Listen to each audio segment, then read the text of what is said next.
Alcatraz. By Max Brand. 1922. Chapter 1. Cordova. The west wind came over the eagles, gathered purity from the evergreen slopes of the mountains, blew across the foothills and league-wide fields, and came at length to the stallion with a touch of coolness, an enchanting sense of far-off things. Just as his head went up, just as the breeze lifted mane and tail, Marianne Jordan halted her pony, and drew in her breath with pleasure. For she had caught from the chestnut in the corral one flash of perfection, and those far-seeing eyes called to mind the Arab belief. Says the Sheikh, I have raised my mare from a foal, and out of love for me, she will lay down her life. But when I come out to her in the morning, when I feed her, and give her water, she still looks beyond me, and across the desert. She is waiting for the coming of a real man, she is waiting for the coming of a true master out of the horizon. Marianne had known thoroughbreds since she was a child, and after coming west she had become acquainted with mere horseflesh. But today for the first time she felt that the horse is not meant by nature to be the servant of man, but that its speed is meant to ensure its sacred freedom. A moment later she was wondering how the thought had come to her. That glimpse of equine perfection had been an illusion built of spirit and attitude. When the head of the stallion fell she saw the daylight truth, that this was either the wreck of a young horse or the sad ruin of a fine animal now grown old. He was a ragged creature with dull eyes and pendulous lip. No comb had been among the tangles of mane and tail for an unknown period, no brush had smoothed his coat. It was once a rich red chestnut, no doubt, but now it was sun-faded to the color of sand. He was thin. The unfleshed backbone and withers stood up painfully, and she counted the ribs one by one. Yet his body was not so broken as his spirit. His drooped head gave him the appearance of searching for a spot to lie down. He seemed to have been left here by the cruelty of his owner to starve and die in the white heat of this guerrilla desertion which he accepted as justice, because he was useless in the world. It affected Marianne like the resignation of a man. Indeed, there was more personality in the chestnut than in many human beings. Once he had been a beauty, and the perfection which first startled her had been a ghost out of his past. His head, where age or famine showed least, was still unquestionably fine. The ears were short and delicately made, the eyes well placed, the distance to the angle of the jaw long in brief. It was that short head of small volume and large brain space which speaks most eloquently of hot blood.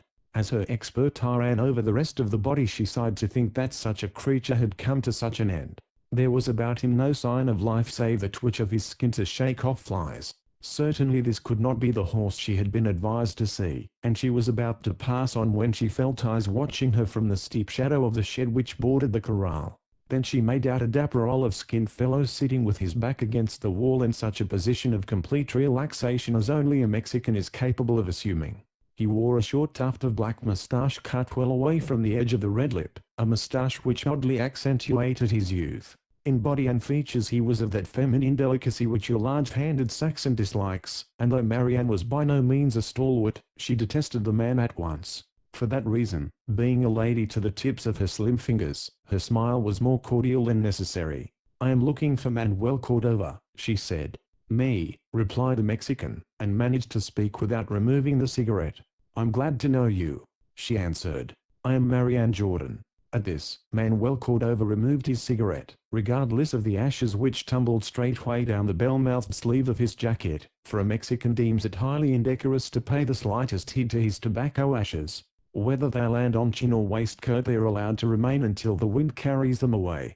The pleasure is to me, said Cordova melodiously, and made painful preparations to rise. She gathered at once that the effort would spoil his morning, and urged him to remain where he was, at which he smiled with the care of a movie star, presenting an even white line of teeth.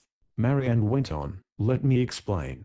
I've come to the Gloucesterville Fair to buy some brood mares for my ranch, and of course the ones I want are the Coles horses. You've seen them? He nodded.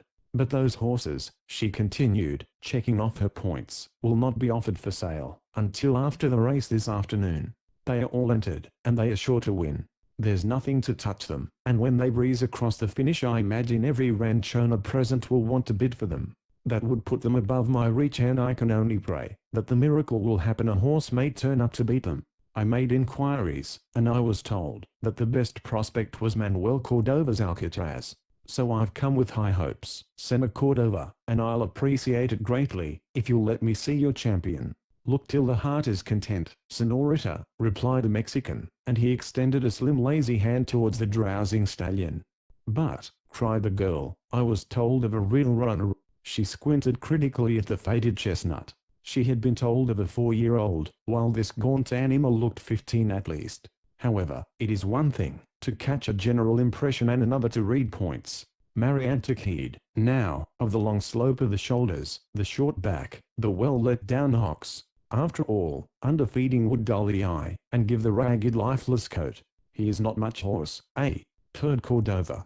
But the longer she looked the more she saw. The very leanness of Alcatraz made it easier to trace his running muscles. She estimated too, the ample girth at the cinches, where size means wind. "And that's Alcatraz?" she murmured. "That is all," said the pleasant Cordova. "May I go into the corral, and look him over at close range? I never feel that I know a horse till I get my hands on it." She was about to dismount, when she saw that the Mexican was hesitating, and she settled back in the saddle, flushed with displeasure. "No," said Cordova, "that would not be good. You will see." He smiled again and rising, he sauntered to the fence, and turned about with his shoulders resting against the upper bar, his back to the stallion. As he did so, Alcatraz put forward his ears, which, in connection with the dullness of his eyes, gave him a peculiarly foolish look. "You will see a thing, senorita." The Mexican was chuckling. It came without warning. Alcatraz turned with the speed of a whiplash curling, and drove straight at the place where his master leaned. Marianne's cry of alarm was not needed. Cordova had already started, but even so he barely escaped. The chestnut on braced legs skidded to the fence, his teeth snapping short inches from the back of his master. His failure maddened Alcatraz. He reminded Marianne of the antics of a cat when in her play with the mouse she tosses her victim a little too far away, and wheels to find her prospective meal disappearing down a hole. In exactly similar wise the stallion went around the corral in a whirl of dust, rearing, lashing out with hind legs, and striking with fore, catching imaginary things in his teeth, and shaking them to pieces. When the fury diminished he began to glide up and down the fence, and there was something so feline in the grace of those long steps and the intentness with which the brute watched Cordova, that the girl remembered a new-brought tiger in the zoo. Also, rage had poured him full of such strength, that through the dust cloud she caught again glimpses of that first perfection. He came at last to a stop, but he faced his owner with a look of steady hate. The latter returned the gaze with interest, stroking his face and snarling, "Once more, red devil, eh? Once more you miss? Bah! But I shall not miss." It was not as one will talk to a dumb beast, for there was no mistaking the vicious earnestness of Cordova, and now the girl made out that he was caressing a long white scar which ran from his temple across the cheekbone. Marianne glanced away, embarrassed, as people are when another reveals a dark and hidden portion of his character. "You see," said Cordova, "you would not be happy in the corral with him, eh?" He rolled a cigarette with smiling lips as he spoke, but all the time his black eyes burned at the chestnut. He seemed to Marianne half child and half old man, and both parts of him were evil. Now that she could guess the whole story, Cordova campaigned through the country, racing his horse at fairs, or for side bets. For 2 reasons he kept the animal systematically undernourished. One was that he was thereby able to get better odds. The other was that only on a weakened Alcatraz would he trust himself. At this she did not wonder, for never had she seen such almost human viciousness of temper in a dumb beast. "As for running, senorita," continued Cordova, "sometimes he does very well, yes, very well. But when he is dull the spurs are nothing to him." He indicated a criss-crossing of scars on the flank of the stallion, and Marianne, biting her lips, realized that she must leave at once, if she wished to avoid showing her contempt and her anger. She was a mile down the road, and entering the main street of Gloucesterville before her temper cooled. She decided that it was best to forget both Alcatraz and his master. They were equally matched in devilishness. Her last hope of seeing the mares beaten was gone, and with it all chance of buying them at a reasonable figure, for no matter what the potentialities of Alcatraz in his present starved condition he could not compare with the bays. She thought of Lady Mary with the sunlight rippling over her shoulder muscles. Certainly Alcatraz would never come within whisking distance of her tail. Chapter 2. The Coming of David. Having reached this conclusion, the logical thing, of course, was for Marianne to pack and go without waiting to see the race, or hear the bidding for the Coles horses, but she could not leave. Hope is as blind as love. She had left the ranch saying to her father, and to the foreman, Lou Harvey, "The bank account is shrinking, but ideals are worth more than facts, and I shall improve the horses on this place." It was a rather too philosophical speech for one of her years, but Oliver Jordan had merely shrugged his shoulders and rolled another cigarette. The crushed leg which, for the past 3 years, had made him a cripple, had taught him patience. Only the foreman had ventured to smile openly. It was no secret that Lou Harvey disliked the girl heartily. The fall of the horse which made Jordan a semi-invalid, killed his ambition and self-reliance at the same instant. Not only was it impossible for him to ride since the accident, but the free-swinging self-confidence which had made him prosperous disappeared at the same time. His very thoughts walked slowly on foot since his fall. Harvey gathered the reins of the ranch affairs more and more into his own hands, and had grown to an almost independent power when Marianne came home from school. Having studied music and modern languages, who could have suspected in Marianne either the desire or the will to manage a ranch? But to Marianne the necessity for following the course she took was as plain as the palm of an open hand. The big estate, once such a money-maker, was now losing. Her father had lost his grip, and could not manage his own affairs, but who had ever heard of a hired man being called to run the Jordan business, as long as there was a Jordan alive? She, Marianne, was very much alive. She came west, and took the ranch in hand. Her father smiled, and gave her whatever authority she required. In a week the estate was hers to control. But for all her determination and confidence, she knew that she could not master cattle raising in a few weeks. She was unfemininely willing to take advice. She even hunted for it, and though her father refused to enter into the thing even with suggestions, a little help from Harvey plus her indomitable energy might have made her attempt a success. Harvey, however, was by no means willing to help. In fact, he was profoundly disgruntled. He had found himself, beyond all expectation, in a position almost as absolute and dignified as that of a real owner with not the slightest interference from Jordan, when on a sudden the arrival of this pretty little dark-eyed girl submerged him again in his old role of the hired man. He took what Marianne considered a sneaking revenge. He entered at once upon a career of the most perfect subordination. No fault could be found with his work. He executed every commission with scrupulous care. But when his advice was asked he became a sphinx. Some folks say one way and some another. Speaking personal, I don't know, Miss Jordan. You just tell me what to do, and I'll do it. This attitude irritated her, so that she was several times on the verge of discharging him. But how could she turn out so old an employee, and one so painstaking in the duties assigned to him? Many a day she prayed for a new foreman all night, but Harvey kept his job, and in spite of her best efforts, affairs went from bad to worse, and the more desperately she struggled the more hopelessly she was lost. This affair of the horses was typical. No doubt the saddle stock were in sad need of improved blood, but this was hardly the moment to undertake such an expenditure. Having once suggested the move, the quiet smiles of Harvey had spurred her on. She knew the meaning of those smiles. He was waiting till she should exhaust even the immense tolerance of her father. When she fell he would swing again into the saddle of control.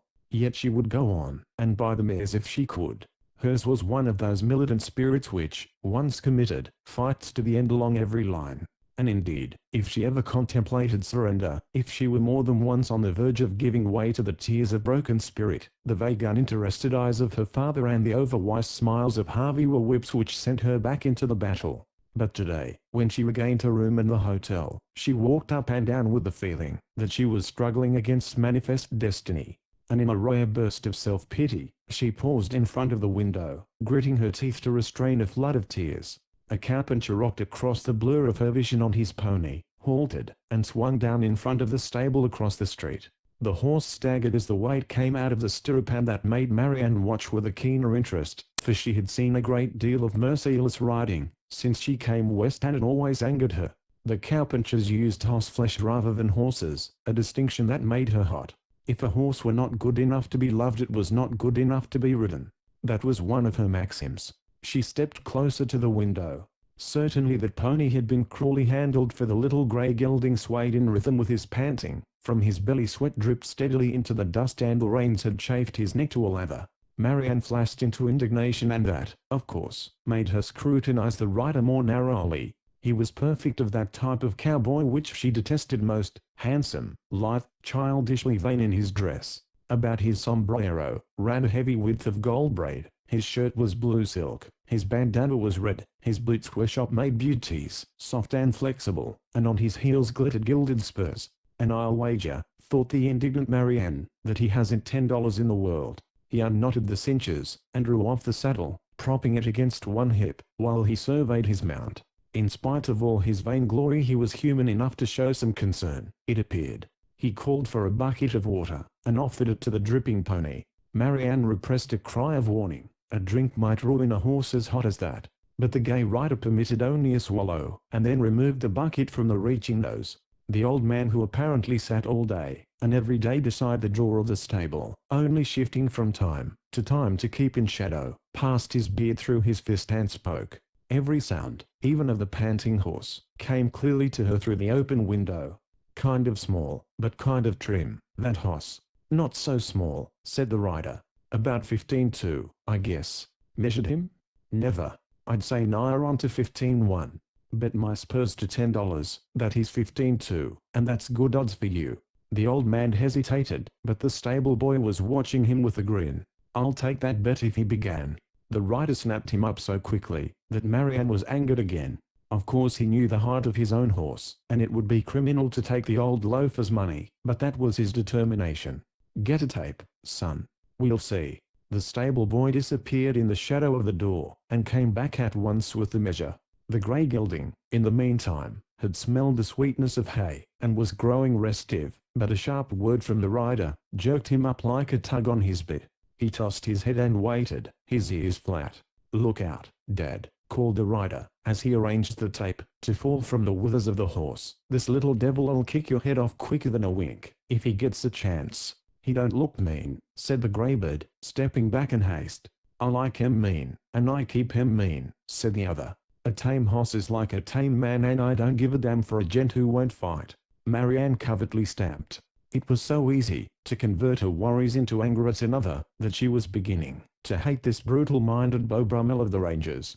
Besides, she had had bitter experience with these noisy, careless fellows when they worked on her ranch. Her foreman was such a type grown to middle age. Indeed, her anger at the whole species, called Carpenter, now focused to a burning point on him of the gilded spurs. The measuring was finished. He stepped back. 15-1 and a quarter, he announced. "You win, Dad." Marianne wanted to cheer. "You win, confound it. And where'll I get the mates of this bear?" "You win, and I'm the underdog." "A Palooza, too," thought Marianne. She was beginning to round her conception of the man, and everything she added to the picture made her dislike him the more cordially. He had dropped on one knee in the dust, and was busily loosening the spurs, paying no attention to the faint protests of the winner, that he didn't have no use for the darn things no ways. And finally he drowned the protests, by breaking into song in a wide-ringing baritone, and tossing the spurs at the feet of the others. He rose laughing, and Marianne, with a mental rest, rearranged one part of her preconception. Yet this carelessness was only another form of the curse of the West and Westerners' extravagance. He turned now to a tousle-headed 3-year-old boy who was wandering near, drawn by the brilliance of the stranger. "Keep away from those heels, kiddie. Look out, now." The yellow-haired boy, however, dazed by this sudden centering of attention on him, stared up at the speaker with his thumb in his mouth, and with great, frightened eyes he headed straight for the heels of the grey. "Take the hoss," began the rider to the stable boy. But the stable boy's sudden reaching for the reins made the great horse its head and lurch back towards the child. Marianne caught her breath as the stranger, with mouth drawn to a thin grim line, leaped for the youngster. The grey lashed out with vicious haste, but that very haste spoiled his aim. His heels whipped over the shoulder of his master as the latter scooped up the child and sprang away. Marianne, grown sick, steadied herself against the side of the window. She had seen the brightness of steel on the driving hoofs. A hasty group formed. The stable boy was guiltily leading the horse through the door, and around the gaudy rider came the old man, and a woman who had run from a neighboring porch, and a long-moustached giant. But all that Marianne distinctly saw was the white, set face of the rescuer as he soothed the child in his arms. In a moment it had stopped crying, and the woman received it. It was the old man who uttered the thought of Marianne. "That was cool, young fella, and armed quick, and a nervy thing as I ever seen." "Tut," said the other, but the girl thought that his smile was a little forced. He must have heard those metal-armed hoofs as they whirred past his head. There is distinctly something worth-while about these Westerners, after all, thought Marianne. Something else was happening now. The big man with the sandy long moustaches was lecturing him of the gay attire. "Nervy enough," he began, "but you'd oughtn't to take a hoss around where kids are, a hoss that ain't learned to stop kicking. It's a fool thing to do, I say. I seen one swear. He stopped, agape on his next word, for the lectured had turned on the lecturer, dropped his hands on his hips, and broke into loud laughter. "Excuse me for laughing," he said when he could speak, "but I didn't see you before, and those whiskers, partner, those whiskers are..." The laughter came again, a gale of it, and Marianne found herself smiling in sympathy, for they were odd whiskers, to be sure. They hung straight past the corners of the mouth, and then curved saber-like out from the chin. The saber parts now wagged back and forth, as their owner moved his lips over words that would not come. When speech did break out, it was a raging torrent, that made Marianne stop her ears with a shiver. Looking down the street away from the storming giant and the laughing carpenter, she saw that other folk had come out to watch. Western-like, an eastern crowd would swiftly hem the enemies in a close circle and cheer them on to battle, but these westerners would as soon see far off as close at hand. The most violent expression she saw was the broad grin of the blacksmith. He was a fine specimen of laboring manhood, that blacksmith, with the sun glistening on his sweaty bald head, and over his ample, soot-darkened arms. Beside his daily work of molding iron with heat and hammer blows, a fight between men was play, and now, with his hands on his hips, his manner was that of one relaxed in mood and ready for entertainment. Presently he cast up his right arm, and swayed to the left, then back, then rocked forward on his toes, presenting two huge fists red with iron rust and oil. It seemed that he was engaging in battle with some airy figure before him. That was enough of a hint to make Marianne look again towards the pair directly below her. The hat of the gaudy carpenter lay in the dust, where it had evidently been knocked by the first poorly aimed blow of him of the moustaches, and the owner of the hat danced away at a little distance. Marianne saw what the hat had hitherto concealed, a shock of flame red hair, and she removed her fingers from her ears in time to hear the big man roar, "This ain't a dance, damn you. Stand still and fight." "Nope," laughed the other. "It ain't a dance. It's a pile more fun. Come on you." The big man obscured the last of the insulting description of his ancestry with the rush of a bull, his head lowered, and his fists doing duty as horns. Plainly the giant had only to get one blow home to end the conflict, but swift and graceful as a tongue of fire dancing along a log, the red-headed man flashed to one side, and as he whirled, Marianne saw that he was laughing still, drunk with the joy of battle. Goliath roared past, thrashing the air. David swayed in with darting fists. They closed. They became obscure forms whirling in a fog of dust, until Redhead leaped out of the mist. Goliath followed with the cloud boiling away from him, a mountain of a man above his foeman. "It's unfair," shrilled Marianne. "That great brute!" And Redhead darted forward, a blue-clad arm flicked out. She almost heard and felt the jar of that astonishing shock which halted Goliath in his tracks with one foot raised. He wobbled an instant, then his great knees bent, and dropping inert on his face, the dust spurted like steam under the impact. The crowd now washed in from every side to lift him up, and revive him with canteens of water, yet they were quite jovial in the midst of their work of mercy, and Marianne gathered that the fall of Goliath was not altogether unwelcome to the townsmen. She saw the bulky figure raised to a sitting posture, saw a dull-eyed face, bloody about the mouth, and looked away hastily towards the red-headed victor. He was in the act of picking the torn fragments of his sombrero from the dust. It had probably come in contact with the giant's spurs as they wrestled, for the crown was literally ripped to tatters. And when its owner beat out the dirt, and placed the hat on his head, the fiery hair was still visible through the rents. Yet he was not downhearted, it seemed.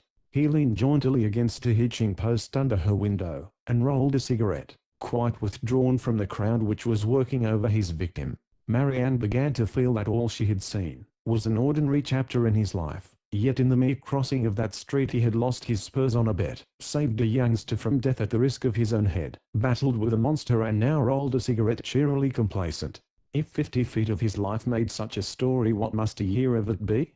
As though he felt her wonder above him, he raised his head in the act of lighting his cigarette, and Marianne was looking down into bright, whimsical blue eyes. She was utterly unconscious of it at the moment, but at the sight of that happy face and all the dust-dimmed finery of the cavalier, Marianne involuntarily smiled.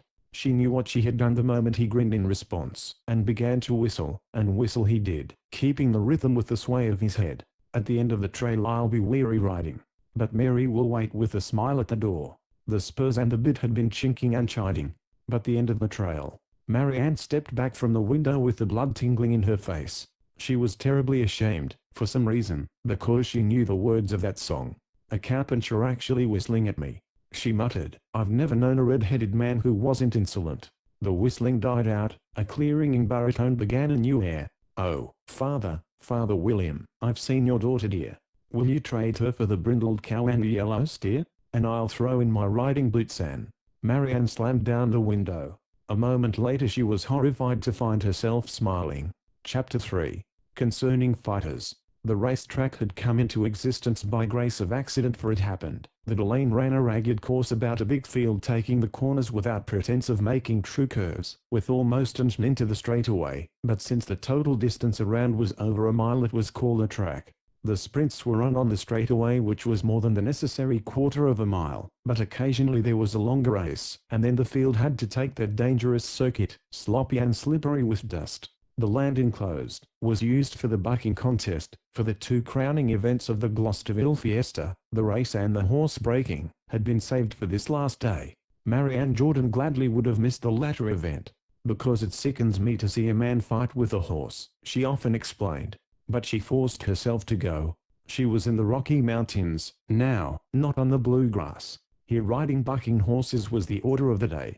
It might be rough, but this was a rough country. It was a day of undue humidity, and the Eagle Mountains were pyramids of blue smoke. Closer at hand the roofs of Gloucesterville shone in the fierce sun, and between the village and the mountains the open fields shimmered with rising heat waves. A hardy landscape meant only for a hardy people. One can't adopt a country, thought Marianne, it's the country that does the adopting. If I'm not pleased by what pleases other people in the West, I'd better leave the ranch to Lou Harvey, and go back east. This was extraordinarily straight from the shoulder thinking, but all the way out to the scene of the festivities she pondered quietly. The episode of the mares was growing in importance. So far she had been able to do nothing of importance on the ranch. If this scheme fell through also, it would be the proverbial last straw. In spite of her intentions, she had delayed so long that the riding was very nearly ended before she arrived. Buckboards and automobiles lined the edges of the field in ragged lines, but these did not supply enough seats and many were standing. They weaved with the continual life. Now and again the rider of one of the pitching horses bobbed above the crowd, and the rattle of voices sharpened, with piercing single calls. Always the dust of battle rose in shining wisps against the sun, and Marianne approached with a sinking heart, for as she crossed the track and climbed through the fence she heard the snort and squeal of an angry, fear-tormented horse. The crying of a child could not have affected her so deeply. The circle was too thick to be penetrated, it seemed, but as she drew closer an opening appeared, and she easily sifted through to the front line of the circle. It was not the first time she had found that the way of women is made easy in the West. Just as she reached her place a horse scudded away from the far end of the field with a rider yelling, the swaying head and shoulders back. He seemed to be shrinking from such speed, but as a matter of fact he was poised and balanced nicely for any chance whirl. When it had gained full speed the broncho pitched high in the air, snapped its head and heels close together, and came down stiff-legged. Marianne sympathetically felt that impact jar home in her brain, but the rider kept his seat. Worse was coming. For 60 seconds the horse was in an ecstasy of furious and educated bucking, flinging itself into odd positions, and hitting the earth. Each whip snap of that stinging, struggling body jarred the rider shrewdly. Yet he clung in his place until the fight ended with startling suddenness. The grey dropped out of the air in last effort, and then stood head down, quivering, beaten.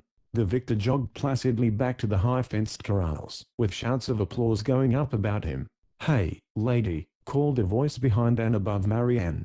"Might be you would like to sit up here with us?" It was a high-bodied buckboard with 2 improvised seats behind the driver's place, and Marianne thanked him with a smile. A 14-year-old stripling sprang down to help her, but she managed the step up without his hand. She was taken at once, and almost literally, into the bosom of the family. 3 boys, a withered father, a work-faded mother, all with curious kindly eyes. They felt she was not their order, perhaps. The sun had darkened her skin, but would never spoil it. Into their sweating noonday she carried a morning freshness, so they propped her in the angle of the driver's seat beside the mother, and made her at home. Their name was Corson. Their family had been in the West pretty nigh on to always. They had a place down the Taliaferro River, and they had heard about the Jordan Ranch. All of this was huddled into the first 2 minutes. They brushed through the necessaries, and got at the excitement of the moment. "I guess they ain't any doubt," said Corson. "Arizona Charlie wins. He won 2 years back too. Minds me of Pete Langley, the way he rests in a saddle." Now where's this Perry's gent? D'you see him? My, ain't they shouting for Arizona? Well, he's pretty bad busted up, but I guess he's still good enough to hold this Perry's they talk about. Where's Perry's? The same name was being shouted here and there in the crowd. Coulson stood up and peered about him. Who is Perry's? Asked Marianne. A gent that come out of the north, up Montana way, I hear. He's been betting on himself to win this bucking contest, covering everybody's money. A crazy man, he sure is. The voice drifted dimly to Marianne, for she was falling into a pleasant haze, comfortably aware of eyes of admiration lifted to her more and more frequently from the crowd. She envied the blue coolness of the mountains, or breathed gingerly, because the sting of alkali dust was in the air, or noted with impersonal attention the flash of sun on a horse struggling in the far-off corrals. The growing excitement of the crowd, as though a crisis were approaching, merely lulled her more. So the voice of Coulson was half heard. The words were unconnotative sounds. Let the winner pick the worst outlaw in the lot. Then Perry's will ride that hoss first. If he gets throwed he loses. If he sticks, then the other gent has just got to sit the same hoss one that's already had the edge took off his bucking. Well, ain't that a fool bet? It sounds fair enough, said Marianne. Perry's, I suppose, hasn't ridden yet. And Arizona Charlie's tired from his work. Arizona tired? He ain't warmed up. Besides, he's got a hoss here that Perry's will break his heart trying to ride. You know what hoss they got here today? They got Rickety. Yep, they sure enough got old Rickety. He pointed. There he comes out. Marianne looked lazily in the indicated direction, and then sat up, wide awake. She had never seen such cunning savagery as was in the head of this horse, its ears going back and forth as it tested the strength of the restraining ropes. Now and then it crouched and shuddered under the detested burden of the saddle. It was a stout-legged piebald with the telltale Roman nose obviously designed for hard and enduring battle. He was a fighting horse as plainly as a terrier is a fighting dog. Arizona Charlie, a tall man off a horse, and walking with a limp, moved slowly about the captive, grinning at his companions. It was plain that he did not expect the stranger to survive the test. A brief deep-throated shout from the crowd. "There's Perry's," cried Coulson. "There's Red Perry's, I guess." Marianne gasped. It was the devil-may-care cavalier who had laughed and fought and whistled under the window of her room.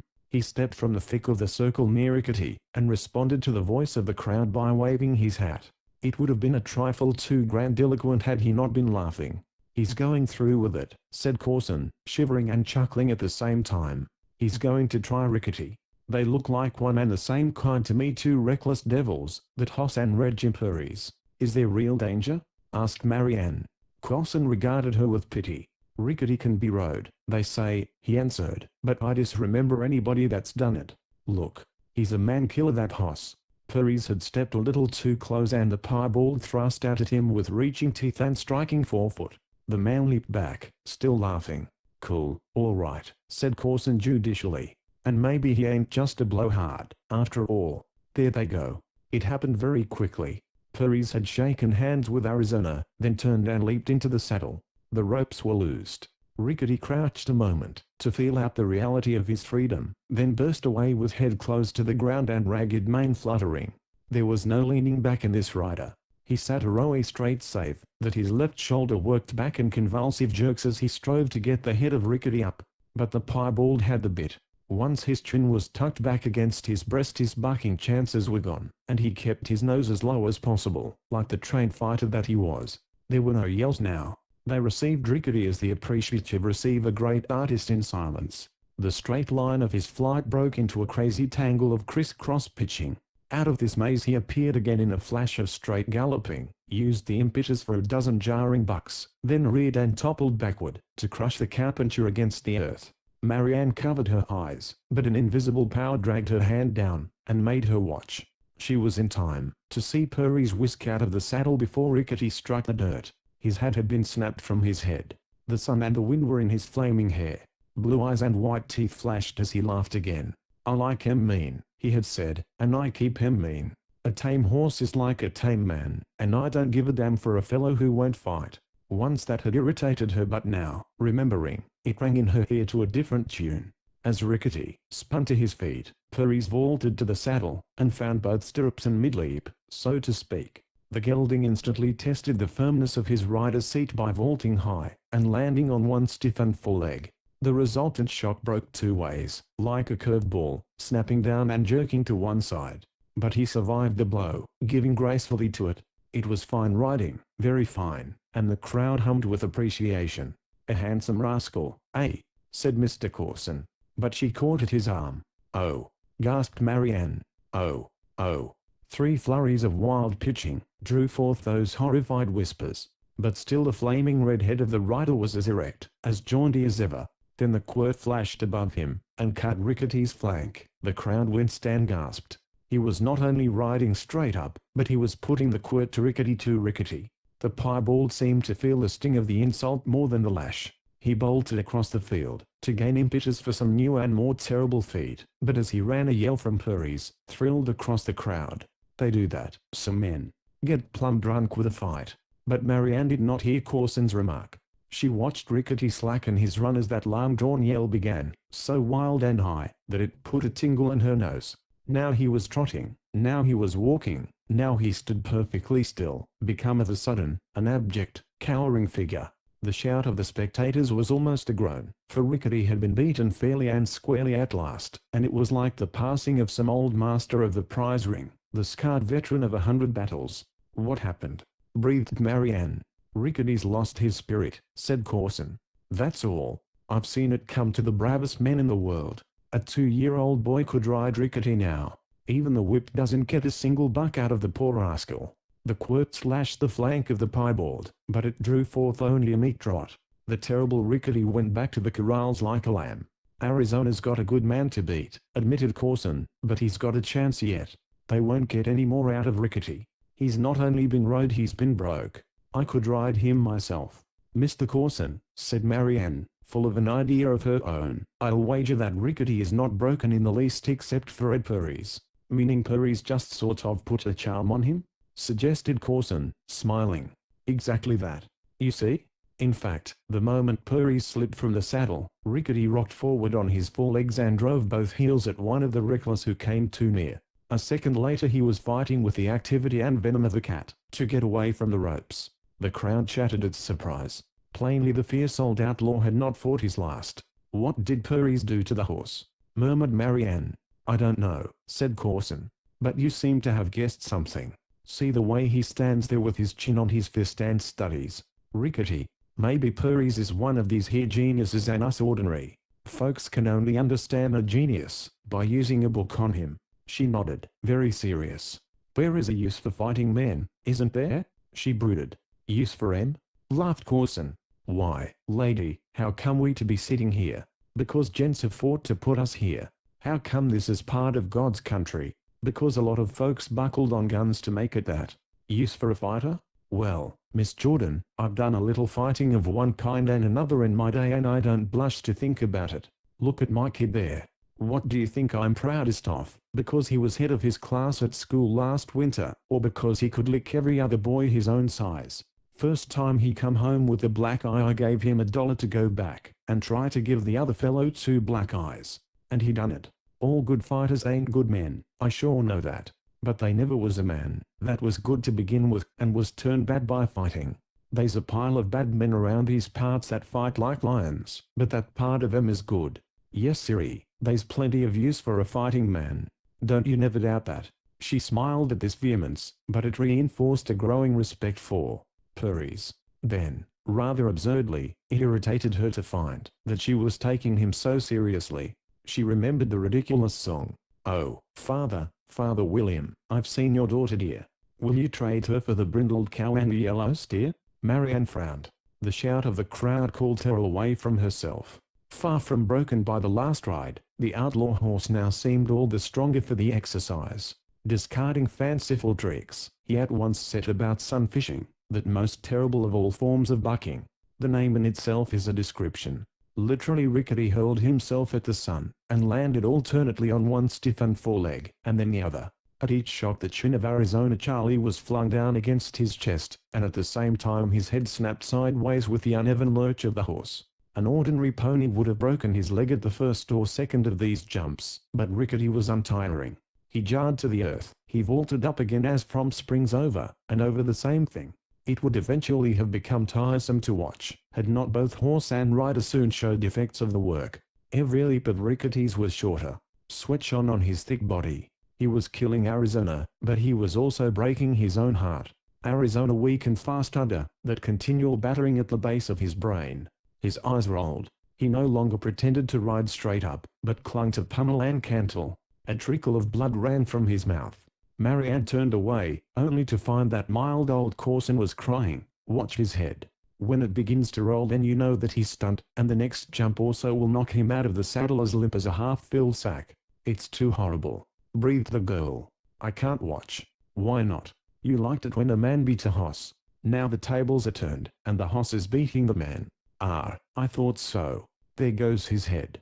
Rolls as if his neck was broken. Now. Arizona Charlie toppled loose limp from the saddle, and lay twisted where he fell, but it had taken the last of Rickety's power. His legs were now braced, his head hung triumphantly low, and the sweat dripped steadily from him. He had not enough energy to flee from those who approached to lift Arizona from the ground. Corson was pounding his knee with a fat fist. "Ever see a fight like that in your life?" "Nope, you never did." "Me neither. But Lord, won't Red Jim Purries take a mule load of coin out of Gloucesterville?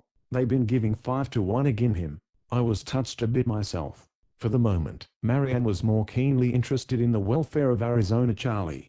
Purries, with others following, reached him first, and strong hands carried the unconscious champion towards that corner of the field where the Corson buckboard stood, for there were the water buckets.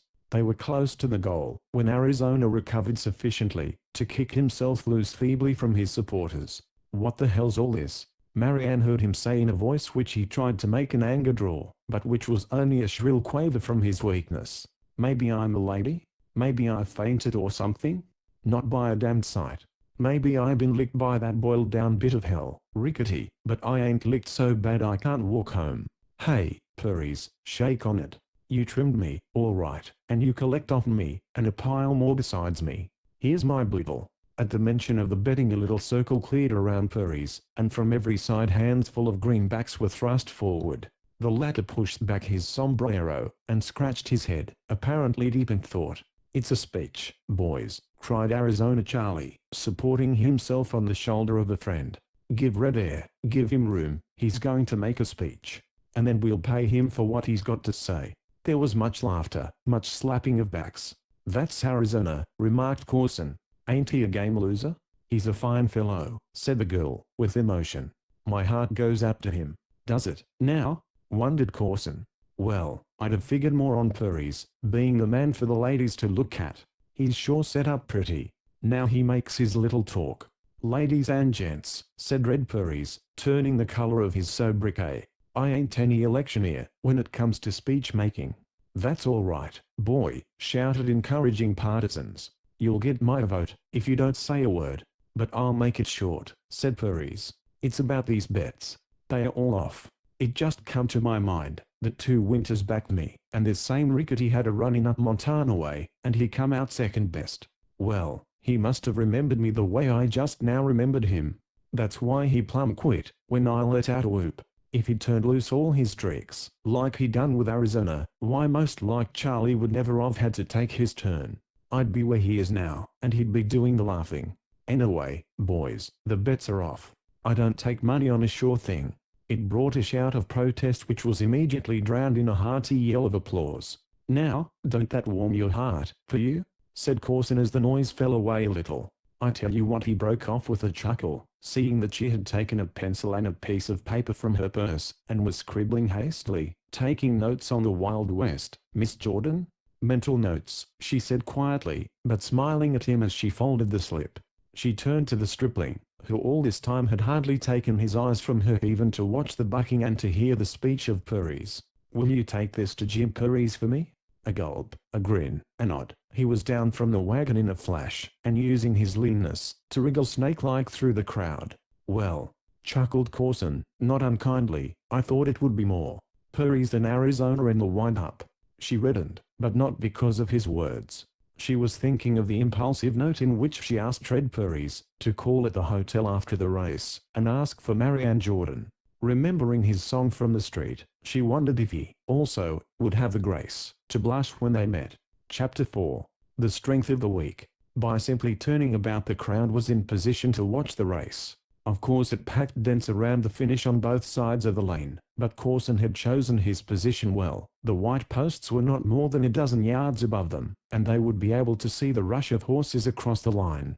It was pleasant to Marianne to turn her back on the scene of the horse breaking, and face her own world which she knew and loved. The ponies were coming out, to be paraded for admiration and to loosen their muscles with a few stretching gallops. Each was ridden by his owner, each bore a ranged saddle. To one accustomed to jockeys and racing pads, these full-grown riders and cumbrous trappings made the companies seem small, but they were finely formed, the pick of the range. The days of mongrel breeds are long, since over in the West. Smaller heads, longer necks, more sloping shoulders, told of good blood crossed on the range stock. Still, the base stock showed clearly, when the Coles mares came onto the track with mincing steps, turning their proud heads from side to side, and every one coming hard on the bit. Coles had taken no chances, and though he had been forced by the rules of the race to put up the regulation range saddles, he had found the lightest riders possible. Their small figures brought out the legginess of the mares. Beside the compact range horses their gait was sprawling, but the wise eye of Marianne saw the springing fetlocks kiss the dust and the long, telltale muscles. She cried out softly in admiration and pleasure. "You see the Coles mares?" she said. "There go the winners, Mr. Corson. The ponies won't be in it after 2 furlongs." Corson regarded her with a touch of irritation. "Now, don't you be too sure, lady," he growled. "Lots of legs, I grant you. Too much for me. Are they purebred?" "No," she answered. "There's enough cold blood to bring the price down. But Coles is a wise businessman. After they've won this race in a bunch they'll look, every one, like daughters of Salvator. See that? Oh, the beauties." One of the range horses was loosed for a 50-yard sprint, and as he shot by, the mare swayed out in pursuit. There was a marked difference between the gaits. The range horse pounded heavily, his head bobbing. The mares stepped out with long, rocking gallop. They seemed to be going with half the effort and less than half the speed, and yet, strangely, they very nearly kept up with the sprinter, until their riders took them back to the eager, prancing walk. Marianne's eyes sparkled, but the little exhibition told a different story to old Corson. He snorted with pleasure. "Maybe you seen that, Miss Jordan? You seen Judd Hopkins' roan go by them fancy Coles mares? Well, it done my heart good. This gent Coles comes out of the East to teach us poor ignorant ranchers what right hoss flesh should be. He's going to auction off them half-dozen mares after the race. Well, sir, I wouldn't give $50 a head for 'em. Nor neither will nobody else, when they see the mares fade away in the home stretch. Nope, neither will nobody else." In this reference to overwise Easterners there was a direct thrust at the girl, but she accepted it with a smile. "Don't you think they'll last for the 1.25 miles, Mr. Corson?" "Think? I don't think. I know.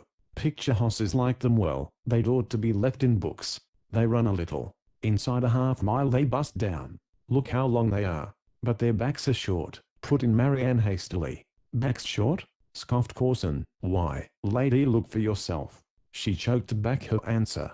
If the self-satisfied old fellow could not see how far back the withers reached, and how far forward the quarters, so that the true back was very short, it was the part of wisdom to let experience teach him. Yet she could not refrain from saying, "You'll see how they last in the race, Mr. Corson." "We'll both see," he answered. "There goes a gent that's going to lose money today." A big red-faced man with his hat on the back of his head and sweat coursing down his cheeks, was pushing through the crowd calling with a great voice, "Here's Lady Mary money. Evans or odds on Lady Mary." "That's Colonel Dickinson," said Corson. "He comes around every year, to play the races here, and most generally he picks winners. But today he's gone wrong. His eye has been took by the legs of them Coles hosses, and he's gone crazy betting on 'em. Well, he gets plenty of takers." Indeed, Colonel Dickinson was stopped, right and left to record wagers. "I got down a little bet myself, this morning, agin his Lady Mary." Corson chuckled at the thought of such easy money. "What makes you so sure?" asked Marianne, for even if she were lucky enough to get the mares she felt that from Corson she could learn beforehand the criticisms of Lou Harvey. "So sure? Why, anybody with half an eye." Here he remembered that he was talking to a lady, and continued more mildly, "Them bay mares ain't hosses, they are tricks. Look how skinny all that underpinning is, Miss Jordan. When they fill out," she began. "Tush, they won't never fill out proper. Too much leg to make a hoss. Too much daylight under 'em. Besides, what good would they be for cow work? High-headed fools, all of 'em, and a hoss that don't know enough to run with his head low can't turn on a 40-acre lot. Don't tell me. He forbade contradiction by raising an imperious hand. Marianne was so exasperated that she looked to Mrs. Corson in a pinch, but that old lady was smiling dimly behind her glasses. She seemed to be studying the smoky gorges of the eagles, so Marianne wisely deferred her answer, and listened to that unique voice which rises from the crowd of men and women when horses are about to race. There is no fellow to the sound. The voice of the last chance better is the deep and mournful burden. The steady rattle of comment is the body of it, and the edge of the noise is the calling of those who are confident with inside dope. Marianne, listening, thought that the sound in Gloucesterville was very much like the sound in Belmont. The difference was in the volume alone. The horses were now lining up for the start. It was with a touch of malice that Marianne said, "I suppose that's one of your range types? That faded old chestnut just walking up to get in line?" Corson started to answer, and then rubbed his eyes to look again. It was Alcatraz plodding towards the line of starters, his languid hoofs rousing a wisp of dust at every step. He went with head depressed, his sullen, hopeless ears laid back. On his back sat Manuel Cordova, resplendent in sky-blue tight-fitting jacket. Yet he rode the spiritless chestnut with both hands, his body canted forward a little, his whole attitude one of desperate alertness. There was something so ludicrous in the contrast between the hair-trigger nervousness of the Mexican and the drowsy unconcern of the stallion, that a murmur of laughter rose from the crowd about the starting line, and drifted across the field. "I suppose you'll say that long hair is good to keep him warm in winter," went on the girl sarcastically. "As far as legs are concerned, he seems to have about as much as the longest of the mares." Corson shook his head in depreciation. "You never can tell what a fool Mexican will do. Most like he's riding in this race to show off his jacket, not because he has any hope of winning. That hoss ain't any type of range." "Perhaps you think it's a thoroughbred?" asked Marianne. Corson sighed, feeling that he was cornered. "Raised on the range, all right," he admitted. "But you'll find freak hosses anywhere, and that chestnut is just a plug." "And yet," ventured Marianne, "it seems to me that the horse has some points." This remark drew a glance of scorn from the whole Corson family. What would they think, she wondered, if they knew that her hopes centered on this very stallion? Silence had spread over the field. The whisper of Corson seemed loud. "Look how still the range horses stand. They know what's ahead. And look at them full base prance." The Coles horses were dancing eagerly, twisting from side to side at the post. "Oh!" cried Mrs. Corson. "What a vicious brute!" Alcatraz had wakened suddenly, and driven both heels at his neighbor. Luckily he missed his mark, but the starter ran across the track, and lessened Cordova with a raised finger. Then he went back. There was a breath of waiting. The gun barked. The answer to it was a spurt of low-running horses with a white cloud of dust behind, and Corson laughed aloud in his glee. Every one of the group in the lead was a range horse. The Coles mares were hanging in the rear, and last of all, obscured by the dust cloud, Alcatraz ran sulkily. "But you wait," said Marianne, sitting tensely erect. "Those ponies with their short legs can start fast, but that's all. When the mares begin to run now, oh, you beauties, you dears." The field doubled the first jagged corner of the track, and the bay mares, running compactly grouped, began to gain on the leaders hand over hand. Looking first at the range horses, and then at the mares, it seemed that the former were running with twice the speed of the latter, but the long, rolling gallop of the bays ate up the ground, and bore them down on the leaders in a bright hurricane. The cowpunchers, hearing that volleying of hoof-beats, went to spur and quirt to stave off the inevitable, but at 5 furlongs Lady Mary left her sisters, and streaked around the tiring range horses into the lead. Marianne cried out in delight. She had forgotten her hope that the mares might not win. All she desired now was that blood might tell, and her judgment be vindicated. "They won't last," Corson was growling, his voice feeble in the roar of the excited crowd. "They can't last at pace.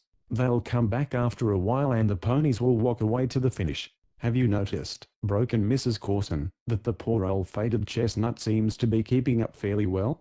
For as the bay mares cut around into the lead, Alcatraz was seen at the heels of the range horses, running easily, it seemed, with a great elastic stride. But it's not the same horse," Marianne gasped. To be sure, Alcatraz in motion was transformed, the hollows among his ribs forgotten, and the broken spirit replaced by power, the electric power of the racer. It looks very much to me as if the Mexican is pulling that horse, too, said Marianne. For Cordova rode with legs braced, keeping a tight pull that bent the head of Alcatraz down. He might have served for a statue of fear. And notice that he makes no effort to break around the range horses or through them. What's the matter with him? At 7 furlongs the mares were in a group of themselves, lengths in front and drawing away. The heads of the companies were going up, sure sign that they were spent, and even Corson was gloomily silent. He was remembering his bet against Lady Mary, and lo, Lady Mary was breezing in front well within her strength. One glance at her pricking ears told an eloquent story. Neither Marianne saw big Colonel Dickinson capering, and the sight inspired a shrewd suspicion.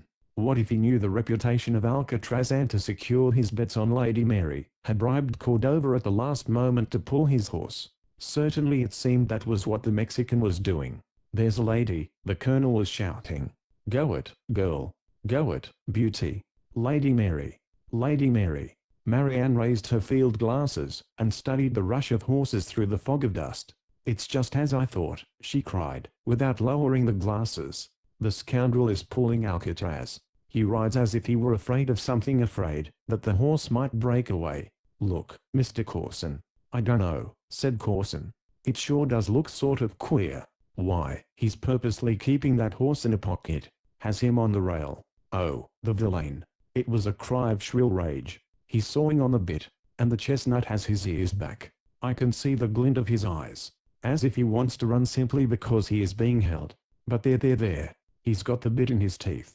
His head goes out. Mr. Corson, is it too late for Alcatraz to win the race?" She dropped the glasses. There was no need of them now. Rounding into the long home stretch, Cordova made a last frightened effort to regain control, and then gave up, his eyes rolling with fear. Alcatraz had got his head. He ran his own race from that point. He leaped away from the companies in the first 3 strides and set sail for the leaders. Because of his ragged appearance his name had been picked up by the crowd, and sent drifting about the field. Now they called on him loudly. For every rancher, and every ranch hand in Gloucesterville, was summoning Alcatraz to vindicate the range stock against the long-legged mares, which had been imported from the east for the sole purpose of shaming the native products. The cry shook in a wailing chorus across the field, "Alcatraz!" And again, "Alcatraz!" with tingling cowboy yells in between. And mightily the chestnut answered those calls, bolting down the stretch. The riders of the mares had sensed danger in the shouting of the crowd, and though their lead seemed safe they took no chances, but sat down, and began to ride out their mounts. Still Alcatraz gained. From the stretching head, across the withers, the straight driving croup, the tail whipped out behind, was one even line. His ears were not flagging back like the ears of a horse merely giving his utmost of speed. They were dressed flat by consuming fury, and the same uncanny rage gleamed in his eyes, and trembled in his expanding nostrils. It was like a human effort, and for that reason terrible and a brute beast. Marianne saw Colonel Dickinson with the fingers of one hand buried in his plump breast, the other had reared his hat aloft, frozen in place in the midst of the last flourish, and never in her life had she seen such mingled incredulity and terror. She looked back again. There were 3 sections to the race now. The range ponies were hopelessly out of it. The Coles horses ran well in the lead. Between, coming with tremendous bounds, was Alcatraz. He got no help from his rider. The light jockey on Lady Mary was aiding his mount, by throwing his weight with the swing of her gallop, but Manuel Cordova was a leaden burden. The most casual glance showed the man to be in a blue funk. He rode as one astride a thunderbolt, and Alcatraz had both to plan his race and run it. A furlong from the finish he caught the rearmost of the mares, and cut around them, the dust spurting sidewise. The crowd gasped, for as he passed the bays it was impossible to judge his speed accurately, and after the breath of astonishment the cheers broke in a wave. There was a confusion of emotion in Marianne. A victory for the chestnut would be a coup for her pocketbook when it came to buying the Coles horses, but it would be a distinct blow to her pride as a horsewoman. Moreover, there was that in the stallion which roused instinctive aversion. Hatred for Cordova sustained him, for there was no muscle in the lean shoulders or the starved quarters to drive him on at this terrific pace. In the corner of her vision she saw old Corson, agape, pale with excitement, swiftly beating out the rhythm of Alcatraz's swinging legs, and then she looked to Lady Mary. Every stride carried the bay back to the relentless stallion. Her head had not yet gone up, she was still stretched out in the true racing form, but there was a roll in her gallop. Plainly Lady Mary was a very tired horse. She shot into the final furlong with whip and spur lifting her on. Every stroke brought a quivering response. All that was in her strong heart was going into this race. And still the chestnut gained. At the 16th her flying tail was reached by his nose and still he ate up the distance. Yet spent as the mare was, the chestnut was much farther gone. If there was a roll in her weary gallop, there was a stagger in his gait. Still he was literally flinging himself towards the finish. No help from his rider certainly, but every rancher in the crowd was shouting hoarsely, and swinging himself towards the finish, as though that effort of will and body might, mysteriously, be transmitted to the struggling horse, and give him new strength. 50 yards from the end his nose was at Lady Mary's shoulder and Marianne saw the head of the mare jerk up. She was through, but the stallion was through also. He had staggered in his stride, drunkenly. She saw him shake his head, saw him fling forward again, and the snaky head crept once more to the neck of the mare, to her ears, and on and on. 500 voices bellowed his name, to lift him to the finish, Alcatraz. Then they were over the line and the riders were pulling up. It was not hard to stop Alcatraz. He went by Marianne at a reeling trot, his legs shambling weakly, and his head drooping, a weary ragged horseflesh with his ears still gloomily flattened to his neck. But who had won? The uproar was so terrific that Marianne could not distinguish the name of the victor as the judges called it, waving their arms to command silence. Then she saw Colonel Dickinson walking with fallen head. The fat man was sagging in his step. His face had grown pale and pouchy in the moment, and she knew that the ragged chestnut had indeed conquered. Courage is the strength of the weak, but an Alcatraz hatred had occupied that place. Chapter 5. Retribution. Coles had advertised the auction sale of the mares, to take place immediately after the race, and though he would gladly have postponed it, he had to live up to his advertisement. Naturally the result was disastrous. The ranchers had seen the ragged Alcatraz win against the imported horses, and they felt they could only show their local patriotism by failing to bid. There were 1 or 2 mocking offers of $100 a head for the lot. Something pretty for my girl to ride, as one of the ranchers phrased it, laughing. The result was that every one of the mares was knocked down to Marianne at a ludicrously low price, so low that, when it was over, and Coles strolled about with her to indicate the size of her bargain, she felt that she was moving in a dream. "It's easy to see that you're not Western," he said in the end, "but you have a Western horse to thank for putting this deal through. I mean Alcatraz." "He's too ugly for that," said Marianne, and yet on her way back to the hotel she realized that the sun-faded chestnut had truly proved a gold mine to her. It had been, she felt, the luckiest day of her business life, for she knew that the price she had paid for the mares was less than half a reasonable valuation of them. Here was a ranch ready stocked, so to speak, with fine horses. It only needed, now, to end the tyrannical sway of Lew Harvey, and in that fighting man of men, Red Prairies, Marianne felt that the solution lay.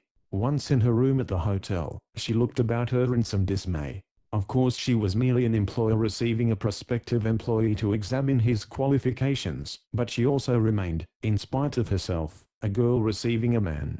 She was glad that no one was there to watch with quizzical eye as she rearranged the furniture. She was doubly glad that he could not watch her at the mirror.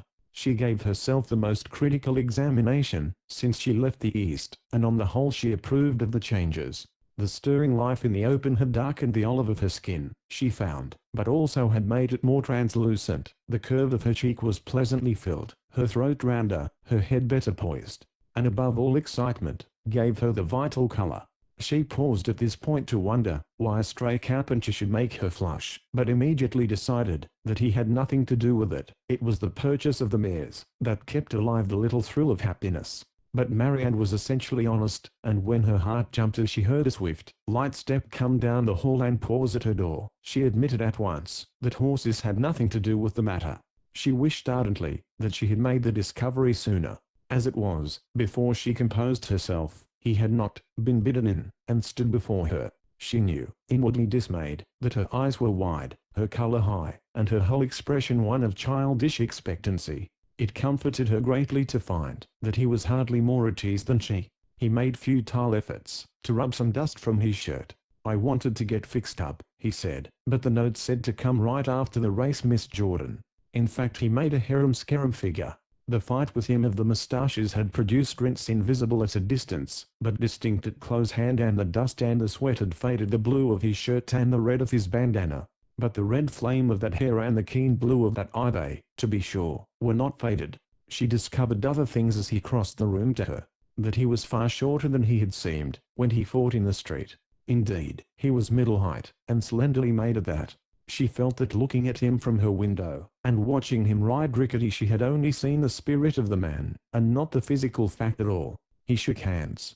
She was glad to see that he neither peered at her slyly as a vain man is apt to do when he meets a girl who has sought him out, nor met her sullenly as is the habit of the bashful Westerner. His head was high, his glance straight, and his smile appreciated her with frank enjoyment. She tried to match her speech with his outright demeanor. "I have a business offer to make. I won't take a great deal of your time. 10 minutes will do. Won't you sit down, Mr. Purries?"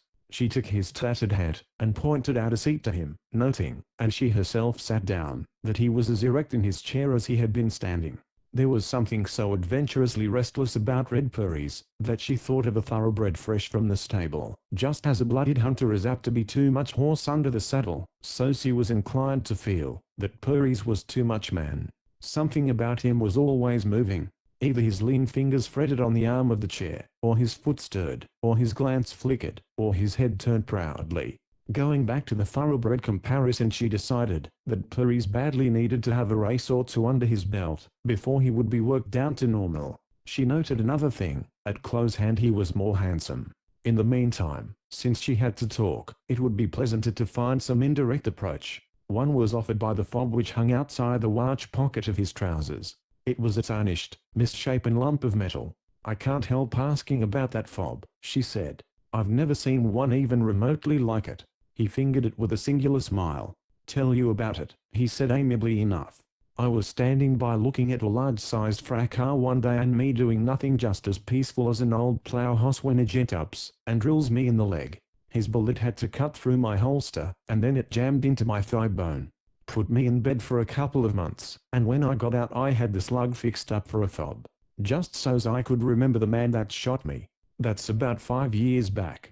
I ain't found him yet, but I'm still remembering, you see." He finished the anecdote with a chuckle, which died out as he saw her eyes widen with horror.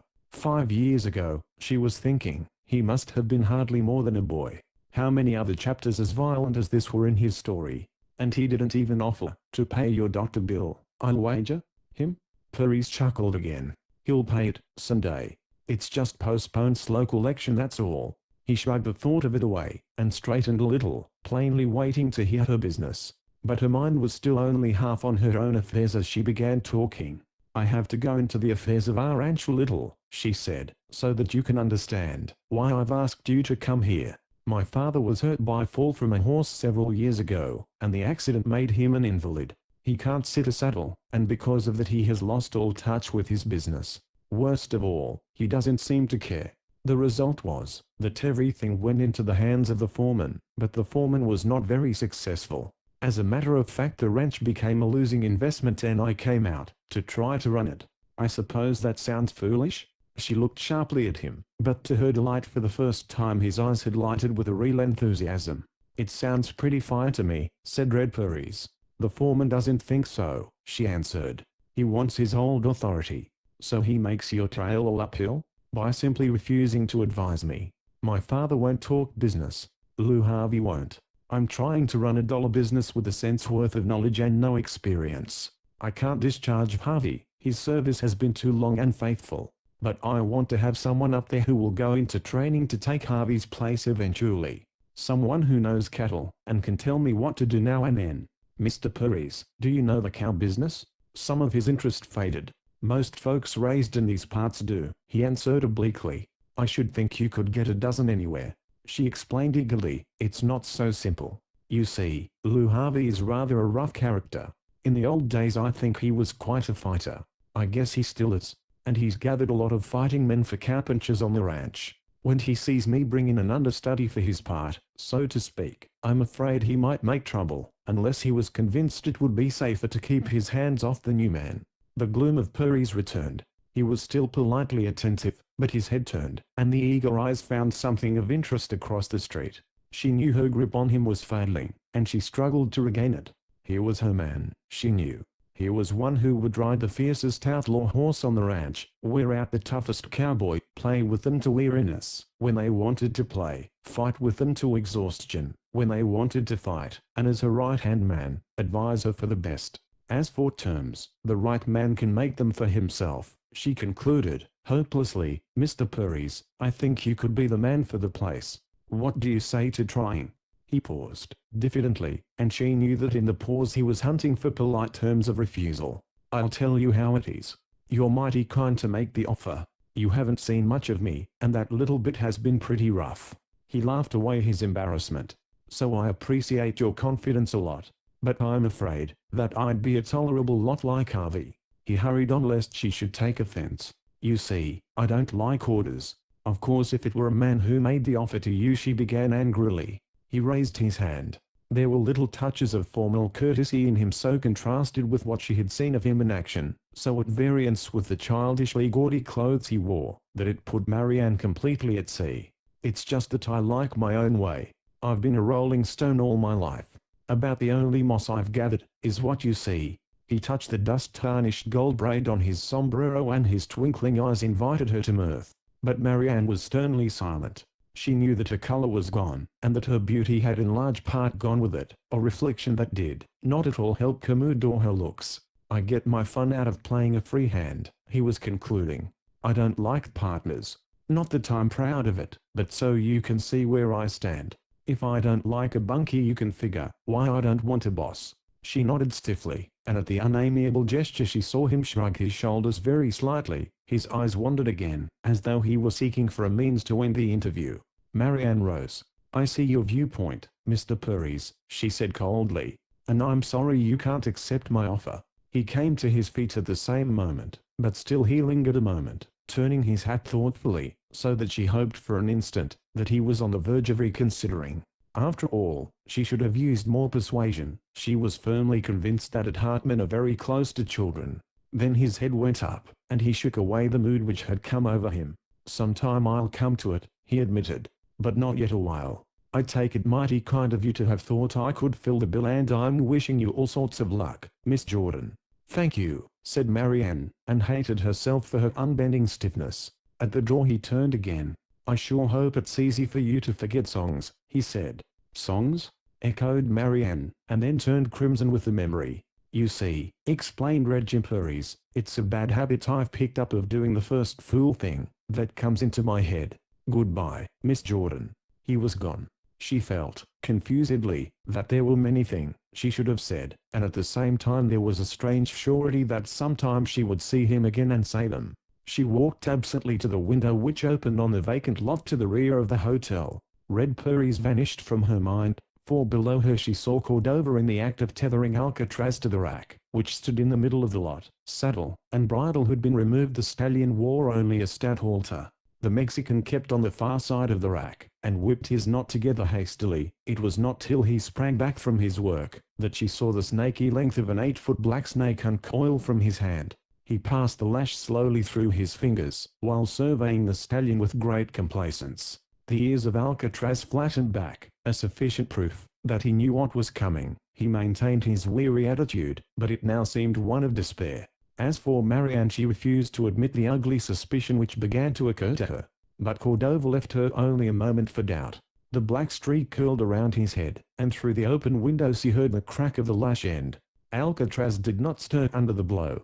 Once more the black snake whirled, and Cordova leaned back, to give the stroke the full stretch of arm and body. Yet Alcatraz did not so much as lift an ear.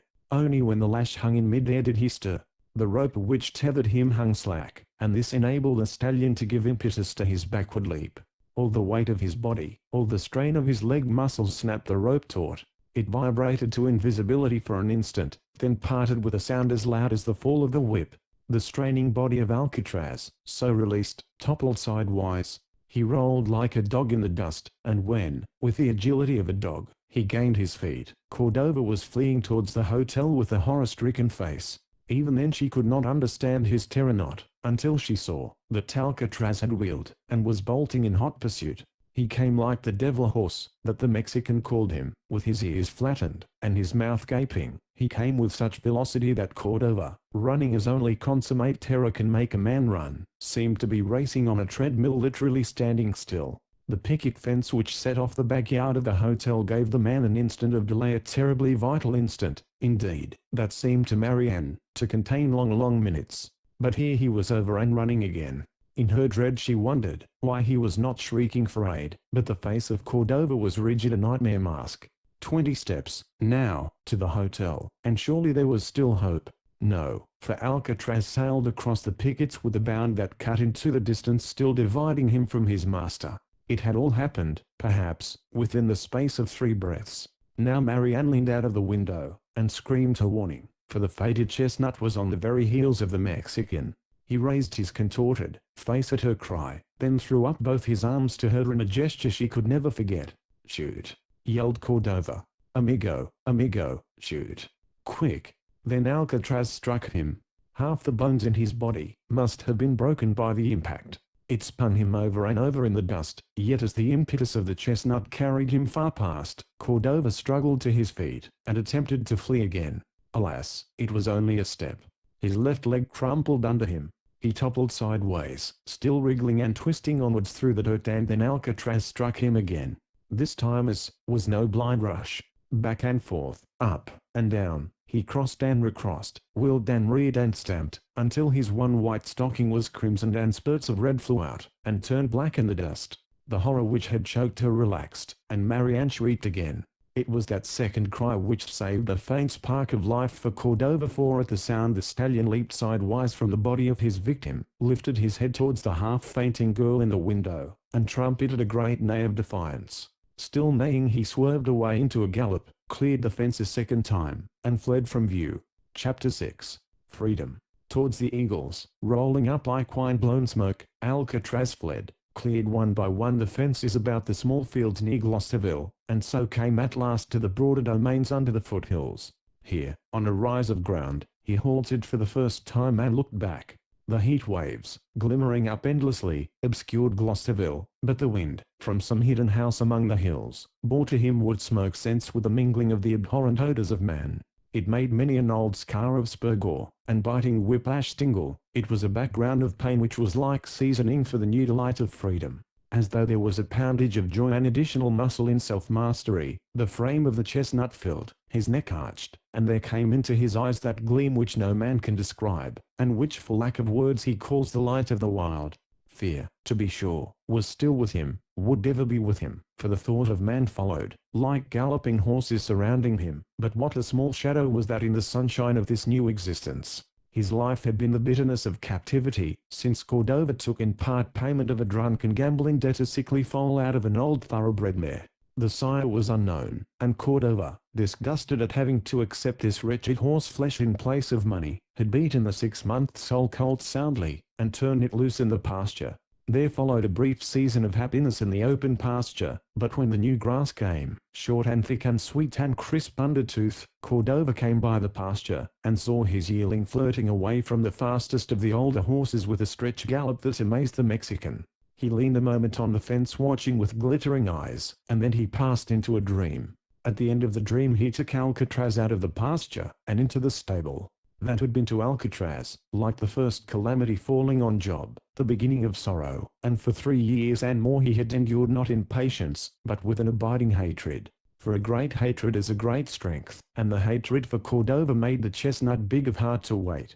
He had learned to season his days with the patience of the lynx waiting for the porcupine to uncurl, or the patience of the cat amazingly still for hours by the rat hole. In such a manner Alcatraz endured.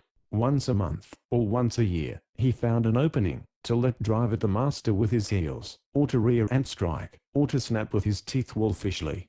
If he missed it meant a beating, if he landed it meant a beating postponed, and so the dream had grown to have the man one day beneath his feet. Now, on the hilltop, every nerve in his forelegs quivered in memory of the feel of live flesh beneath his stamping hoofs. It is said that sometimes one victory in the driving finish of a close race will give a horse a great heart for running, and one defeat, similarly, may break him. But Alcatraz, who had endured so many defeats, was at last victorious, and the triumph was doubly sweet. It was not the work of chance. More than once he had tested the strength of that old halter rope, covertly, with none to watch, and had felt it stretch and give a little under the strain of his weight. But he had long since learned the futility of breaking ropes, so long as there were stable walls or lofty corral fences to contain him. A moment of local freedom meant nothing, and he had waited until he should find open sky and clear country. This was his reward of patience. The short, frayed end of the rope dangled beneath his chin. His neck stung where the rope had galled him, but these were minor ills and freedom was a panacea. Later he would work off the halter as he alone knew how. The wind, swinging sharply to the north and the west, brought the fragrance of the forests on the slopes of the Eagles, and Alcatraz started on towards them. He would gladly have waited and rested where he was, but he knew that men do not give up easily. What one fails to do a herd comes to perform. Moreover, men struck by surprise, men stalked with infinite cunning. The moment when he felt most secure in his stall, and ate with his head down, blinded by the manger, was the very moment which the Mexican had often chosen to play some cruel prank. The lip of Alcatraz twitched back from his teeth as he remembered. This lesson was written into his mind with the letters of pain. In the moment of greatest peace, beware of man. That day he journeyed towards the mountains. That night he chose the tallest hill he could find and rested there, trusting to the wide prospect to give him warning. And no matter how soundly he slept, the horrid odor of man approaching would bring him to his feet. No man came near, but there were other smells in the night. Once the air near the ground was rank with fox. He knew that smell, but he did not know the faintest scent of wildcat. Neither could he tell that the dainty-footed killer had slipped up within half a dozen yards of his back, and crouched a long moment yearning towards the mountain of warm meat, but knowing that it was beyond its powers to make the kill. 1,000 futile alarms disturbed Alcatraz, for freedom gave the nights new meanings for him. Sometimes he wakened with a start, and felt that the stars were the lighted lanterns of 1,000,000 men searching for him, and sometimes he lay with his head strained high listening to the strange silence of the mountains and the night which has a pulse in it and something whispering forever in the distance. Hunted men have heard it, and to Alcatraz it was equally filled with charm and terror. What made it, he could not tell. Neither can men understand. Perhaps it is the calling of the wild animals just beyond earshot. That overtone of the mountains troubled and frightened Alcatraz on his first night. Eventually he was to come to love it. He was up in the first grey of the dawn hunting for food, and he found it in the form of bunch grass. He had been so entirely a stable-raised horse, that this fodder was new to him. His nose assured him over and over again that this was nourishment, but his eyes scorned the dusty patches 8 or 10 inches across, and half of that in height, with a few taller spears headed out for seed.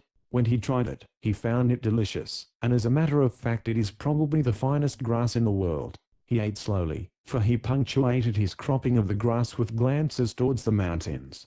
The eagles were growing out of the night, turning from purple-grey to purple-blue, to daintiest lavender mist in the hollows and rosy light on the peaks, and last the full morning came over the sky to step and the day wind rose, and fluffed his mane.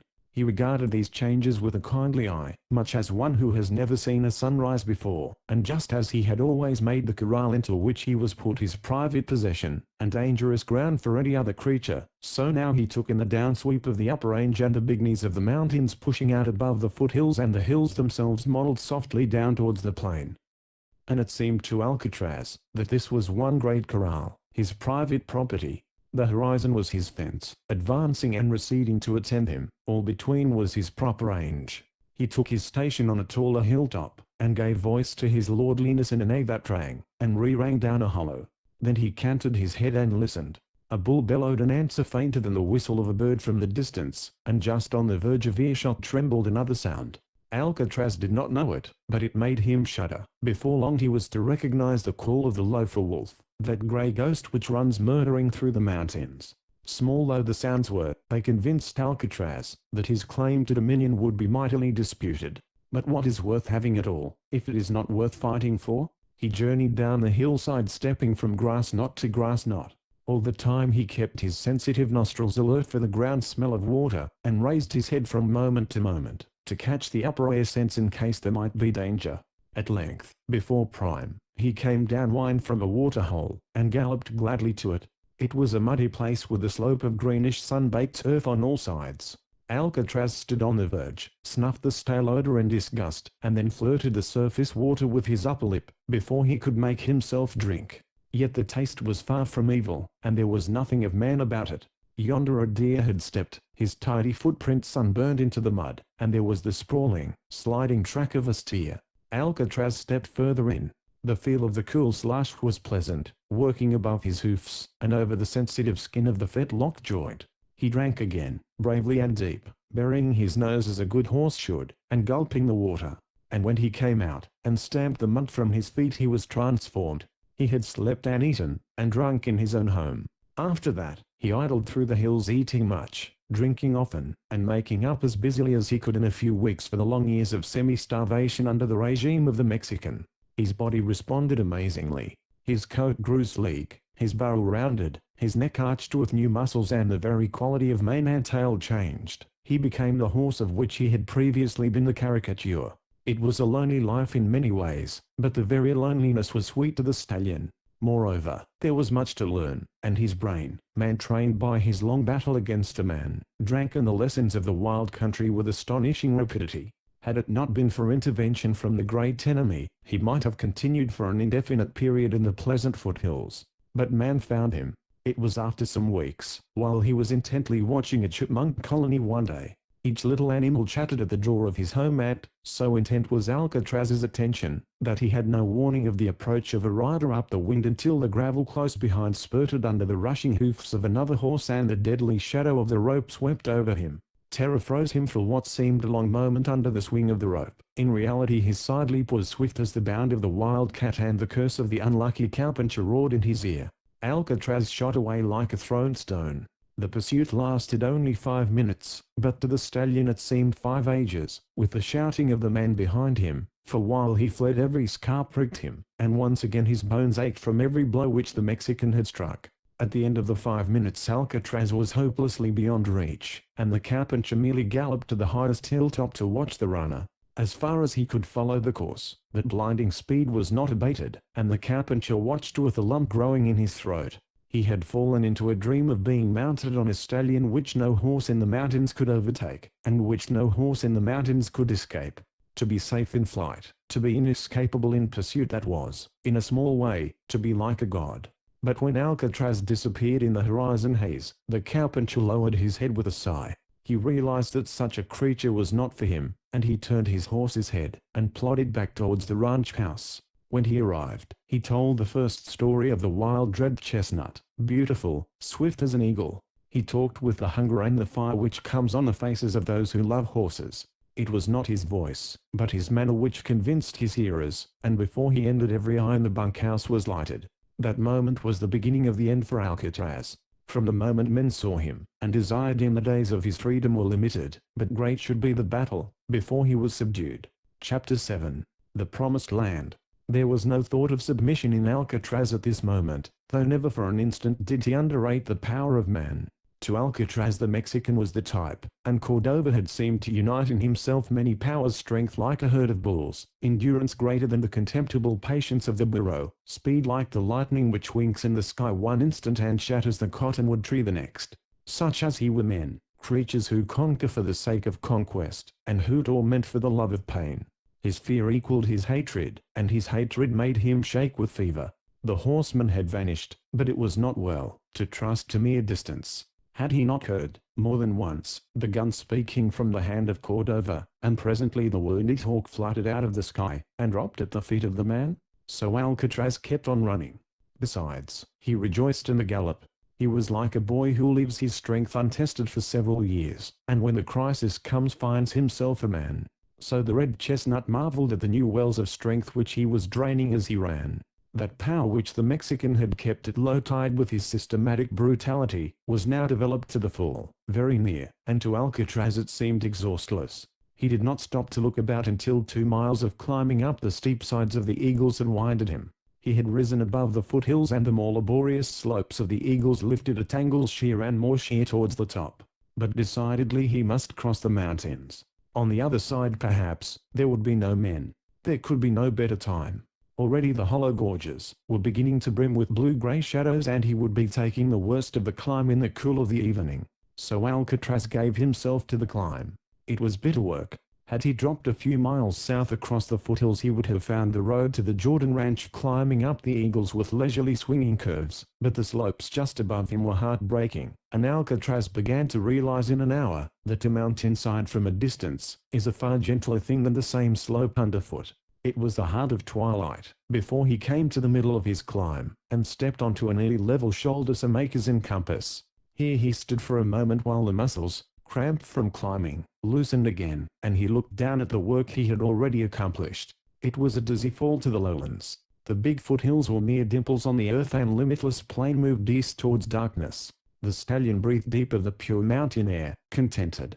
All his old life lay low beneath him in a thicker air, and in a deeper night. He had climbed out of it to a lonely height, perhaps, but a free one.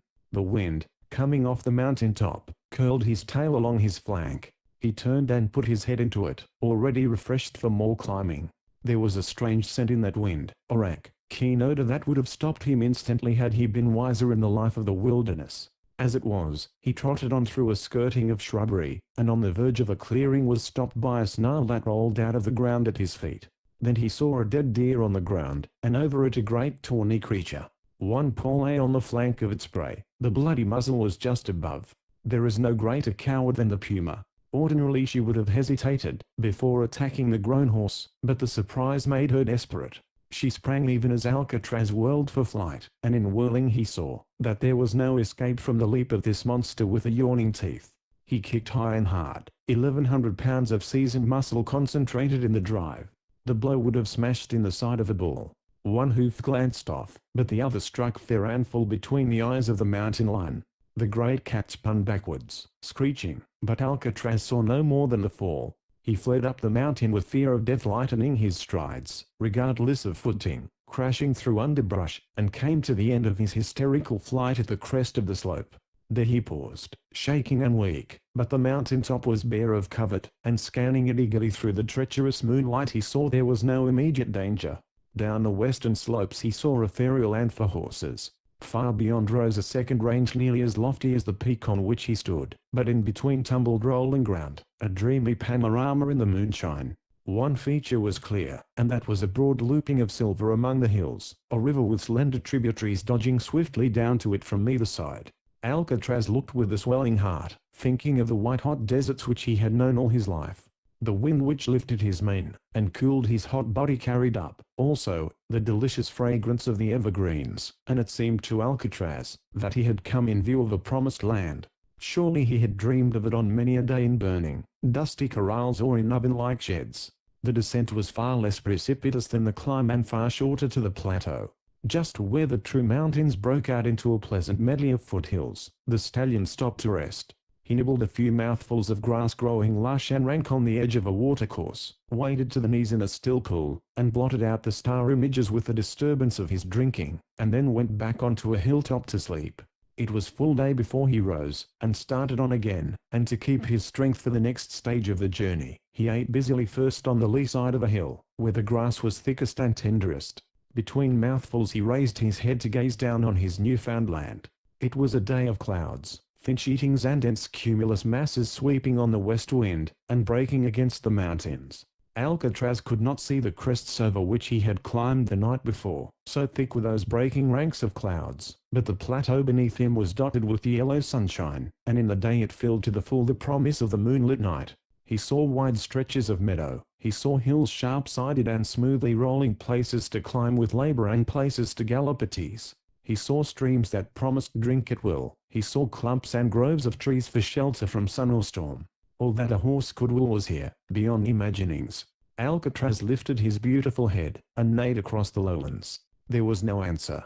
His kingdom silently awaited his coming, so he struck out at a sharp pace. The run of the day before, in place of stiffening him, had put him in racing trim, and he went like the wind. He was in playful mood.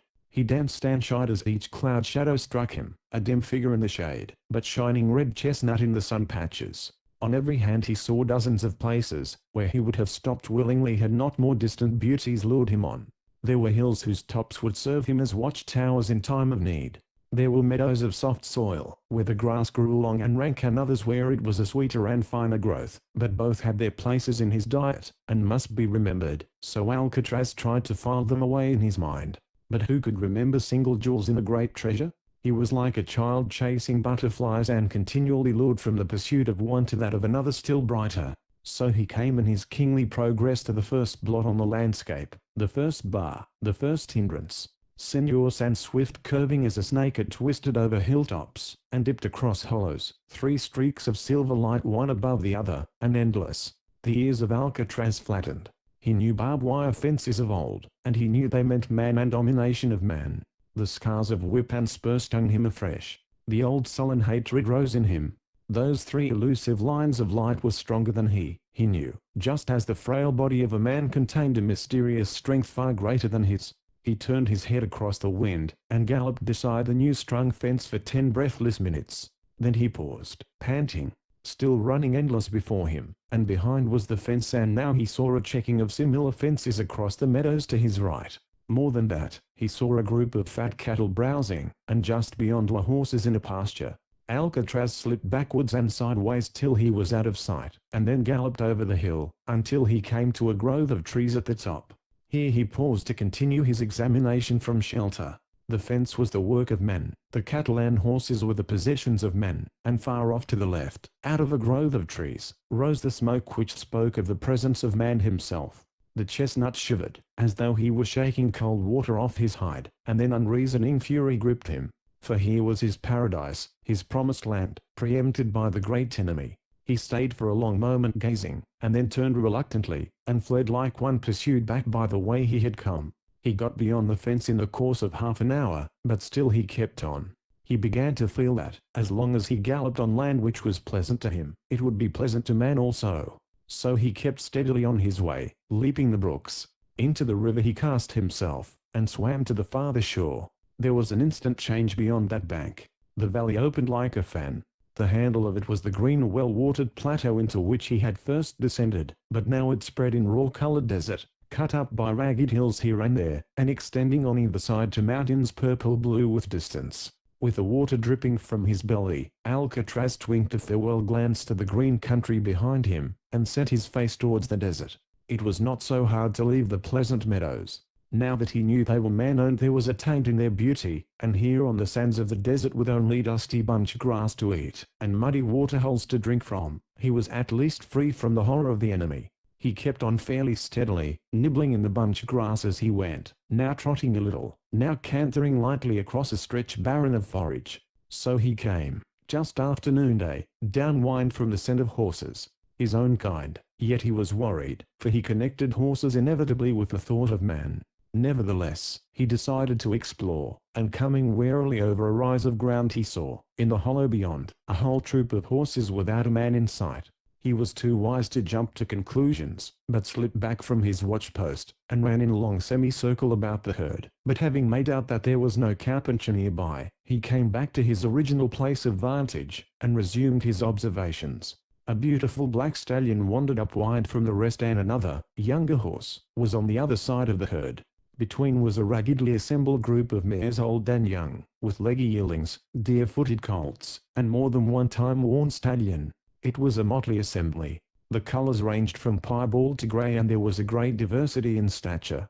Presently the black stallion neighed softly, whereat the rest of the herd bunched closely together, the mares with the foals on the side, and all heads turning towards the black, who now galloped to a hilltop, surveyed the horizon, and presently dropped his head to graze again. This was a signal to the others. They spread out again carelessly, but Alcatraz was beginning to put 2 and 2 together in his thoughts.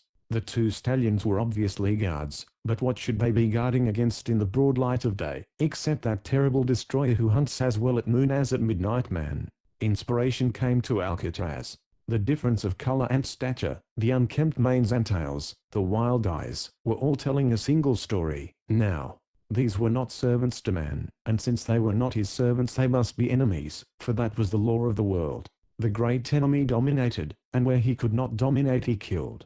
And the herd feared the same power which Alcatraz feared. Instantly they became to him brothers and sisters, and he stepped boldly into view. The result was startling. From the hilltop the black stallion whinnied shrill and short, and in a twinkling the whole group was in motion scurrying north.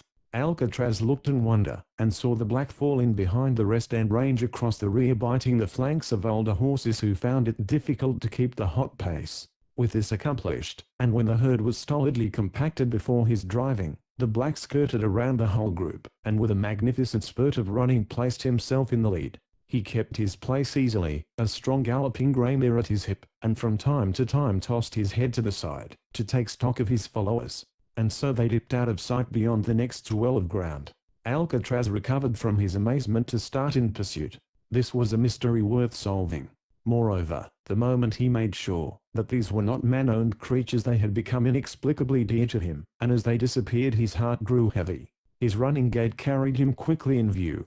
They had slackened in their flight a little, but as he hove in sight again they took the alarm once more, the foals first rushing to the front, and then the whole herd with flying manes and tails blown straight out.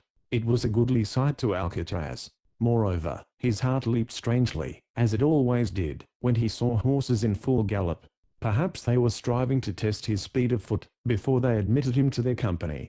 In that case the answer was soon given. He sent his call after them, bidding them watch a real horse run, then overtook them in one dizzy burst of sprinting. His rush carried him not only up to them but among them. 2 or 3 youngsters swerved aside with fright and snorts, but as he came up behind a labouring mare she paused in her flight to let drive with both heels. Alcatraz barely escaped the danger with a sidestep light as a dancer's, and shortened his gallop. He could not punish the mare for her impudence. Besides, he needed time to rearrange his thoughts. Why should they flee from a companion who intended no harm? It was a great puzzle. In the meantime, keeping easily at the heels of the wild horses, he noted that they were holding their pace better than any cowponies he had ever seen running. From the oldest mare to the youngest foal they seemed to have one speed afoot. A neigh from the black leader made the herd scatter on every side like fire in stubble. Alcatraz halted to catch the meaning of this new maneuver, and saw the black approaching at a high-stepping trot as one determined to explore a danger but ready to instantly flee, if it seemed a serious threat. His gaze was fixed not on Alcatraz, but on the far horizon, where the hills became a blue mist rolling softly against the sky. He seemed to make up his mind, presently, that nothing would follow the chestnut out of the distance, and he began to move about Alcatraz in a rapid gallop, constantly narrowing his circle. Alcatraz turned constantly to meet him, whinnying a friendly greeting, but the black paid not the slightest heed to these overtures. At length he came to a quivering stand 20 yards away, head up, ears back, a very statue of an angry and proud horse. Obviously it was a challenge, but Alcatraz was too happy in his newfound brothers to think of battle. He ducked his head a little, and pawed the ground lightly, a horse's age-old manner of expressing amicable intentions. But there was nothing amicable in the black leader. He reared a little, and came down lightly on his forefeet, his weight gathered on his haunches, as though he were preparing to charge, and at this unmistakable evidence of ill will, Alcatraz snorted and grew alert. If it came to fighting he was more than at home. He was a master. More than one corral gate he had cunningly worked ajar, and more than one flimsy barn wall he had broken down with his leaning shoulder, and more than one fence he had leaped to get at the horses beyond. With anger rising in him, he took stock of the opponent. The black lacked a good inch of his own height, but in substance more than made up for the deficiency. He was a stalwart 8-year-old, muscled like a Hercules, with plenty of bone to stand his weight, and his eyes, glittering through the tangle of forelock, gave him an air of savage cunning. Decidedly here was a foeman worthy of his steel, thought Alcatraz. He looked about him. There stood the mares and the horses ranged in a loose semicircle, waiting and watching. Only the colts, ignorant of what was to come, had begun to frolic together, or bother their mothers with the savage pretense of battle. Alcatraz saw one solid old bay topple her offspring with a side swing of her head. She wanted an unobstructed view of the fight. His interest in this biplane nearly proved his undoing, for, while his head was turned he heard a rushing of hoofs and barely had time to throw himself to one side as the black flashed by him. Alcatraz turned and reared to beat the insolent stranger into the earth, but he found that the leader was truly different from the sluggish horses of men. 100 wild battles had taught the black every trick of tooth and heel, and in the thick of the fight he carried his weight with the agility of a cat. Alcatraz had not yet swung himself fairly back on his haunches, when the black was upon him, the dust flying up behind from the quickness of his turn. Straight at the throat of the chestnut he dived, and his teeth closed on the throat of Alcatraz just where the neck narrows beneath the jaw. His superior height enabled Alcatraz to rear and fling himself clear, but his throat was bleeding when he landed on all fours, dancing with rage and the sting of his wounds. Yet he refrained from rushing. He had been in too many a fight to charge blindly. The black, however, had tasted victory, and came again with a snort of eagerness. It was the thing for which Alcatraz had been waiting, and he played a trick which he had learned long before from a cunning old gelding who, on a day, had given him a bitter fight. He pitched back, as though he were about to rear to meet the charge, but when his 4 feet were barely clear of the ground he rocked down again, whirled, and lashed out with his heels.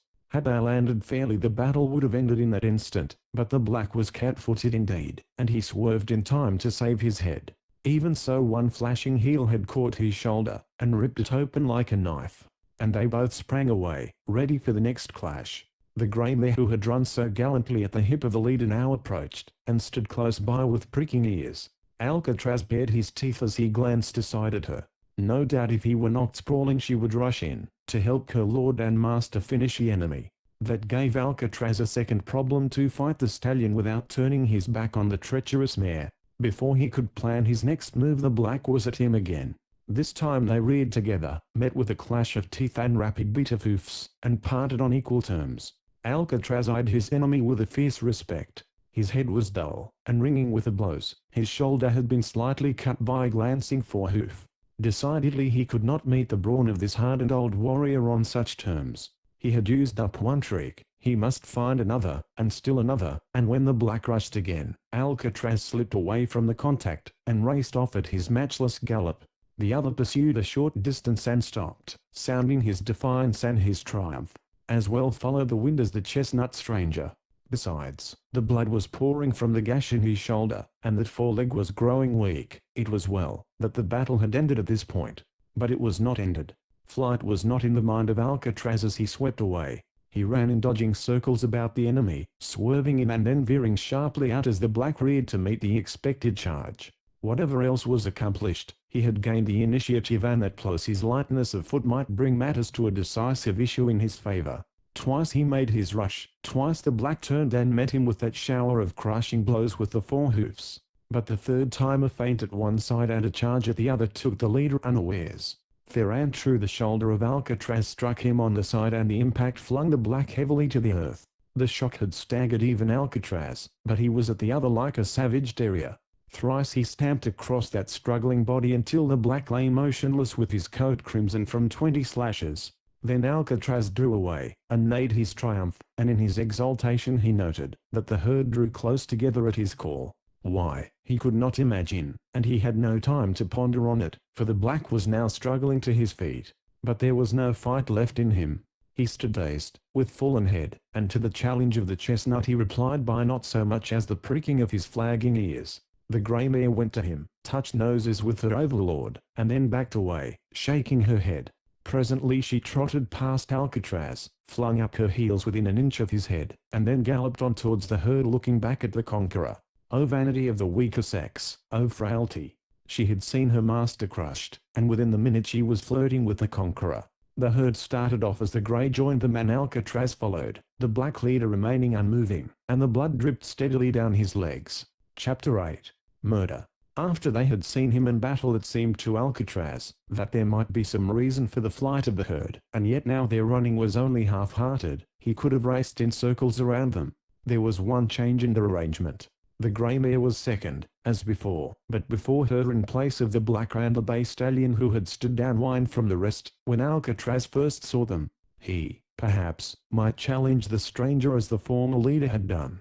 At any rate he should have the opportunity, for the fighting blood of Alcatraz was up, and he would battle with every horse in the herd, until he was accepted among them as an equal. He had a peculiar desire, also, to be up there beside the grey mare. Their meeting had been, indeed, only in the passing, and yet there was about her, how should one say, a certain something.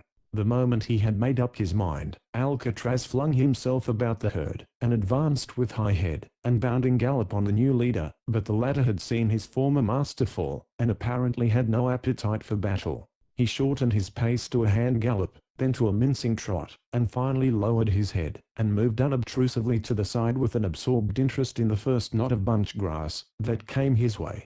To force battle on such a foe was beneath the dignity of Alcatraz, but the whole herd had stopped, every bright eye watching him. Perhaps there might be others more ambitious than the bay. He put up his head like the king of horses that he was, and stepped proudly forward.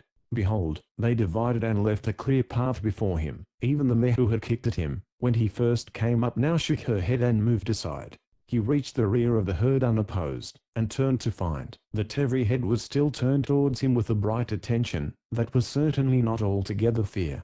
This was very strange, and while he thought it over, Alcatraz dropped his head and nibbled the nearest cluster of grass. At that, as at a signal, every head in the herd went down. It scattered carelessly here and there. Alcatraz watched them, bewildered. This was what he had noted when the black leader was among them. Then he understood, and was filled with warm content. Truly they had accepted him not only as a member, but as a master. To prove it, he trotted to the nearest hilltop, and neighed as he had heard a black neigh. At once they bunched, looking warily towards him. He lowered his head to nibble the grass, and again they scattered to eat. It was true. It was true beyond shadow of doubt, that from this moment he was a king with obedient subjects until, perhaps, some younger, mightier stallion challenged, and beat him down. Happily for Alcatraz, such forethought was beyond his reach of mind, and now he only knew the happiness of power. He noticed a long-bodied colt, incredibly dainty of foot, wandering nervously near him with pricking ears and sniffing nose.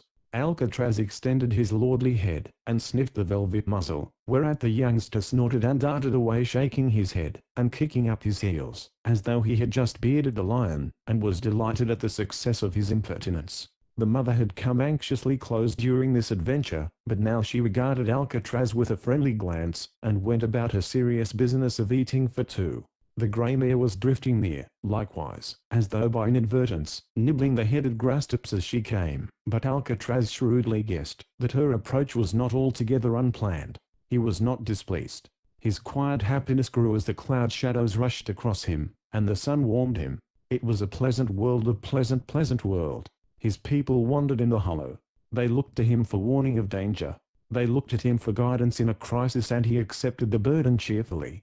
Fear, it seemed, had made him one with them. All his life he had dreaded only one thing, man, but these creatures of the wild had many a fear of the lobo, the mountain lion, the drought, the high-flying buzzard who would claim them, dying, and added above all this, man. Not that Alcatraz knew these things definitely. He could only feel at ease. His people were strong only in their speed and in their timidity, and he felt power to rule and protect them. For he who had fought man, and won, had surely nothing to dread from beasts. The great moment of his life had come to him, not in the crushing of the Mexican or the baffling of the mountain lion or the defeat of the black leader, but in the first gentle kindness that had ever softened his stern spirit. He was used to battle, but these, his people, accepted him. He was used to suspicion and trickery, but these trusted him blindly. He was used to hate, but because they had put themselves into his power he began to love them. He felt a blood tie between him and the weakest colt within the range of his eye. The herd drifted slowly downwind until late afternoon, eating their way rather than traveling, but when the heat began to wane, and the slant sunlight took on a yellow tone, they began to show signs of unrest, milling in a compact group with the foals frolicking on the outskirts of the circle. The mares were particularly disturbed, it seemed to Alcatraz, especially the mothers, and since all heads were turned repeatedly towards him he became anxious. Something was expected of him. What was it? In case they had scented a danger unknown to him, he cast a wide circle around them at a sharp gallop, but nothing met his nostril, his eye, or his ear, except the dust with its keen taint of alkali, and the bare hills, and the vague horizon sounds. Alcatraz came back to his companions at a halting trot which denoted his uneasy alertness. They were milling more closely than ever. The brood mares had passed to a sullen nervousness, and were kicking savagely at everything that came near. Decidedly something was wrong. The wise-headed grey mare loped out to meet him, and threw a course of circles around him as he came slowly forward. Plainly she expected him to do something, but what this might be Alcatraz could not tell. Besides, a growing thirst was making him irritable, and the insistence of the grey mare made him wish to fasten his teeth over the back of her neck and shake her into better behavior. By her antics she had worked him around to the head of the herd, and she had no sooner reached this point than she threw up her head with a shrill neigh, and started off at a gallop. The entire herd rushed after her, and Alcatraz, in a bound, ranged alongside the grey Ananek in the lead. While he ran, he whinnied a soft question to which she replied with a toss of her head, as though impatient at such ignorance. In reality she was guiding the herd. She knew it, and Alcatraz understood her knowledge, but he made a show of maintaining the guidance, keeping a sharp outlook, and turning the moment she showed signs of veering in a new direction. Sometimes, of course, he misread her intentions, and swerved across her head, and on each of these occasions she reached out, and nipped him shrewdly. Alcatraz was too taken up in his wonder at the actions of the herd to resent this insolence. For half an hour they kept up the steady pace, and then Alcatraz literally ran into the reason. It was a beautiful little lake, bedded in hard gravel, and maintained by a dribble of water from a brook on the north shore. Alcatraz snorted in disgust at his folly. What had disturbed them was exactly what had disturbed him first. He controlled his own desire for water, however, and followed an instinct that made him draw back, and wait until all the rest, the oldest stallion and the youngest colt, had waded in, and plunged their noses deep in the water. Then he went to the lake edge a little apart from the rest, and drank with his reflection glistening beneath him. It was a time of utter peace for the chestnut. While he drank he watched the line of images broken by the small waves in the lake, and listened to the foals which had only tasted the water and now were splashing it about with their upper lips. For his own part he did not drink too much, since much water in the belly makes a leaden burden, and Alcatraz felt that, as leader, he must always be ready for running. A scrawny colt, escaping from the heels of a yearling, floundered against him. Alcatraz gave way to the little fellow, and warned the yearling back with a savage baring of his teeth and a shake of his head. The foal, with head cocked upon one side, regarded its protector with impish curiosity, and was in the act of nibbling at the flowing mane of the stallion, when Alcatraz heard a sharp humming as of a wasp, then the sound of a blow, and the foal leaped straight into the air with head flung back. Before it hit water a report as of a hammer falling on anvil burst across the level pond, and then the colt struck heavily on its side, dead. That bullet had been aimed for the tall leader, and only the lifting of the foal's head had saved Alcatraz. He recognized the report of a rifle, and whirled from the water edge, signaling his company with a short neigh of fear. The arch-enemy was upon them. A volley poured in. Alcatraz, as he gained the shore, saw an old stallion double up with a scream of pain, and no sound is so terrible as the shriek of a tortured horse. No sound is so terrible even to horses. It threw the leader into an hysteria of panic. Others of the herd were falling or staggering in the lake. The remnant rushed up the slope, and over the sheltering crest of the hill beyond. Every nerve in the body of Alcatraz urged him to leap away with a rowy speed, passing even the grey Messi, who now shot off across the hills far in the van, but behind him raced weaker and slower horses, the older stallions and the mares with their foals.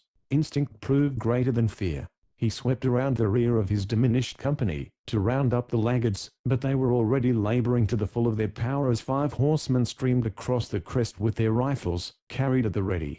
They were a hardy crew, these cowpunchers of the Jordan Ranch, but to the sternest of them this was ugly work. To draw a bead on a horse was like gathering the life of a man into the sight of the rifle, yet they knew that a band of will-running mustangs is a perpetual menace. Already the black leader had recruited his herd with more than one stray from the Jordan outfit, and it was for the black, first of all, that they looked.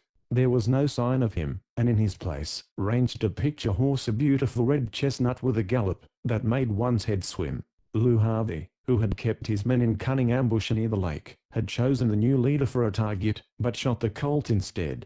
And it was Lou Harvey, again, who swung over the crest of the hill, and got the next chance at Alcatraz. The foreman of the Jordan Ranch pitched his rifle to his shoulder just as the leader, sweeping back to round up the rearmost of his company, presented a broadside target.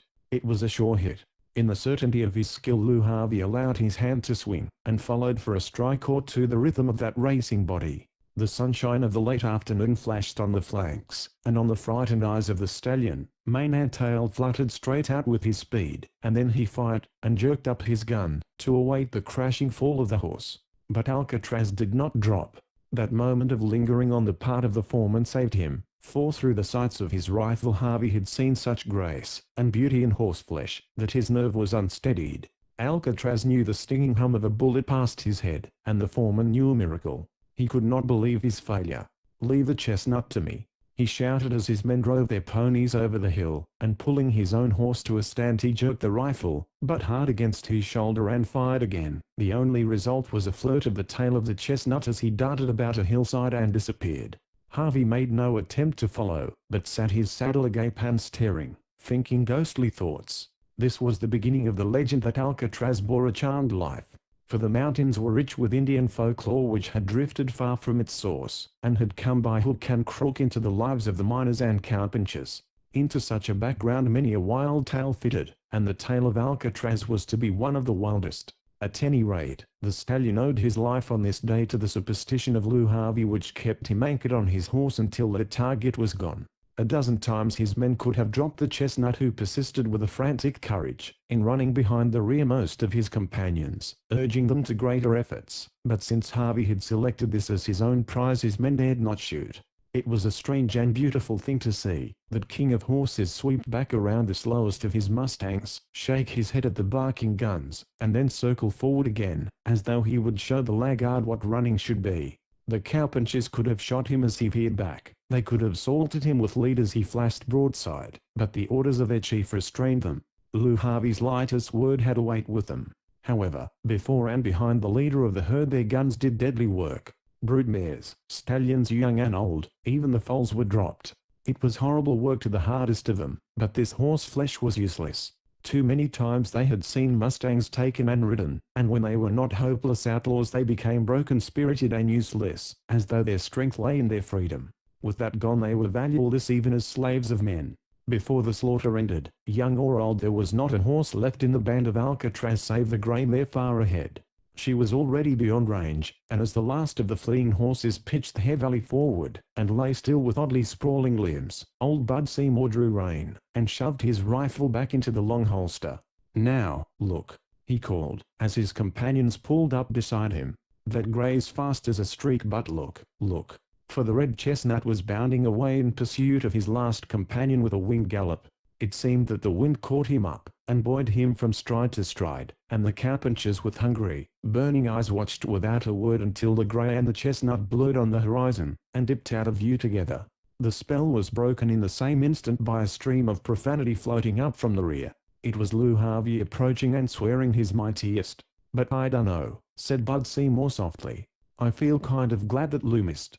He glanced sharply at his companions for fear they might laugh at this childish weakness, but there was no laughter, and by their starved eyes he knew that every one of them was riding over the horizon in imagination, on the back of the chestnut. Chapter 9. The Stampede. The grey mare made no effort to draw away when Alcatraz sprinted up beside her. She gave him not so much as a toss of the head or a swish of the tail, but kept her gaze on the far western mountains for she was still sick with the scent of blood, and she maintained a purposeful steady lope. It was far other with the stallion. He kept at her side with his gliding canter, but he was not thinking of the peace and the shelter from man, which they might find in the blue valleys of yonder mountains. His mind was back at the slaughter of Mingo Lake, hearing the crackle of the rifles, and seeing his comrades fall and die. It was nothing, that he had known the band only since morning. They were his kind, they were his people, they had accepted his rule, and now he was empty-hearted, a king without a people. The grey mare, the fleetest and the wisest of them all, remained, but she was only a reminder of his vanished glory. Remembering how Cordova had been served, might he not find a way of harming those men even as they had harmed him? He slackened to a trot and finally halted. His companion kept on until he neighed. Then she came obediently enough, but swinging her head up and down, to indicate her intense disapproval of this halt. When Alcatraz actually started back towards the place where the cowpunchers had dropped the pursuit, she threw herself across his way, striving to turn him with bared teeth and flirting heels. He merely kept a weaving course to avoid her, his head high and his ears back, which was a manner the mare had never seen in him before. She could only tell that she was less than nothing to him. Once she strove to draw back, by running a little distance west, and then turning and calling him, but her whinny made him not so much as shake his head. At length she surrendered, and sullenly took up his trail. He roved swiftly across the hollows. He sneaked up to every commanding rise, as though he feared the guns of men might be just beyond the crest, and these tactics continued, until they came in view of the small row of black figures riding against the sunset. The grey halted at once, rearing and snorting, for the sight brought again that hateful smell of blood. But her leader moved quietly after the cowpunchers. He was taking the man trail. It was arduous work, frisking from one point of vantage to another, never knowing when the great enemy might turn. They could make death speak from the distance of half a mile. Under shelter of the hills they might even double back to close range. They might be luring him by the pretense that he was unseen. In such maneuvers the mare was a dangerous encumbrance, for though she had fallen into the spirit of the thing at once, and never uttered even the faintest whinny, yet it would be far easier for the men to hear and see to than to detect one. Alcatraz strove to drive her back, sometimes whirling with teeth bared, and rushing at her, sometimes half-rearing as though to strike. But on such occasions she merely stopped and regarded him with eyes of mild amazement. She knew perfectly that he would never touch her with tooth or hoof. She also knew that this was dangerous folly, this badgering of terrible man. But since Alcatraz was not wise enough to follow her, she must even follow him in spite of his folly. She stayed half a dozen lengths in the rear, trembling with excitement, for now they passed the verge of the desert and now they entered a man-made road bordered with shining fences of men. What retreat was there, if men closed in from the front and the rear? Yet she went on with dainty and uneasy steps. As for Alcatraz, he had pressed up boldly, close to the riders, for now the twilight grew thick, and it was hard to make out the glimmering forms before him. Twice he paused, twice he went on. There was no real purpose in this following. He dared not come too close, and yet he hoped to harm them. He continued, wrung by a confusion of dreads and desires. He was beset with signs of man even in the darkness. Over the well-watered fields of the ranch he heard the lowing of cattle, and now and again the chorus of the sheep in a nearby pasture land was reawakened when the bell of the leader tinkled. They were all hateful sounds to Alcatraz, and every step he made seemed to consign him the more definitely to the power of the great enemy. In spite of his boldness he lost sight of the riders among the deeper shadows of the ranch buildings, and he stopped again to consider. The grey mare came beside him, and begged him back with a call softer than a whisper, but he merely raised his head the higher, and stared at the huge outlines of the sheds and barns. To Alcatraz every one of them was a fortress filled with danger, that might leap up at him. Yet he must not turn back, after having come all this distance, surely. He went on. The road opened into an unfenced semicircle with corrals on every side, and from one of these enclosures a horse neighed, and there was a brief sound of many trampling feet. Some of his own kind were playing there. Alcatraz forgot his hatred a little, forgot man. He went straight to the corral, and put his head over the top bar. Snorting softly, curious and frightened at once, 6 beautiful animals came towards him. He was one of their kind, so they came close. The scent of the wilderness was already on him, and they shrank away. Surely some sinister genius had directed Alcatraz to the one most valuable point of attack on all the ranch, for these were the 6 brood mares for whose purchase Marianne Jordan had cleaned out her bank account. The stallion did not know, of course. He did not even recognize them as his competitors in the race. All he felt was that there was something charmingly remembered, something half familiar about them. The boldest came near, and he touched noses, whereat she whirled with a little squeal, and lashed out at him, but her heels were carefully aimed wide of the mark and Alcatraz merely tossed his nose. Plainly she was a flirt. He pressed a little closer to the fence, and urged friendliness with a conversational whinny. They were not averse, coming towards him with eyes that glimmered in the darkness, retreating often and coming on again, until he had touched noses with them all. It was extremely pleasant to Alcatraz, and hardly less so, because the grey mare came, and shouldered him rudely. Then a voice spoke from the barn which opened off the corral. "What's all that damned nonsense with the mares yonder?" Alcatraz crouched for flight. Another voice answered, "They'll mill around every night for a while till they get used to the new place. That's the way with them crazy hot bloods. No hoss sense." The voices departed. The shrinking of the stallion had made the mares wince away in turn, but they came back now, and resumed the conversation, where it had been broken off. He was careful to introduce himself to each one. He was greatly tempted to jump the fence, and talk to them at closer hand, but he knew that it was great folly to risk his neck in a group of mares, before he had made out whether or not they were amiable. If they were cross-tempered he might be kicked to death, before he could escape. The investigations brought entirely favorable returns. They were very young, these Coles horses, and hence their curiosity was far stronger than their timidity. Before long every one of the 6 necks was stretched across the top rail, and when Alcatraz turned his back on them, they whinnied uneasily to call him back. If that were the case, why did they not jump? He went back, and showed them how simple it was, if they really wanted to escape and come out with him into the wind, and under the free stars of the mountains. Such a fence was nothing to that powerful jumper. He walked calmly to it, read, and sailed over. That sent the mares scampering wildly, here and there about the corral, and though they came back again after a time, they seemed to have learned nothing. When he jumped out again not one of them followed. Alcatraz stood off, and eyed them in disgust. When he was a yearling, he felt he had known more than those big stupid beautiful creatures. But plainly they wanted to get out with him. A wild horse is to the tame what the adventurous traveler is to the quiet man who builds a home. And from the grey mare and Alcatraz the six were learning many things. The scent of the open desert was on them, the sweat of hard running had dried on their hides, their heads were recklessly proud, and their tall stallion jumped the fence, as though there had never been men who made laws which well-trained horses must not transgress. Plainly he wanted them to come out. They were very willing to go for a romp, but they knew nothing about jumping, as yet, and all they could do, was to show their eagerness, to be out for a run, by milling up and down the fence. If that were the case, there were other ways of opening corrals and Alcatraz knew them all. He tried the fence with his shoulder, leaning all his weight.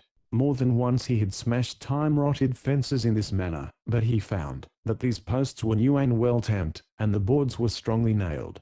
He gave up that effort, and went about looking for a gate. Gates were not hard to find. A gate is that part of a fence under which many tracks and many scents go. It is also a section which swings a little and rattles annoyingly in a wind. Upon the top board of that section there is sure to be thick scent of man, where his hands have fallen. Alcatraz found the gate. Under the weight of his shoulder it creaked, but did not give. He took the top rail in his teeth, while the mares stood back, wondering, in a high-headed semicircle, and the grey kept nudging at his flank, saying very plainly, "Enough of this nonsense. These gangling creatures, all legs and foolishness, are not of our kind, oh my master. Let us be gone." But Alcatraz heeded her not. He shook the gate back and forth. There are three kinds of fastenings for corral gates. One of them squeaks, and strains when it is pulled against. It is made of wire that leaves a bitter taste of iron and rust in the mouth, when it is touched. Wire is often very difficult, but with teeth and prehensile upper lip it may usually be worked up high, and finally it will fall over the top of one of the posts with a rattle, and then the gate is open. Another kind of fastening rattles very much, when the gate is shaken. This means that a loose board unites gates and post, running in a slot, and the only way to handle such a gate is to take the loose board by the end and draw it back as far as possible. Then the gate always swings open of its own accord. There is a third kind of fastening. Manuel Cordova used it. It consists of a padlock and chain, and where this is found one had better leave the cursed thing untried, for it will never be broken or removed. By the first shake of the gate and the corresponding rattle Alcatraz knew that the sliding board fastened it. He sniffed for it, and found it very easily, for always the latch board is the one heaviest with the man scent. He found it, and worked it easily back. It caught on a nail. He tugged again, and as he tugged he quivered at the sound of a human voice, and shrank as though the familiar whip of Cordova had cut him. "They are a little restless tonight, but aren't they dears, Shorty?" queried Marianne. "Kind of dear," said the carpenter, "but maybe they are worth the price." For all his surliness, however, Shorty was her best ally. "Wait till you see Lady Mary begin to. But isn't that a horse beyond the corral? A grey horse?" "I think it is, but it can't be." "Why not?" "There isn't a grey horse on the ranch, and oh!" For the gate of the corral creaked, and then swung wide. They could not see Alcatraz, for the bay mares stood between. "Don't move, don't speak," whispered the girl. "It's that stupid Lucas man. I told Lou Harvey that he was too careless to take care of the mares, and the first thing he's done is to leave the gate unlatched.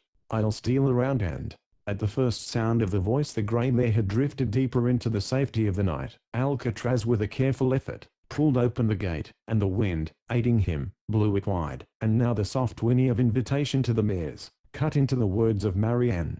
She went around the corral bending low, skulking in her run, for once the mares got out the gate they might bolt like crazy things, and come to harm in the murderous barbed wire fences. Shorty was hurrying around on the other side. Before she had taken half a dozen steps the neigh of the stallion, deafeningly loud, brought her to a halt with her hands clasped. She saw the mares start under the alarm call and rush for the gate. In a moment their hoofs were volleying down the road and the wail of Marianne went shrilling. "Lou Harvey! Lou Harvey! They are gone! Lou Harvey!" In the bunkhouse, pushed away his cards and rose with a curse. "That's what comes of working for a woman," he growled. "No peace. No rest. Work day and night. And if you ain't kept working you're just kept worried. It's hell." He clumped to the drawer and cast it open. "Well?" he called into the darkness. "Everyone out!" cried Marianne. "The mares have broken through the gate and stampeded." Chapter 10. The Thief. They came with a rush. At that, the mares the girl prized so highly were, in the phrase of the cowpunchers, high-headed fools incapable of taking care of themselves, running wild through the night. As likely as not they would cut themselves to pieces on the first bar-bed, wide fence that blocked their way. With such a thought to urge them, Marianne's hired men caught their fastest mounts, and saddled like lightning. There was a play of ropes and curses in the big corral, the scuffle of leather as saddle after saddle flopped into place, and then a stream of dim riders darted through the corral gate. All of this, dazed by the misfortune, Marianne waited to see, but as the first of the pursuers darted out of sight she turned, and ran to the box stall, where she kept her favorite pony, an nimble bay, inimitable on a mountain trail, and with plenty of foot on the flat. But never did Hurry waste so much precious time. The rush of her entrance in the dark startled the nervous horse, and she had to soothe it for a minute or more with a voice broken by excitement. After that, there was the saddling to be done, and her fingers stumbled and stuttered over the straps, so that when at last she led the bay out, and swung up to the saddle there was no sound or sight of the cowpunchers. But a young moon was edging above the eastern mountains, and by that light, now only an illusory haze, she hoped to gain sight of her men. Down the road she jockeyed the mare at the top of her pace with the barbed wire running in 3 dim streaks of light on either side until at last she struck the edge of the desert. The moon was now well above the horizon and the sands rolled, in dun levels and black hollows over which she could peer for a considerable distance. Still there was no sight of her cowpunchers, and this was a matter of small wonder, for a 10-minute start had sent them far away ahead of her. It would never do to push ahead with a blind energy. Already the bay was beginning to feel the run, and Marianne reluctantly drew down to the long lope, which is the favorite gait of the company. At this pace she rocked on over mile after mile of desert through the moon haze, but never a token of the cowpunchers came on her. Twice she was on the verge of turning back, twice she shook her head, and urged them on again. Hour upon hour had slipped by her. Perhaps Harvey long since had given up the chase, and turned towards the ranch. In the meantime, so much alike was all the ground she covered, that she seemed to be riding on a treadmill, but yet she could not return. The moon floated higher and higher as the night grew old, and at length there was a dim lightening in the east which foretold dawn, but Marianne kept on. If she lost the mares it would be very much like losing her last claim to the respect of her father. She could see him, in prospect, shrug his shoulders and roll another cigarette. Above all she could see Lou Harvey smile with a suppressed wisdom. Both of them had, from the first, not only disapproved of the long price of the Coles horses, but of their long legs as well, and their damned high heads. She had kept telling herself fiercely that before long, when the mares were used to mountain ways and trails, she would ride one of them against the pick of Harvey's saddle ponies, and at the end of the day he would know how much blood counts in horseflesh. But if that chance were lost to her with the mares themselves, she did not know where she could find the courage to go back and face the people at the ranch. Meantime the dawn grew slowly in the east, but, even when the mountains were huge and black against flaming colors of the horizon sky, there was no breaking of Marianne's gloom. Now and then, hopelessly, she raised her field glasses, and swept a segment of the compass. But it was an automatic act, and her own forecast of failure obscured her vision, until at last, saddle-racked, trembling with weariness and grief, she stopped the mare. She was beaten. She had turned the bay towards the home trail when something subconsciously noted, made her glance over her shoulder, and she saw them. She needed no glass to bring them close. Those 6 small forms moving over the distant hill could be nothing else. But if she doubted, all room for doubt was instantly removed, for in a moment a group of horsemen passed raggedly over the same crest. Harvey had found them, after all. Tears of relief and astonishment streamed down her face. God bless Lou Harvey for this good work. Even the bay seemed to recover her spirit at the sight. She had picked up her head, before she felt the rein of the mistress, and now she answered the first word, by swinging into a brisk gallop that overhauled the other swiftly. How the eyes of Marianne feasted on the reclaimed truants! They danced along gaily, their slender bodies shining with sweat in the light of the early day, and Lady Mary mincing in the lead. A moment later, Marianne was among her cowpunchers.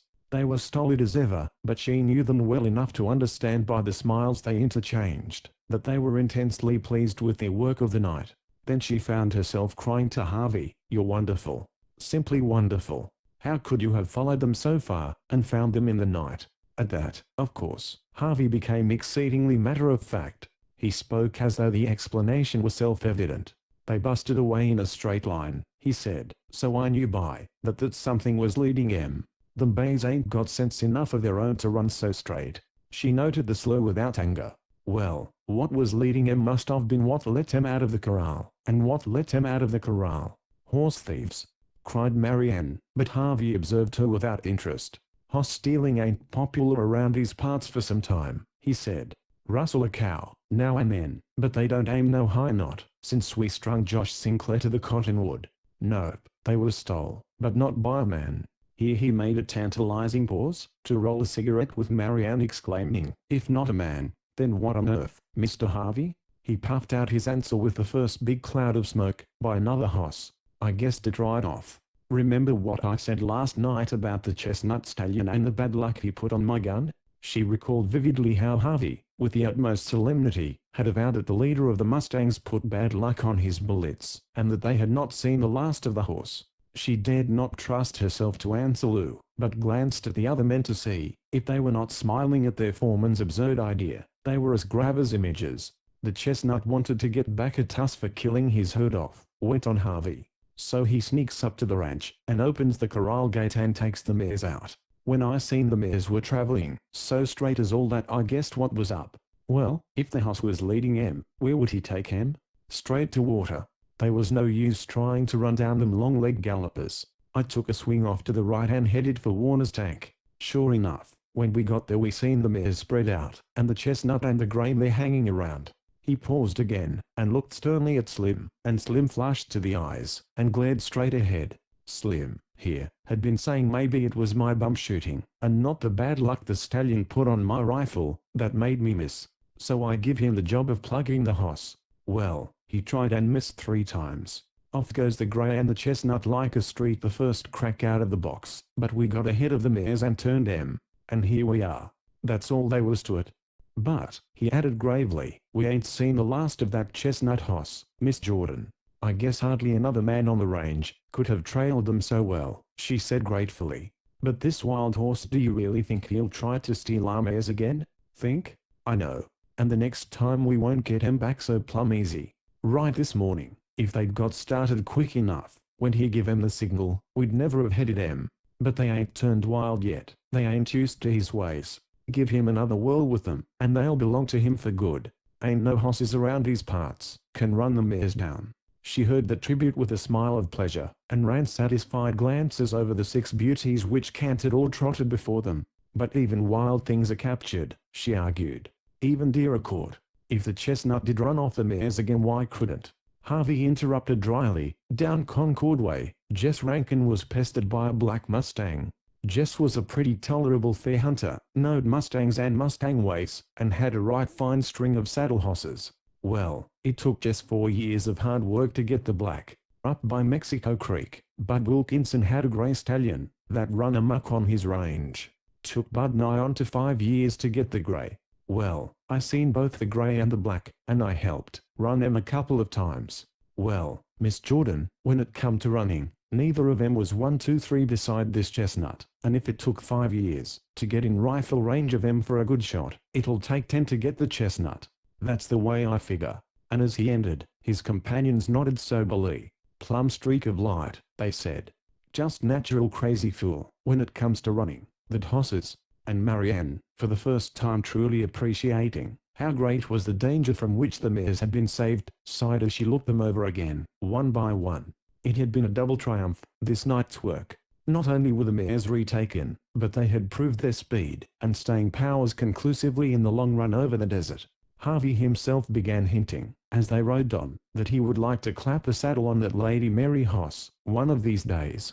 In truth, her purchase was vindicated completely, and Marianne fell into a happy dream of a ranch stocked with saddle horses all drawn from the blood of these neat-footed mares. With such horses to offer, she could pick and cull among the best punches in the West. Into the dream, appropriately enough, ran the neigh of the horse, long-drawn and shrill of pitch, interrupted by a sudden burst of deep-throated curses from the riders. The 6 mares had come to a halt with their beautiful heads raised to listen, and on a far-off hill, Mary saw the signaller, a chestnut horse gleaming red in the morning light. "It's him!" shouted Harvey. "The nervy devil has come back, to give us a look. Shorty, take a crack at him." For that matter, every man in the party was whipping his rifle out of its holster as Mary raised her field glass hurriedly to study the stranger. She focused on him clearly at once, and it was a startling thing to see the distant figure shoot suddenly close to her, distinct in every detail, and every detail an item of perfect beauty. She gasped for admiration and astonishment. Mustang he might be, but the short line of the back above, and the long line below, the deep set of the shoulders, the length of neck, the Arab perfection of head, would have allowed him to pass unquestioned muster among a group of thoroughbreds, and a picked group at that. He turned, at that instant, and galloped a short distance along the crest, neighing again, and then paused like an expectant dog, with one forefoot raised, a white-stokinged forefoot. Marianne gripped the glass hard, and then dropped it. By the liquid smoothness of that gallop, by the white-stokinged forefoot, by something about his head, and above all by what she knew of his cunning, she had recognized Alcatraz. And where, in the first glimpse, she had been about to warn the men not to shoot this peerless beauty, she now dropped the glass with a memory of the trampling of Manuel Cordova rushing back across her mind. "It's Alcatraz!" she cried. "It's that chestnut I told you of at Glosterville, Mr. Harvey. Oh, shoot and shoot to kill. He's a murderer, not a horse." That injunction was not needed. The rifle spoke from the shoulder of Shorty, but the stallion neither fell nor fled, and his challenging neigh rang faintly down to them. "Mind the mares!" shrilled Marianne suddenly. "They are starting for him." In fact, it seemed as though the report of the rifle had started the Coles horses towards their late companion. They went forward at a high-stepping trot, as horses will, when their minds are not quite made up about their course. Now, in obedience to shouted orders from Harvey, the cowpunchers split into 2 groups, and slipped away on either side to head the truants. Marianne herself, spurring as hard as she could after Harvey, heard the foreman groaning, "My God, do you ever see a horse stand up under gunfire like that?" For as they galloped, the men were pumping in shot after shot wildly, and Alcatraz did not stir. The firing merely served to rouse the mares from trot to gallop, and from gallop to run. For the first time Marianne mourned their speed. They glided away, as though the horses of the cowpunchers were running fetlock deep in mud. They shot up the slope towards the distant stallion like 6 bright arrows. Then came Harvey's last, despairing effort. "Pull up, Shorty, Slim. Pull up and try to drop that devil." They obeyed. Marianne, racing blindly ahead, heard a clangor of shots behind her, and riveted her eyes on the chestnut, waiting for him to fall. But he did not fall. He seemed to challenge the bullets with his lordly head, and in another moment he was wheeling with the mares about him. Even in her anguish, Marianne noted with a thrill of wonder, that though the Coles horses were racing at the top of their speed, the stallion overtook them instantly, and shot into the lead. For that matter, handicapped with the wretched ride, staggering weak from underfeeding, he had been good enough to beat them in Glosterville, and now he was transformed by rich pasture and glorious freedom. The whole group disappeared, and when she reached the crest in turn, she saw them streaking far off, hopelessly beyond pursuit, and in the rear, labored a grey mare, sadly outrun. Then, as she drew rein, with the mare heaving and swaying from exhaustion beneath her, she remembered the words of Lew Harvey, "It'll take 10 years to get the chestnut." Marianne dropped her face in her hands and burst into tears. It was only a momentary surrender. When she turned back, to join the down-headed men on the home trail, for it was worse than useless to follow Alcatraz on such jaded horses, Marianne had rallied to continue the fight. 10 years to capture Alcatraz and the mares he led? She swept the forms of the cowpunchers with one of those all-embracing glances, of which few great men and all excited women are capable. Yes, old age would capture Alcatraz before such men as these. For this trail there was needed a spirit as much superior to other men in tireless endurance, and in speed as Alcatraz was superior to other horses. There was needed a man who stood among his fellows as Alcatraz had stood on the hill crest, defiant, lordly, and free. And as the thought drove home in her, Marianne uttered a little cry of triumph. All in a breath she had it. Red Purries was the man. But would he come? Yes, for the sake of such a battle as this, he would journey to the end of the world, and give his services for nothing. Chapter 11. The Failure.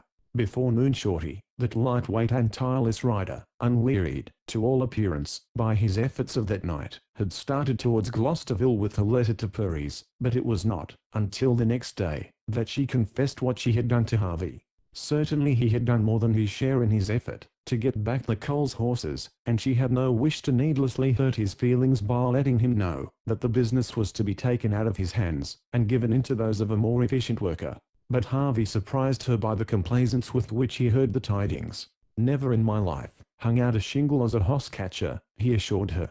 "He's welcome to the job. Me and the boys won't envy him none. It'll be a long trail and a tolerable lonely one, most like." After that she settled down to wait with as great a feeling of security as though the mares were already safely back in the corral. If he came, the death warrant of Alcatraz was as good as signed. But when the third day of waiting ended without bringing Shorty and Purys, as it should have done, the if began to assume greater proportions, and by late afternoon of the fourth day she had made up her mind that Purys was gone from Gloucesterville and that Shorty was on a wild goose chase after him. So great was her gloom, that even her father, usually blind to all emotions around him, delayed a moment, after he had been helped into his buckboard, and stared thoughtfully down at her. The habit had grown on Oliver Jordan of late. When the westering sun lost most of its heat, and threw large shadows and a yellow light over the mountains, Oliver would have a pair of ancient greys, patient as burros and hardly faster, hitched to a buckboard, and then drive off into the evening and perhaps, long after the dinner hour. Only foul weather kept him in from these lonely jaunts on which he never took a companion. To Marianne they were a never-ending source of wonder and sorrow, for she saw her father slowly withdrawing himself from the life about him, and dwelling in a gentle uninterrupted melancholy. She met his stare, on this evening, with eyes clouded with tears. Truly he had aged woefully in the past years. The accident which robbed him of his physical freedom seemed, at the same time, to destroy all spirit of youth. Whether walking or sitting he was bowed. His eyes were dull. Beside his mouth, and between his eyes deep lines gave a sad dignity to his expression. And though, as his cowpunchers swore, his hand was as swift to draw a gun as ever, and his eyes steady on a target, he had gradually lost interest in even his revolvers. Indeed, what real interest remained to him in the world, Marianne was unable to tell. He lived and moved as one in a dream, surrounded by a world of dreams. His eyes were dull from looking into the dim distance of strange thoughts, and the smile which was rarely away from his lips was rather whimsically enduring than a sign of mirth. But as he looked down at her from the buckboard, Marianne saw his expression clear to awareness of her. He even reached out and rested his hand on her head, so that her face was tilted up to him.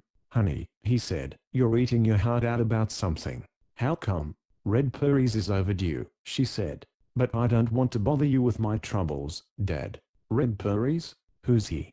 Don't you remember? I told you how he rode Rickety. And now I've sent for him to come and hunt Alcatraz because, once that man-killing horse is dead, it will be easy to get the mares back. And every day counts. Every day the mares are getting wilder." "What mares?" Then he nodded. "I remember. And they ain't nothing but that worrying you, Marianne." His expression of concern vanished. His glance wandered far east where the shades were already brimming the valleys. "I'll be getting on, then, honey." All at once, for pity at thought of him driving into the lonely silences, she caught his hand. It was still lean, hard of palm, sinewy with strength of which most extreme age, indeed, would never entirely rob it, and the touch of those strong fingers called back to her mind the picture of Oliver Jordan as he had been, a kingly man among men. Tears came into the eyes of Marianne. "But where are you going?" she asked him gently. "And why do you never let me go with you, dear?" "You?" he chuckled. "Waste time driving out nowheres with an old codger like me? I didn't give you all that schooling to have you throw your life away doing things like that. Don't you bother about me, Marianne. I'm just going to drift over yonder around Jackson Peak. You see? But who is there, and what is there?" He merely rubbed his knuckles across his forehead, and then shook his head. "I don't know. Nothing much. It's tolerable quiet, though, and you get the smell of the pines the minute the trail starts climbing. Sort of a lazy place to go, but then I've turned into a lazy man, honey. Just sitting and thinking is about all I'm good for, almost like just the sitting without the thinking." "Why, Marianne, where'd you get them tears?" She choked them back. I wish she began. "That's right," he nodded. "Keep right on wishing things. That's what I've been doing lately. And wishing things is better than doing them. The way kids are, that's the best way to be. Slang, Marianne. She stepped back, trying valiantly to smile, and he raised a cautioning finger, chuckling. Look here, now, don't you go to bothering your head about me. Just save your worrying for this Purry's gent. He clucked to the greys and their sudden start threw him violently against the back of the seat. The promise of that start, however, was by no means borne out by the pace into which they immediately fell, which was a dog-trot executed with trailing hoofs that raised little wisps of dust at every stride. She saw the lines slacken, and hang loosely to every swing of the buckboard. Had she not, 10 years before, trembled at the sight of this same team dashing into the road, high-headed, eyes of fire, and the reins humming with the strength of Oliver Jordan's pull? The buckboard jolted slowly down the road, and swung out of sight, but Marianne Jordan remained for long moments, staring after her father. Every time they passed through one of these interviews, and today's talk had been longer than most, she always felt that she had been pushed a little farther away from him. At the very time of his life, when his daughter should have become a comfort to him, Oliver Jordan withdrew himself more and more from the world, and she could not but feel that his evening drives through the silences of the hill were dearer and closer to him than his daughter. The buckboard reappeared, lurching up a farther knoll, and then rolled out of sight, to be seen no more. And Marianne felt again what she had often felt before, seeing her father drive away in this fashion, that someday Oliver Jordan would never come back from the hills. A moment later, half a dozen of the cowpunchers came into view with the unmistakable form of Lew Harvey in the lead. He was a big-looking man in the saddle, and he showed himself to the greatest advantage by riding rigidly erect with his head thrown a little back, so that the loose brim of his sombrero was continually in play about his face. For all her dislike of him, she could not but admit that he was the beau ideal of the fine horseman. The dominant leader showed in every line, and it was no wonder that the cowpunchers feared and respected him. Besides, there were many tales of his prowess with rifle and revolver, to make him stand out in bolder relief. She saw the riders disappear in the direction of the corrals, and then turned back towards the house. Unquestionably it was to avoid sight of his men returning from their day's work that Oliver Jordan usually drove off at this time of the day. It brought home to him too keenly the many times when he himself had ridden back by the side of Lew Harvey from a day of galloping in the wind. It crushed him with a sense of the impotence into which his life had fallen. Indeed, unless some vital change came, her father must soon mourn himself into a grave. For the first time Marianne clearly perceived this. Oliver Jordan was wasting for grief over his lost freedom, just as some youthful lover might decline because of the death of his mistress. The shock of this perception brought Marianne to a halt. When she looked up, Shorty and Red Purries were not 100 yards away, swinging along at a steady lope. All sad thoughts were whisked from her mind as a gust whirls dead leaves away, and shows the green grass beneath, newly growing. How it lifted her heart to see him! But she looked down, with a cold falling of gloom, at her blue gingham dress. That was not as she wished to appear. She could be in her riding costume, with a rather mannish blouse and loosely tied cravat, spurs on her boots and quirt in her hand as became the mistress and ruling force of a big ranch. Then she received sudden and convincing proof that mere outward appearances meant nothing in the life of Red Jim Purries. He took off his hat and swung it in greeting. There was a white flash of his teeth as he laughed, a red flash of his amazing hair in the sunset light. Then he was pulling up and swinging down to the ground. He came to meet her with his hat dangling in one hand and the other extended. Typically Western, she thought, that in their second meeting he should act like an old friend. Delightfully Western too. Under his straight glancing eyes, his open smile of pleasure, new confidence came in Marianne, new self-reliance. The grip of his hand sent strength up her arm, and into her heart. "I'd given you up," she admitted. "Mighty sorry it took so long," said Purries. "You see, I was right in the middle of a little poker game that hung on uncommon long. But when it finished up, me and Shorty come as fast as we could." "Eh, Shorty?" "Huh," grunted Shorty. Marianne looked to her messenger for the first time. He sat his saddle loosely, one hand falling heavily on the pommel, and his head bent. He did not raise it to meet her glance, but rolled his eyes up in a gloomy scowl which flitted over her face, and then came to a rest on the face of Red Jim Purries. A frown of weariness puckered the brow of Shorty. Purple, bruised places of sleeplessness surrounded his eyes, and every line of age or worry or labor was graven more deeply on his face. "Huh," grunted Shorty again, mumbling his words very much like a drunkard. "I've killed my Mamie hoss, that's all." And with this gloomy retort, he urged the mare to a down-headed trot. In fact, the staunch little brown mare staggered on tired legs and her sides heaved like bellows. The grey horse of Red Jim Purries was in hardly better condition. "I wanted you quickly," said Marianne, a little horrified. "But I didn't ask you to kill your horses coming." "Kill him?" said Purries, and he cast a sharp glance of disapproval at her. "Not much. That horse of mine is a pile fagged. I aim to get her that way. But she'll be fit as a fiddle in the morning. I ride her till she's through, and never a step more. I know the minute she's through working on muscle and starts working on her nerve, and when that time comes, I stop. I've put up in the middle of nowheres, to let her get back her wind. Kill her? Nope, lady, and the only reason Shorty's hoss was so used up was because he plumb insisted on keeping up with us." And Marianne nodded. Ordinarily such a speech would have drawn argument from her. Indeed, her own submissiveness startled her as she found herself gently inviting the fire-eater to come into the house and learn in detail the work which lay before him. Chapter 12. From the hip. Shorty rode for the bunkhouse instead of the corrals, and tumbling out of the saddle he staggered through the door. Inside, the cowpunchers sat about enjoying a before-dinner smoke and the coolness which the evening wash had brought to their wine-parched skins. Shorty reeled through the midst of them to his bunk, and collapsed upon it. Not a man stirred. Not an eye followed him.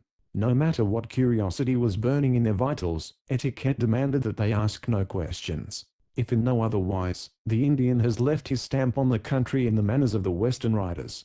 In the meantime, Shorty lay on his back with his arms flung out crosswise, his eyes closed, his breath expelled with a moan, and drawn in with a rattle.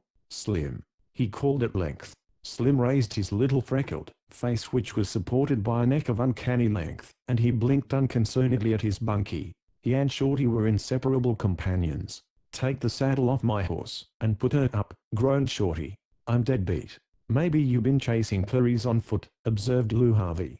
Direct questions were still not in order, but often a man could be taunted into speech. "Damn Purries and damn him black," retorted Shorty, opening his eyes with a snap, and letting a glance blaze into space. "Of all the leather-skinned, mule-muscled, wrong-headed gents I ever seen, he's the outlastingest." "You sure got your vocabulary all warmed up," observed Little Joe, so called because of 200 pounds of fine hard sinew and muscle. Slim was wandering towards the door to execute his mission, but he kept his head cocked towards his prostrated friend, to learn as much as possible before he left. "Which I disremember," went on Little Joe thoughtfully, "have you ever putting so many words together without cussing? Purries must off give you some Bible study down to Gloucesterville." It brought Shorty up on one bulging elbow and he glared at Little Joe. "Bible?" snorted Shorty. "His idea of a Bible is 52 cards and a joker. He does his praying with one foot on a footrail." "He'll sure fit in fine here," drawled Little Joe. "What with a girl for our boss and a hired hoss catcher, none of us being good enough to take the job, we all will get a mighty fine rep around these parts. You done yourself proud bringing him up here, Shorty." "Laugh, damn you," said Shorty, heated to such a point that he half forgot his exhaustion. "You ain't been through what I been through. You ain't man enough to have lasted." The imputation sobered Little Joe, and he shrugged his massive shoulders significantly. Shorty's laugh was shrill with contempt. "Oh, you're big enough," he sneered. "But what does beef count agin a lightning flash?" He grew reminiscent. "I seen him bluff down the Wyoming Kid yesterday." A religious silence spread in the bunkhouse. The cowpunchers sat as stiff as though in Sunday store clothes. Shorty took advantage of this favoring hush. "I find him sitting in at a game of poker and I give him the girl's letter. He shakes it open saying, 'See the 10 and raise you 10 more.' I look over his shoulder as he flips up his cards. He's got a measly pair of deuces. Then he reads the letter and hands it back to me. 'Is it as bad as all that?' he says. 'See the t'other 5 and raise you 20. "'You're too strong for me, Red,' says the gent that was bucking him and lays down to that pair of deuces. I read the letter. 'Dear Mr. Purries, I know you don't like to hire out, but this is a job where you won't have a boss. The chestnut horse that nearly killed Manuel Cordova Alcatraz has come to my ranch and stolen half a dozen valuable mares. Will you come up and try to get rid of him for me? The job seems to be too big for my men. Name your own terms. Cordially yours, Marianne Jordan."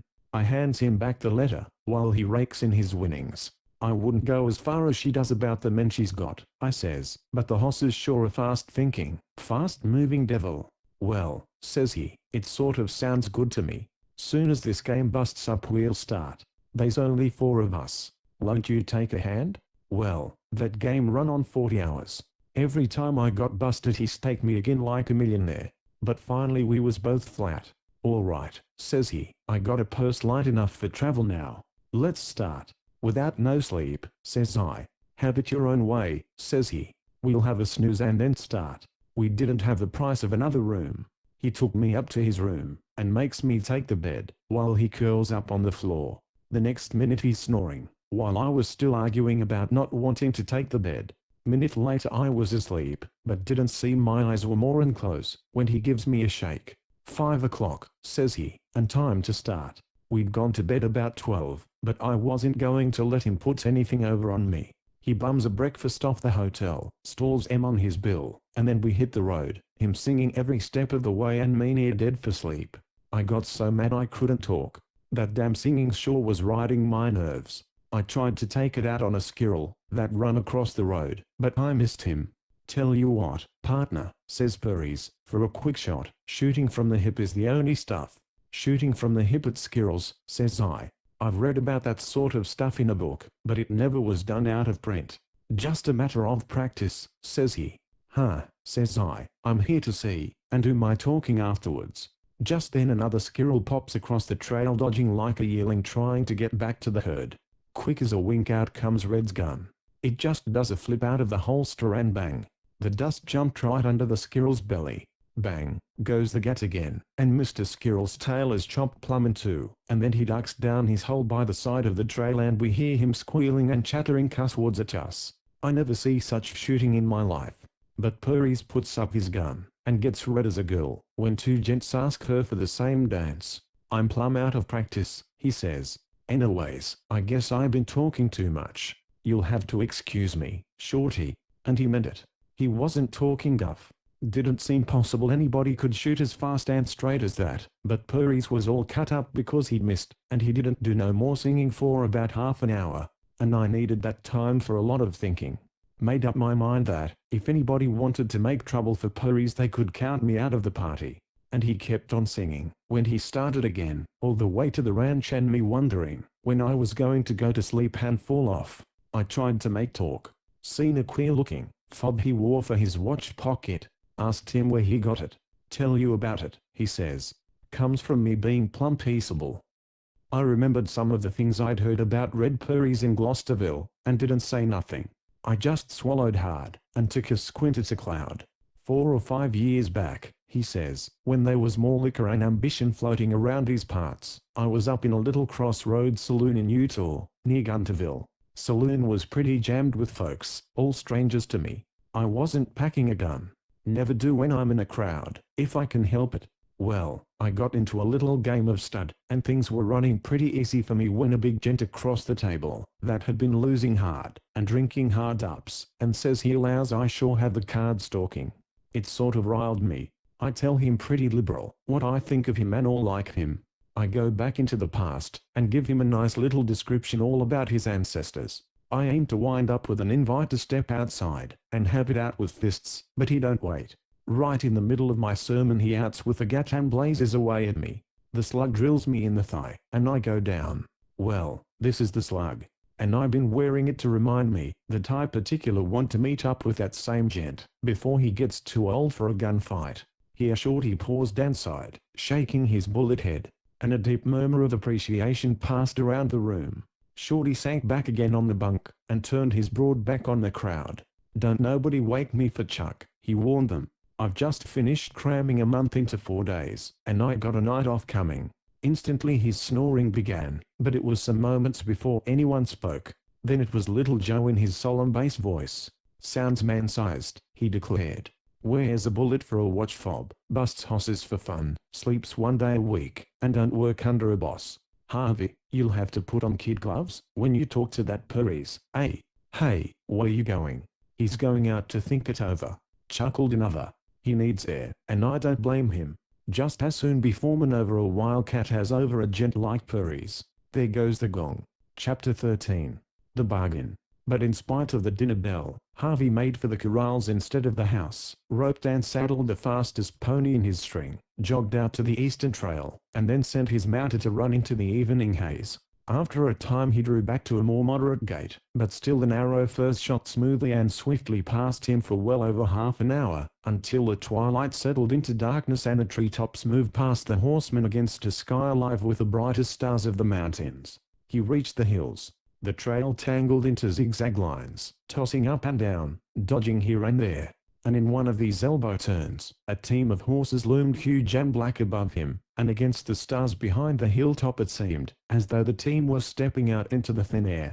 Behind them, Lou Harvey made out the low body of the buckboard, and on the seat a squat, bunched figure with head dropped so low, that the sombrero seemed to rest flat on the shoulders. Harvey raised his hand with a shout of relief. "Hey, Jordan." The brakes crashed home, but the impetus of the downgrade bore the wagon to the bottom of the little slope, before it came to a stop and Harvey was choked by the cloud of dust. He found a clear path for his voice. "It's me, Harvey." And he came close to the wagon. "Well, Lou?" queried the uninterested voice of the master. Harvey leaned a little from the saddle, and peered anxiously at the big boss. He counted on creating a panic with his news. But a man past hope might very well be a man past fear. Hopeless Oliver Jordan certainly had been since his accident, hopeless, and blind. That blindness had enabled Harvey to reap tidy sums out of his management of the ranch, and now that the coming of the sharp-eyed girl had cut off his sources of revenue he was ready to fight hard to put himself back in the saddle as unquestioned master of the Valley of the Eagles. But he could only work on Jordan through fear, and what capacity for that emotion remained in the rancher. He struck at once. "Jordan, have you got a gun with you?" "Gun? Nope. What do I need a gun for?" "Take this, then. It's my old gat. You know it pretty near as well as I do." An nerveless hand accepted the heavy weapon, and allowed it to sink idly upon his knee. "How come?" drawled Jordan, and the heart of Lou Harvey sank. This was certainly not the voice of a man liable to panic. "You and me got a bad time coming, Jordan, when we get to the ranch. He's there, and he's a devil for a fight." "Who?" "Him. You remember that fight you got into in that saloon up in Wyoming? That night you and me was at the Crossroads Saloon, and you got off your feed with Red Eye?" The figure on the seat of the buckboard grew taller. "Do I remember? Aye, and I'll never forget. The one downright bad thing I've ever done, Harvey. It was the infernal Red Eye that made me a crazy man. You should have let me go back and see how bad he was hurt, Lou." "Nope. I was right. Best thing a gent can do, after he's dropped his man, is to climb a horse and feed it leather." "He didn't have a gun," groaned Jordan heavily. "But I forgot it. The Red Eye got to working on me. I was losing. It was the one rotten yaller thing I ever done, Lou." "I know. And now he's here. He's Red Prairies." "Red Prairies," breathed Oliver Jordan. "The man Marianne sent for? Why it's like fate, her bringing him right to the ranch." Harvey was discreetly silent. "But," cried Jordan suddenly, and there was a ghost of the old ring in his voice, "I dropped him once by a crooked play, and now I'll drop him fair and square, if he's here looking for trouble. I don't want your help, Lou. Mighty fine of you to offer it, but I ain't plumb forgot how to shoot. I don't want help." Harvey waited a moment for that heat of defiance to die away. Then he said with a quiet of certainty, "No use, Jordan. No use at all. Shorty seen this gent do some shooting on the way up to the ranch." He pulled on a squirrel that dodged across the trail. First slug knocked dust into the squirrel's belly fur, and the second chipped off his tail. Both of them slugs would have landed dead center in a target as big as the body of a man. He paused again. He could hear the heavy breathing of Oliver Jordan, and the figure of the driver swayed a little back and forth in the seat as a man will do when his mind is swinging from one alternative to another. "He done that shooting from the hip," added Harvey, as though by afterthought. There was a gasp from Jordan. "Good God, Lou, you don't mean that?" "That's what he done the shooting for, to show Shorty how to get off a quick shot. Shorty says he got his gun out and fired inside the time it'd take a common gunman to wink twice. And that's why you and me have got to face him together, Chief. You know I ain't particular yaller, but I'd as soon tackle a machine gun with a pea shooter as run into this prairies all by myself. He's bad medicine, Chief. 2-1. That'd be worse'n murder, Lou. Neither you nor me could ever hold up a head around these parts again, if the two of us jumped one gent." "I know it," said Harvey solemnly. "But it's better to be shamed than to be dead. That's the way I figure. And I ain't so sure that both of us together could win out." There was another interval of silence, far more important than many words. Through the hush Harvey, with a beating heart, strove to peer into the mind of the rancher. I'll go back and face him all by myself, said Jordan huskily. I'll let him rub out that old score. If he finishes me, well, what good am I in the world, anyway? No good, Lou. I'm done for, just as much as though somebody had plugged me with a gat. Let Purries finish the job, he added hastily, but these 5 years have changed me a lot. Maybe he won't know me. You ain't changed that much, Jordan. Look at Howlands. He hadn't seen you for 8 years. He knew you right off. Growled Jordan. That's true enough. But what makes you so sure that Purries is so hot after me? Ain't there been time enough for him to cool down? With the skill of a connoisseur, saving his choicest morsel for the end, Harvey had waited for the most favorable opportunity before striking home with his most convincing item. You remember you drilled him in the leg, Chief? I remember everything. The whole damned affair has never been out of my head for a whole day. I've gone over every detail of it 1,000 times, Lou. So has Purries, and so'd Lou. Harvey solemnly. That slug of yours, when the doctor cut it out of his leg, he had it fixed up, and now he wears it for a fob so's he won't forget the gent that shot him down that night when he wasn't armed. Most like that's why he's practiced so much with a gun, muttered Jordan. He's been getting ready for me. Most like, said the gloomy Harvey, but his voice well nigh trembled with gratification. The head of Jordan bowed again, but this time, as Harvey shrewdly guessed, it was in thought, not in despair. Why, chuckled Jordan at last, what we wasting all this fool time about? You just slip back to the ranch and fire Purries. In the favoring dark, Harvey threw back his head and made a grimace of joy. Exactly as he had prefigured, this talk was going. Every card was being played into his hand, as though his wishes were subconsciously entering and ruling the mind of the chief. I can't do it, he answered firmly. You can't? Ain't you foreman? No, said Harvey, and a trace of bitterness came into his voice. I used to be. But you know as well as me that I'm only a straw boss now. Miss Marianne is running things, big and small. Besides, she picked up Purries, and she won't let him go easy, I tell you. What do you mean by that, Harvey? I seen her face when she met him. I was standing outside the bunkhouse, and she sure was tolerable pleased to see him. A tremendous oath burst from Jordan. You mean she's sweet on this Purries? But he added, why should that rile me? Maybe he's all right. He's one of them flashy dresses, said Lou Harvey. Silk shirts and swell bandanas, and he wears shop-made boots, and keep him all shined up. Besides, it's dead easy for him to talk to a girl. He's the kind that get on with them pretty well. The innuendo brought a huge roar from Oliver Jordan. My God, Lou, d'you think that's what it means? I thought she talked pretty strong about Purries. Maybe I've said too much, said Harvey. Not a word too much, said Jordan heartily, and reaching through the night he found the hand of Harvey, and wrung it heartily. I know how square you are, Lou. I know how you've stood by me. I'd stake my last dollar on you. Harvey blessed again the mercy of the darkness which concealed a crimson that spread hotly over his face. There was enough truth in what the rancher said to make the untruths the more painful. Before the accident Harvey had, indeed, been all that anyone could ask in a manager. But when too much authority came into his hands owing to the crippling of his chief, the temptation proved too strong for resistance. It was all so easy. A few score of cows run off here and there were never noted, and his share in the profit was 50-50. Indeed, as the hand of Jordan crushed over his own he came perilously near to making a clean breast of everything, but the memory of his fat and growing bank account gagged the confession. If that's the way things are standing, Jordan was saying, we got to get rid of this skunk Purries. Good looking, as I remember him, and Marianne is so darned lonely on the ranch, that she might begin to take him serious. And Harvey, I'll give you a written note. That'll be authority.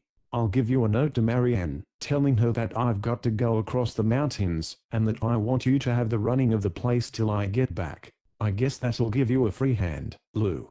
You fire that Purries, and when he's gone, send me word over to the hotel in Lawrence. That's where I'll go. Harvey appeared dubious with great skill. I'll take the note, Jordan, he said, putting all the despair he could summon into his tone. But it sure goes hard the idea of losing my place up here. I've been in the valley so long, you see, that it's like a home to me. And who the devil said anything about you leaving? Ain't I just now about to give you a note, to run the ranch while I'm gone? Sure you are. And I'll take it and fire Purries. But when you come back that's the end of me. What? You know how your daughter is. She'll plumb hate me when I come back with orders to run things. She'll think I asked for I'll tell her different. Were you ever able to convince her, once she made up her mind? Growled Jordan. And she'll never rest till things are so hot for me, that I got to get out. Not that I grudge it, Jordan. I'd give up more than this job for your sake. Only it sure makes me homesick to think about starting out at my time of life, and riding herd for a strange outfit. You ride for another outfit? Said Jordan. And after you've worked this game on Purries for me? I'll tell you what, Lou, if you get Purries safe off the ranch you can stop worrying. You're foreman for life. You have my word for it. But suppose, protested Harvey faintly. Suppose nothing. You have my word. Besides, I'm tired of talking. With well-acted diffidence, Lou held out the paper, which Oliver Jordan snatched, and smoothed on his knee. Then Harvey rode closer, lighted a match, and held it, so that the rancher could see to write. Dear Marianne, scrawled the pencil, this is to let you know that I have to go on business too. Better not tell her where, suggested Harvey. She might send after, and ask a lot of bothersome questions. You know the way a woman is. You sure got a fine head for business, Lou, nodded Jordan, and continued his note, to a town across the mountains, and it may be a few days before I get back.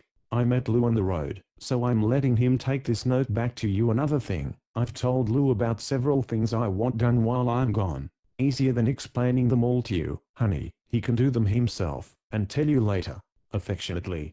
As he scrawled the signature, Harvey suggested softly, suppose you put down at the bottom, this will serve as authority to Lou Harvey, to act in my name while I'm away. Sure, nodded Jordan, as he scribbled the dictated words. Marianne is a stickler for form. She'll want something like that to convince her. He shoved the paper into the trembling hand of Lou Harvey, and sighed with weariness. Chief, muttered Harvey, finding that even in the darkness he could not look into the tight, pain-worn face of the rancher. I sure hope you never have no call to be sorry for this. Sorry? I ain't bothering about that. So long, Lou. But Lou Harvey had suddenly lost his voice. He could only wave his adieu. Chapter 14. Strategy. Never had Red Purries passed a night of such pleasant dreams. For never, indeed, had he been so exquisitely flattered as during the preceding evening, when Marianne Jordan kept him after dinner in the ranch house, while the other hired men, as was their custom, loitered to smoke their after-dinner cigarettes in the moist coolness of the patio. For the building was on the Spanish-Mexican style. The walls were heavy enough to defy the most biting cold of winter and the most searching sun in summer, and they marched in a wide circle around an interior court, which was bordered with a clumsy arcade of daubed pillars. By daylight the defects in construction were rather too apparent, but at night the effect was imposing, almost grand. But while the cowhands smoked in the patio, the noise of their laughter and their heavy voices penetrated no louder than the dim humming of bees to the ear of Red Jim Purries, sitting tight with Marianne in an inner room. And he did not envy the sprawling freedom of those outside.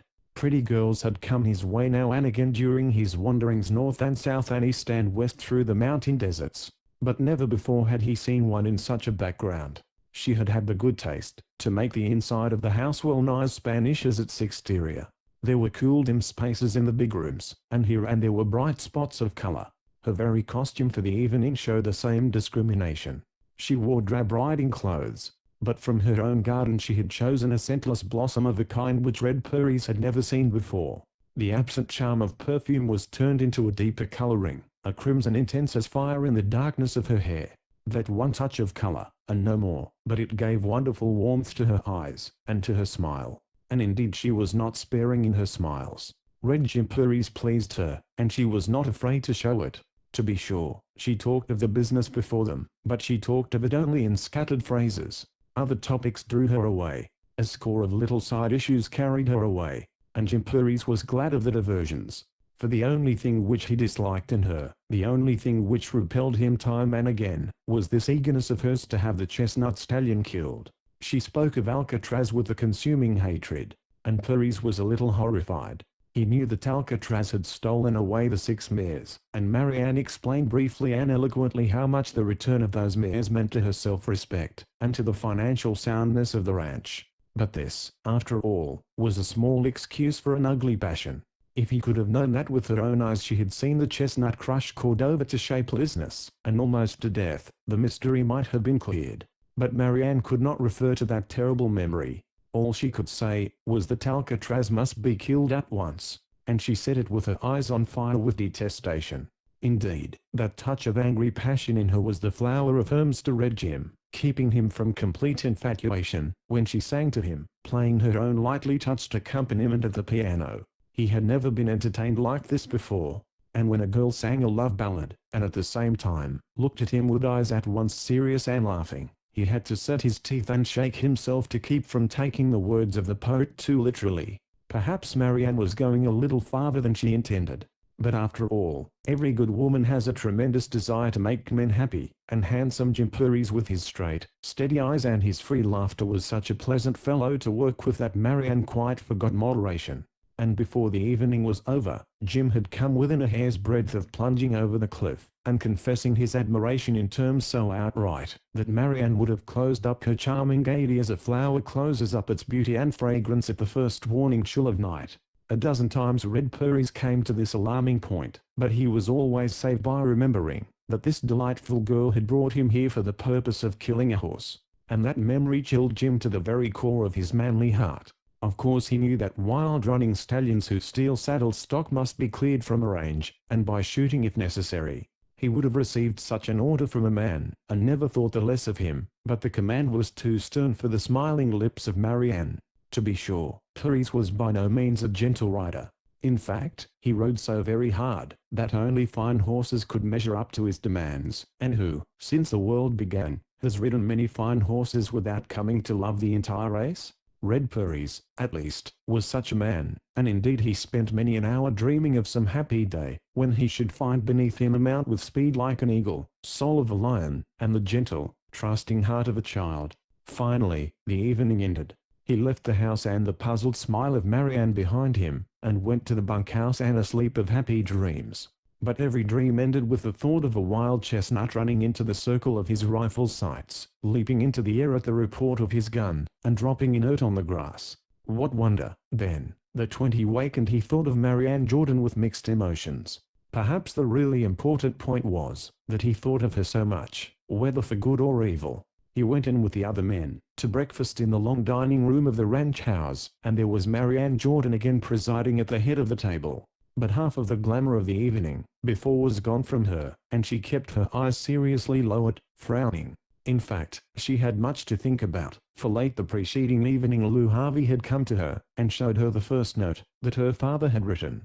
She was not alarmed by this sudden trip over the mountains. There had been so many vagaries in the actions of Oliver Jordan in the past few months, that this unannounced drive to an undetermined destination was not particularly surprising. It was only the delegation of such authority to Harvey that astonished her. She forgot even Red Jim Purries and the Lost Coles horses in her abstraction, for whenever she looked down the table she saw nothing saving the erect burly form of the foreman, swelling, so it seemed to her, with a newly acquired and aggressive importance. However, he had the written word of her father, and she had to set her teeth over her irritation, and digest it as well as she could. Harvey had presented reasonable excuses, to be sure. There was certain work of fence repairing, certain construction of sheds which he had called to the attention of Oliver Jordan, and which Jordan had commissioned him to overlook during his absence. I told him there wasn't any use in writing out a note like this one, Harvey had assured her, but you know how the chief is, these days. Sort of set in his ways, when he makes up his mind about anything. And this was so entirely true, that she was half inclined to dismiss the whole matter from her mind.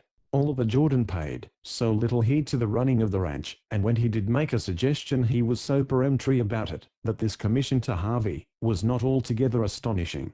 Nevertheless, it kept her absent-minded throughout breakfast. Red Purries was naturally somewhat offended by the blankness of her eye as she passed him over. She had been so extremely intimate and cordial the night before, that this neglect was almost an insult. Perhaps she had only been playing a game trying to amuse herself during a dull hour instead of truly wishing to please him.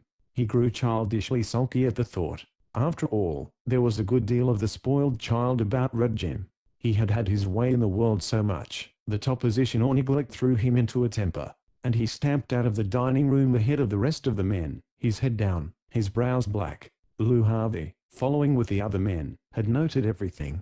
It behoved him to be on the watch during the time of trial and triumph, and at breakfast he had observed Red Purries looking at the girl a dozen times with an anticipatory smile which changed straightway to glumness when her glance passed him carelessly by. And now Harvey communicated his opinions to the others on the way to the bunkhouse, to get their things for the day's riding. "Our new friend, the gunfighter," he said, pointedly emphasizing the last phrase, "ain't none too happy this morning. Marianne give him a smile last night, and he was waiting for another this morning. He sure looks cut up, eh?" The bowed head and rounded shoulders of Red Purries brought a chuckle from the cowpunchers. They were not at all kindly disposed towards him. Too much reputation is a bad thing for a man to have on his hands in the West. He is apt to be expected to live up to it every moment of his waking hours. Not a man in the Valley of the Eagles outfit, but was waiting to see the newcomer make the first move towards bullying one of them. And such a move they were prepared to resent en masse. That Marianne might have made a good deal of a fool out of Purries, as Harvey suggested, pleased them immensely. "Maybe the ranch suits him pretty well," suggested Slim, ironically. "Maybe he figures it might be worth his while to pick it up by marrying the old man's girl. Eh, Lou?" Harvey shrugged his shoulders. He did not wish to directly accuse the gunfighter of anything, for talk is easily traced to its source, and the account of Shorty had filled the foreman with immense respect for the fighting qualities of Red Purries. However, he was equally determined to rouse a hostile sentiment towards him among the cowhands. "Well," said Lou, "you can't blame a gent for playing for high stakes, if he's going to gamble at all. I guess Red Purries is all right. A kid like him can't help being a little proud of himself." "Damn fathead," growled Slim, less merciful, "sat right next to me, and didn't say 2 words all through breakfast.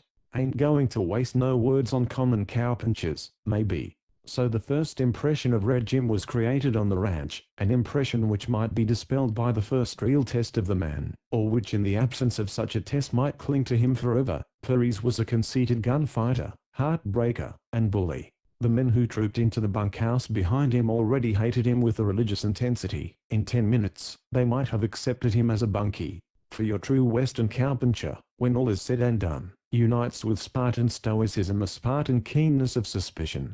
It was not hard for the foreman to see the trend of events. Something had roused an ugly mood in Purries. It might be, as he surmised, the girl.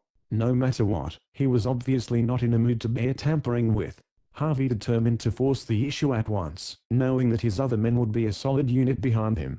"Hey there, Red," he called, cheerily enough, but brusquely, and then, bending over to fuss at a spur, he winked broadly at the other men. They were instantly keen for the baiting of Purries, whatever form it might take. "Well," said Red Purries, "trot over to the corral and rope that Roman-nosed buckskin with the white stockings on her forelegs, will you? I got a few things to tend to in here."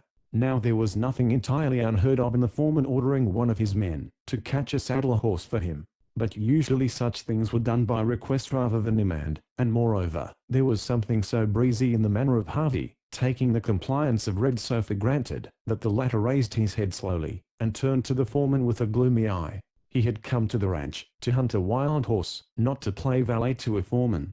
"Partner," drawled Red Purries, and the silken smoothness of his tones was ample proof that he was enraged. "I don't know the ways you folks have up here, but around the parts where I've been, a gent that's big enough to ride, is big enough to saddle his own hoss." The reply of Lou Harvey was just sharp enough to goad the newcomer, just soft enough to stay on the windward side of an insult. "I'll tell you," he said quietly. "Around the Valley of the Eagles, the boys do what the foreman asks them to do, most generally. And the foreman don't play favorites. I'm waiting for that hoss, Purries." Purries rolled a cigarette, and smiled as he looked at Harvey. It was a sickly smile, his lips being white and stiff, and in another, it might have been considered a sign of fear. In Red Purries everyone there knew it was simply the badge of a rising fury. They knew, by the same token, that he was as dangerous as he had been advertised. Men whom anger reddens are blinded by it, but those who turn pale never stop thinking.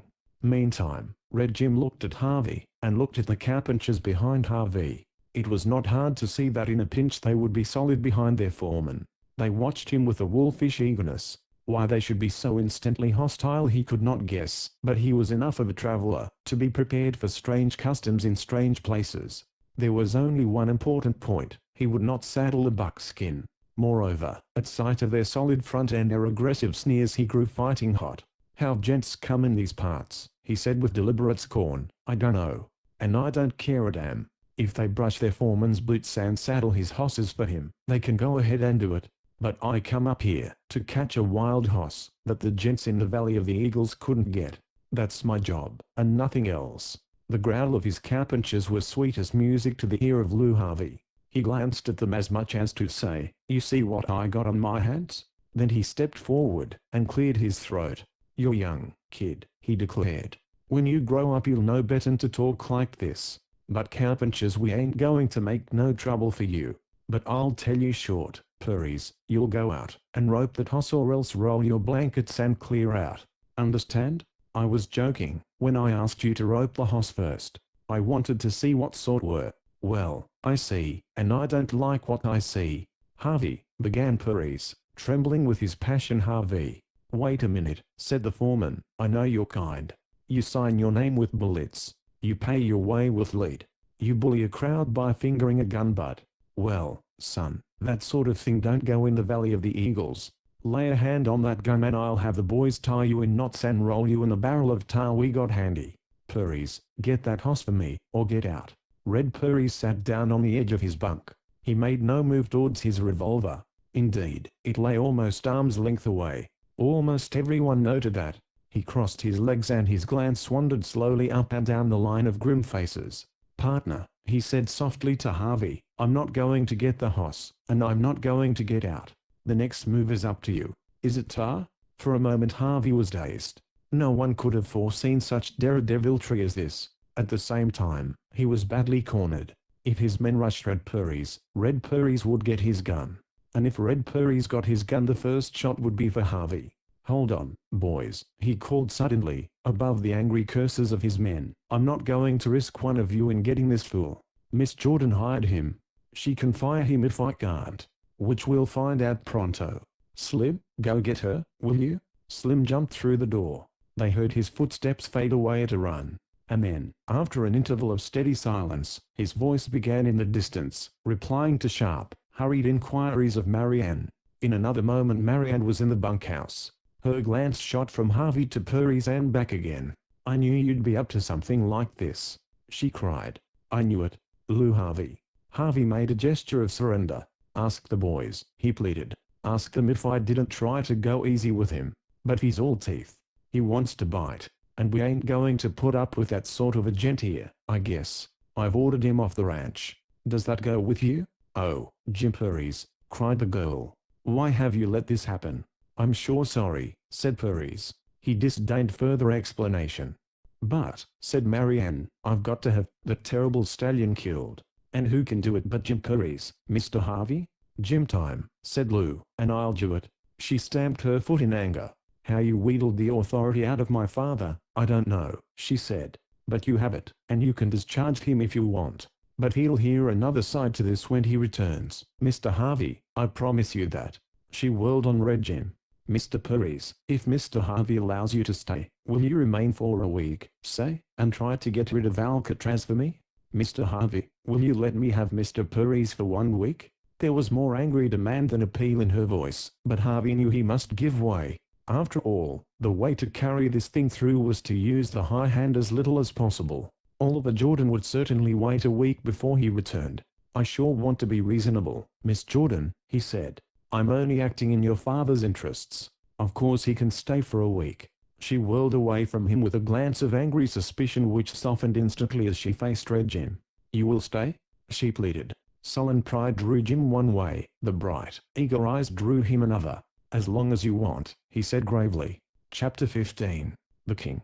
If men may to some degree be classed in categories of bird and beast, one like the eagle, another like the bear, some swinish, some elephantine, some boldly leonine, unquestionably Red Purries must be likened to the cat tribe. To some the comparison would have seemed most opportune, having seen him in restless action, but the same idea might have come to one who saw him lying prone on a certain hilltop in the western foothills of the Eagle Mountains, unmoving hour by hour, his rifle shoved out before him among the dead grasses, his chin resting on the back of his folded hands, and always his attentive eyes roved from point to point over the landscape below him. A cattle lies passive in this manner half a day, watching the gopher hole. It was not the first or the second time he had spent the afternoon in this place. For nearly a week he had given the better part of every day to the vigil on this hilltop. All this for very good reasons. During 10 days after his first coming to the ranch he tried the ordinary methods of hunting down wild horses, and with a carefully posted string of half a dozen horses, he twice attempted to run down the outlaw, but he had never come within more than the most distant and hazardous rifle range. To be sure he had fired some dozen shots during the pursuits, but they had been random efforts at times, when the red chestnut was flashing off in the distance, fairly walking away from the best mounts the hunter could procure. Having logically determined that it was not in the power of horseflesh burdened with the weight of a rider to come within striking distance of the stallion, Red Jim Puris passed from action to quiescence. If he could not outrun Alcatraz he would outweigh him. First he studied the habits of the new king of the Eagle Mountains, day by day following the trail. It was not hard to distinguish, after he had once measured the mighty stride of Alcatraz in full gallop, and he came to know to a hair's breadth the distances which the chestnut stepped, when he walked or trotted or loped or galloped or ran. More than that, he could tell by the print of the forehoofs, all of the same size, the same roundness token so dear to the heart of a horseman. By such signs he identified old and new trails, until he could guess the future by the past, until he could begin to read the character of the stallion. He knew, for instance, the insatiable curiosity with which the chestnut studied his wilderness and its inhabitants. He had seen the trail looping around the spot where the rattler's length had been coiled in the sand, or where a tentative hoof had opened the squirrel's hole. On a night of brilliant moonshine, he had watched through his glass, while Alcatraz galloped madly, tossing head and tail, and neighing at a low swooping owl. Great foolish impulses came to Alcatraz. He might gather his mares about him, and lead them for 10 miles at a terrific pace, and with a blind destination, he might leave them, and scout far and wide, alone, always at dizzy speed. As the hunter stayed longer by his puzzling task, he began to wonder if this sprang from mere running instinct, or knowledge that he must keep himself in the pink of condition. Like a man, the preferences of Alcatraz were distinctly formed and well expressed. He disliked the middle day, and during this period, sought a combination of wind and shade. Only in the morning, and in the evening he ranged for pasture or for pleasure. Impulse still guided him. Now and again he wandered to the eastern or the western mountains, then far into the hot heart of the desert. Then, with incredible boldness, he doubled back to the well-watered lands of the Jordan Ranch, leaped a fence, followed by the mares to whom he had taught the art of jumping, and fed fat under the very eye of his enemies. The boldness of these proceedings taught Puris what he already knew, that the stallion knew man, and hated as much as he dreaded his former masters. These excursions were temptings of providence, games of hazard. Puris, gambler by instinct himself, understood and appreciated, at the same time, that his anger at being so constantly outwitted, outdistanced, grew hot. Then there remained no kindness, only desire to make the kill. His dreams had come to turn on one picture: Alcatraz cantering in range of the waiting rifle. That dream haunted even his walking moments as he lay here on the hilltop, wondering if he had not been mistaken in selecting this place of all the range. Yet he had chosen it with care as one of the points of passage for Alcatraz during the stallion's wanderings to the four quarters of his domains, and though, since he took up his station here, an imp of the perverse kept the stallion far away, the watcher remained on guard, baked and scorched by the midday sun, constantly surveying the lower hills nearby, or sweeping more distant reaches with his glass. This day he felt the long vigil to be definitely a failure, for the sun was behind the western summits and the time of deepening shadows most unfavorable to marksmanship had come. He swung the glass for the last time to the south. It caught the glint of some moving creature. He focused his attention, but the object disappeared. A full 5 minutes passed before it came out of the intervening valley, but then, bursting over the hilltop, it swept enormous into the power of the glass Alcatraz, and at full gallop. There was no shadow of a doubt, for though it was the first time he had been able to watch the stallion at close hand, he recognized the long and effortless swing of that gallop.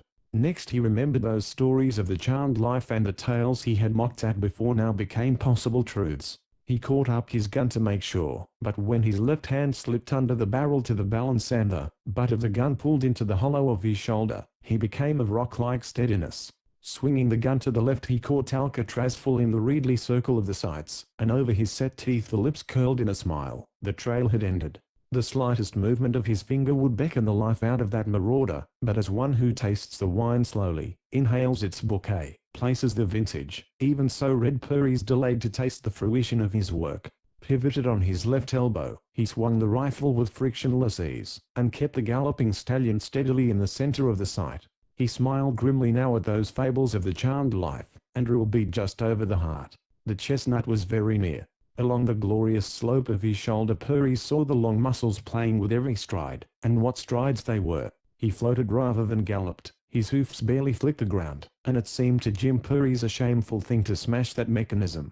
He did not love horses. He was raised in land where they were too strictly articles of use. But even as a machine he saw in Alcatraz perfection.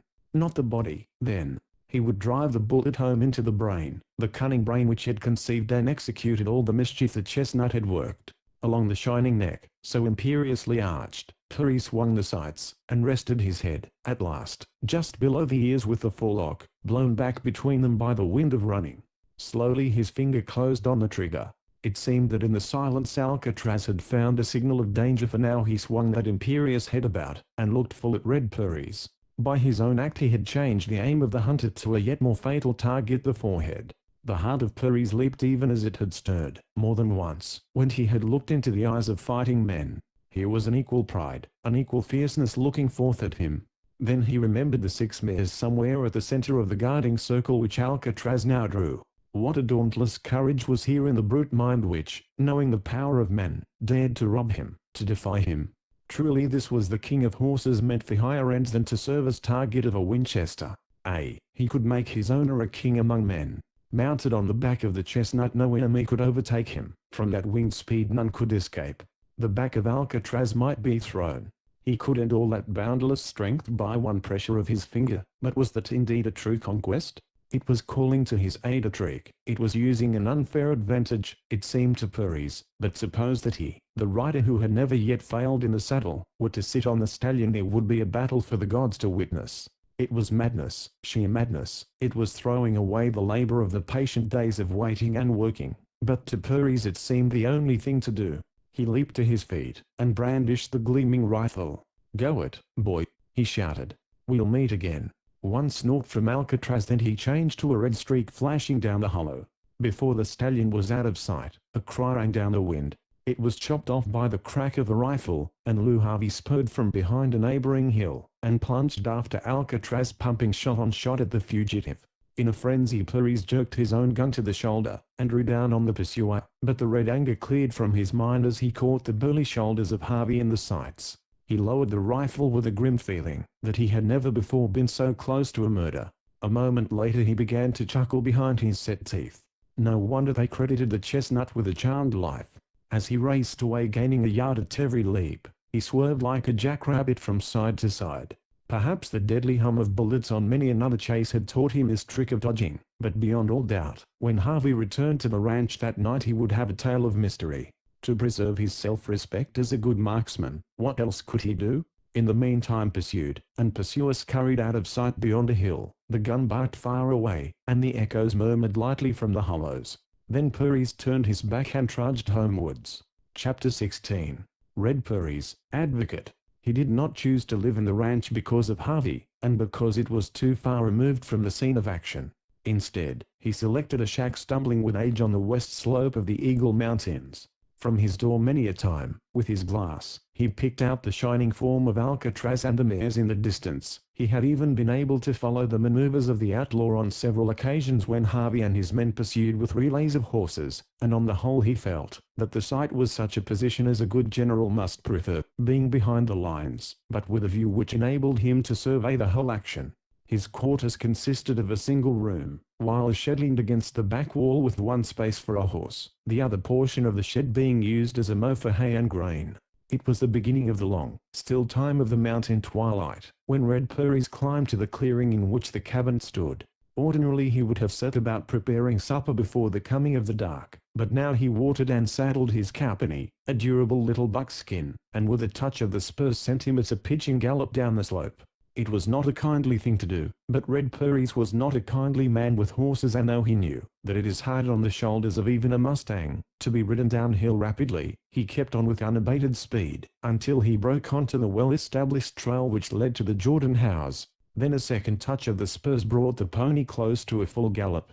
In fact, Paris was riding against time, for he guessed that Lou Harvey, after quitting the trail of Alcatraz, would veer straight towards the home place, and there lay before Marianne an account of how the chosen hunter had allowed the stallion to slip through his hands. This, together with the fact that his week was up, was enough to bring about his discharge, for he had seen sufficient of the girl to guess her fiery temper, and he knew that she must have been harshly tried during the last weeks by his lack of success, and by the continual sneers and mockery which the foreman and his followers had directed at the imported horse catcher.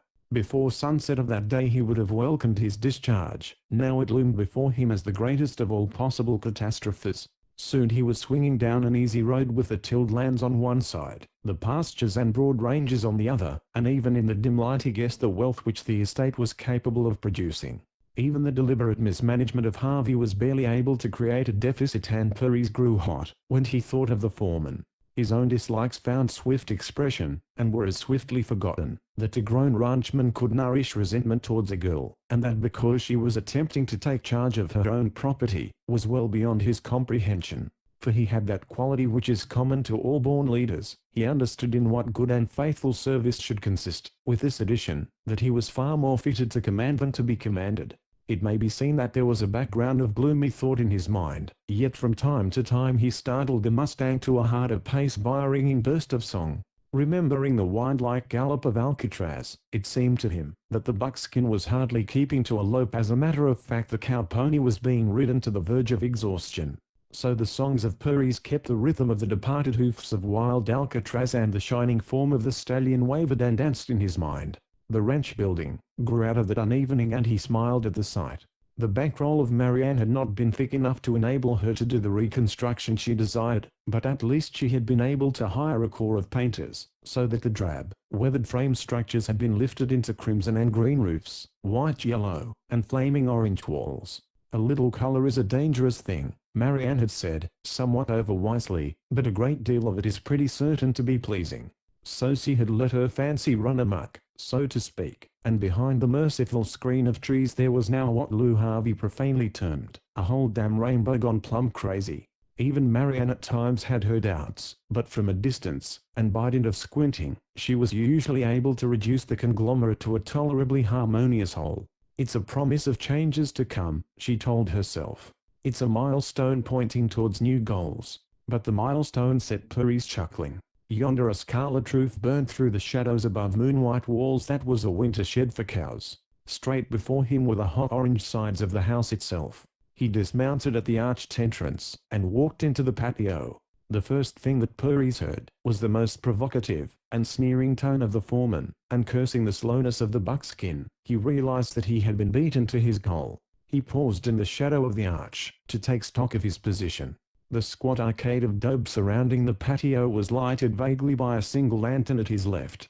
It barely served to make the shadowy outlines of the house visible. The heavy arches, roughly sketched doorways, and hinted at the forms of the carpenters who were ranged under the far arcade for their after-dinner smoke, all eagerly listening to the dialogue between the mistress and the foreman. When a breath of wind made the flame jump in the lantern chimney, a row of grinning faces stood out from the shadow. Marianne sat in a deep chair which made her appear girlishly slight. The glow of the reading lamp on the table beside her fell on her hair, cast a highlight on her cheek, and showed her hand lying on the open book in her lap, palm up. There was something about that hand which spoke to Paris of helpless surrender, something more in the gloomy eyes which looked up to the foreman where he leaned against a pillar. The voice drawled calmly to an end. "And that's what he is, this gent. You got to finish what me," and the rest started. "Here he is to tell you that I've spoke the truth."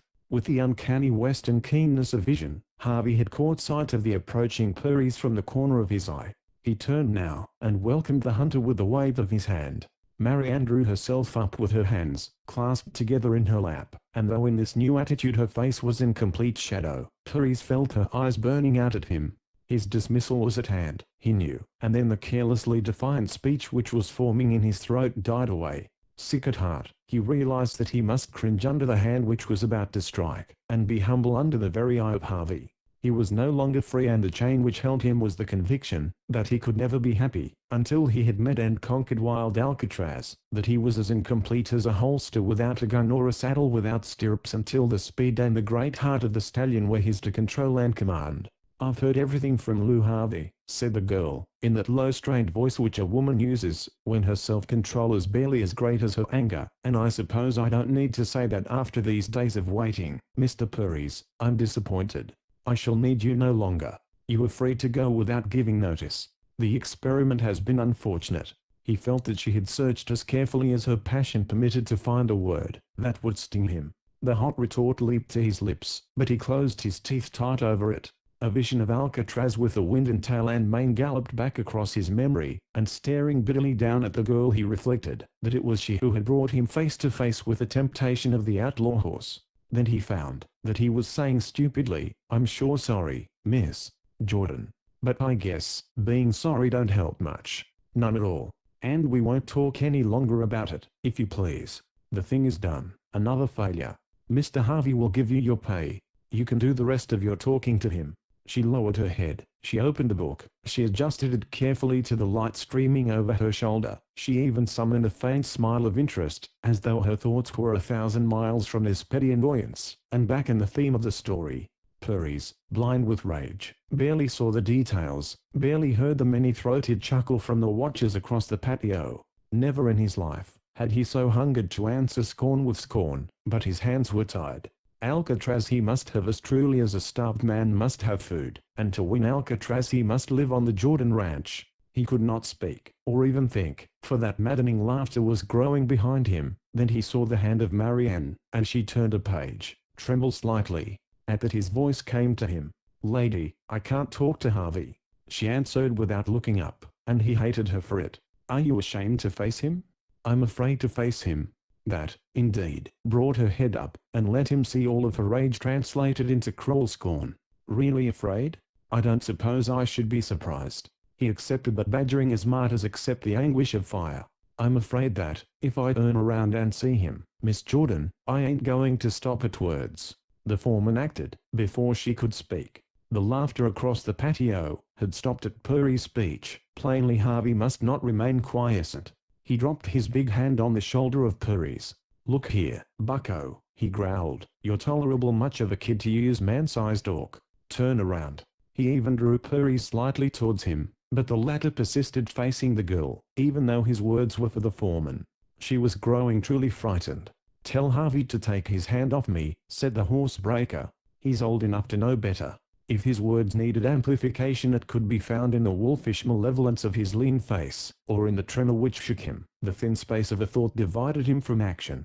Marianne sprang from her chair. She knew enough of Harvey to understand that he could not swallow this insult in the presence of his cowpunchers. She knew also by the sudden compression of his lips and the white line about them, that her foreman felt himself to be no match for this tigerish fighter. She thrust between them. Even in her excitement she noticed that Harvey's hand came readily from the shoulder of Purry's. The older man stepped back with his hand on his gun, but in a burst of pitying comprehension she knew that it was the courage of hopelessness. She swung about on Purry's, all her control gone, and the bitterness of 1,000 aggravations and all her failures on the ranch poured out in words. I know you're kind and despise it. You practice with your guns getting ready for your murders which you call fair fights. Fair fights. As well race a thoroughbred against a company. You wrong a man, and then bully him. That's Western fair play. But I swear to you, Mr. Purries, that if you so much as touch your weapon I'll have my men run you down, and whip you out of the mountains. Her outbreak gave him, singularly, a more even poise. There was never a fighter who was not a nervous man. There was never a fighter who in a crisis was not suddenly calm. Lady, he answered, you think you know the West, but you don't. If me and Harvey fell out there wouldn't be a man yonder across the patio that'd lift a hand till the fight was done. That ain't the Western way. He had spoken much more than he was assured of. He had even sensed, behind him, the rising of the cowpunchers as the girl talked, but at this appeal to their spirit of fair play they settled down again. He went on, speaking so that every man in the patio could hear. If I won, they might tackle me one by one, and we'd have it out till a better man beat me fair and square. But mobs don't jump one man, lady not around these parts, unless he's still a hoss. I don't ask no help, said Lou Harvey, but his voice was husky and uneven. I'll stand my ground with any man, gunfighter or not. Please be quiet and let me handle this affair, said the girl. As a matter of fact, it's ended. If you won't take the money from Mr. Harvey, I'll pay it to you myself. How much? Nothing, said Red Peries. Are you going to give me an example of wounded virtue? Cried Marianne, white with contempt. He was as pale as she, and taking off his hat he began to dent and redent its four sides. The girl, looking at that red shock of hair and the lowered eyes, guessed for the first time that he was suffering an agony of humiliation. Half of her anger instantly vanished, and remembering her passion of the moment before, she began to wonder what she had said. In the meantime, shrugging his shoulders with a forced indifference, Harvey crossed the patio, and she was aware that he was received in silence, no murmurs of congratulation for the manner in which he had borne himself during the interview. I got to ask you to gym about 2 minutes of listening, Miss Jordan. Will you do it? At least I won't stop you. Say what you please, Mr. Peries. She wished heartily that she could have spoken with a little show of relenting, but she had committed herself to coldness. In her soul of souls she wanted to bid him take a chair, and tell her frankly all about it, assure him that after a moment of blind anger she had never doubted his straightforward desire to serve her. He began to speak. It's this way. I come out here to shoot a hoss, and I've worked tolerable hard to get in rifle range. I guess Harvey has been saying that I've got into shooting distance a dozen times, but it ain't true. He happened to be sneaking about today, and he saw Alcatraz come close by me for the first time. He paused. I'll give you my word on that. You don't need to, said the girl, impetuously. His eyes flashed up at her, at that, and he stood suddenly straight, as though she had given him the right to stop cringing, and talk like a man. What on earth, she wondered, could have forced the man to such humility? It made her shrink as one might on seeing an eagle cower before a wren. As for Peries, his resentment was in no wise abated by her friendliness. She had given him some moments of torture, and the memory of that abasement would haunt him many a day. He mutely vowed that she should pay for it, and went on. I sure wanted to sing when I caught Alcatraz in the sights. I pulled a bead on him just behind the shoulder, but I could see the muscles along his shoulders working, and it was a pretty sight, Miss Jordan. She nodded, frowning in the intentness with which she followed him. She had thought of him as one with the careless, mischievous soul of a child, but now, in quick, deep glances, she reached to profounder things. I held the bead, he kept repeating, his glance going blankly past her as he struggled to find words for the strange experience. But then I saw his ribs going in and out. He was big where the cinches would run, you see, and I began to understand where he got that wind of his, that never gives out. Besides, I somehow got to thinking about his heart under the ribs, lady, and I figured it kind of low to stop all the life in him with a bullet. So I swung my bead up along his neck. He's got a long neck, and that means a long stride, till I came plump on his head, and just then he swung his head, and gave me a look. He breathed deeply, and then, it was like jumping into cold water all of a sudden. I felt hollow inside. And then all at once I knew they'd never been a hoss like him in the mountains. I knew he was an outlaw. I knew he was plumb bad. But I knew he was a king, lady, and I couldn't no more shoot him, that I could lie behind the bush and shoot a man. He was suddenly on fire. Looked to me, like he was my hoss. Like he'd been planned for me. I wanted him terrible bad, the way you want things, when you're a kid, the way you want Christmas the day before, when it don't seem like you could wait for tomorrow. But he's a man killer, Mr. Peries.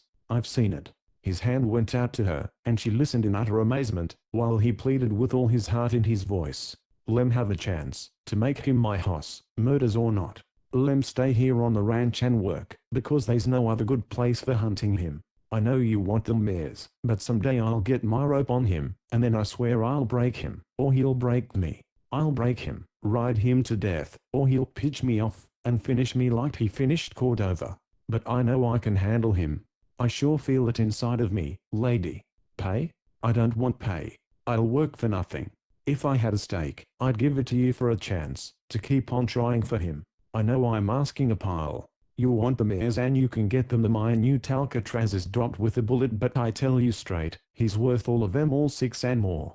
A light came over his face. Miss Jordan, lem stay on, and try my luck, and if I get him and break him, I'll turn him over to you.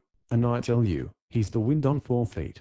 You'll do all this, and then give him to me when he's gentled and broken. If that can be done, then why do you want him? I want to show him that he's got a master. He's played with me, and plumb fooled me all these weeks. I want to get on him, and show him he's beat.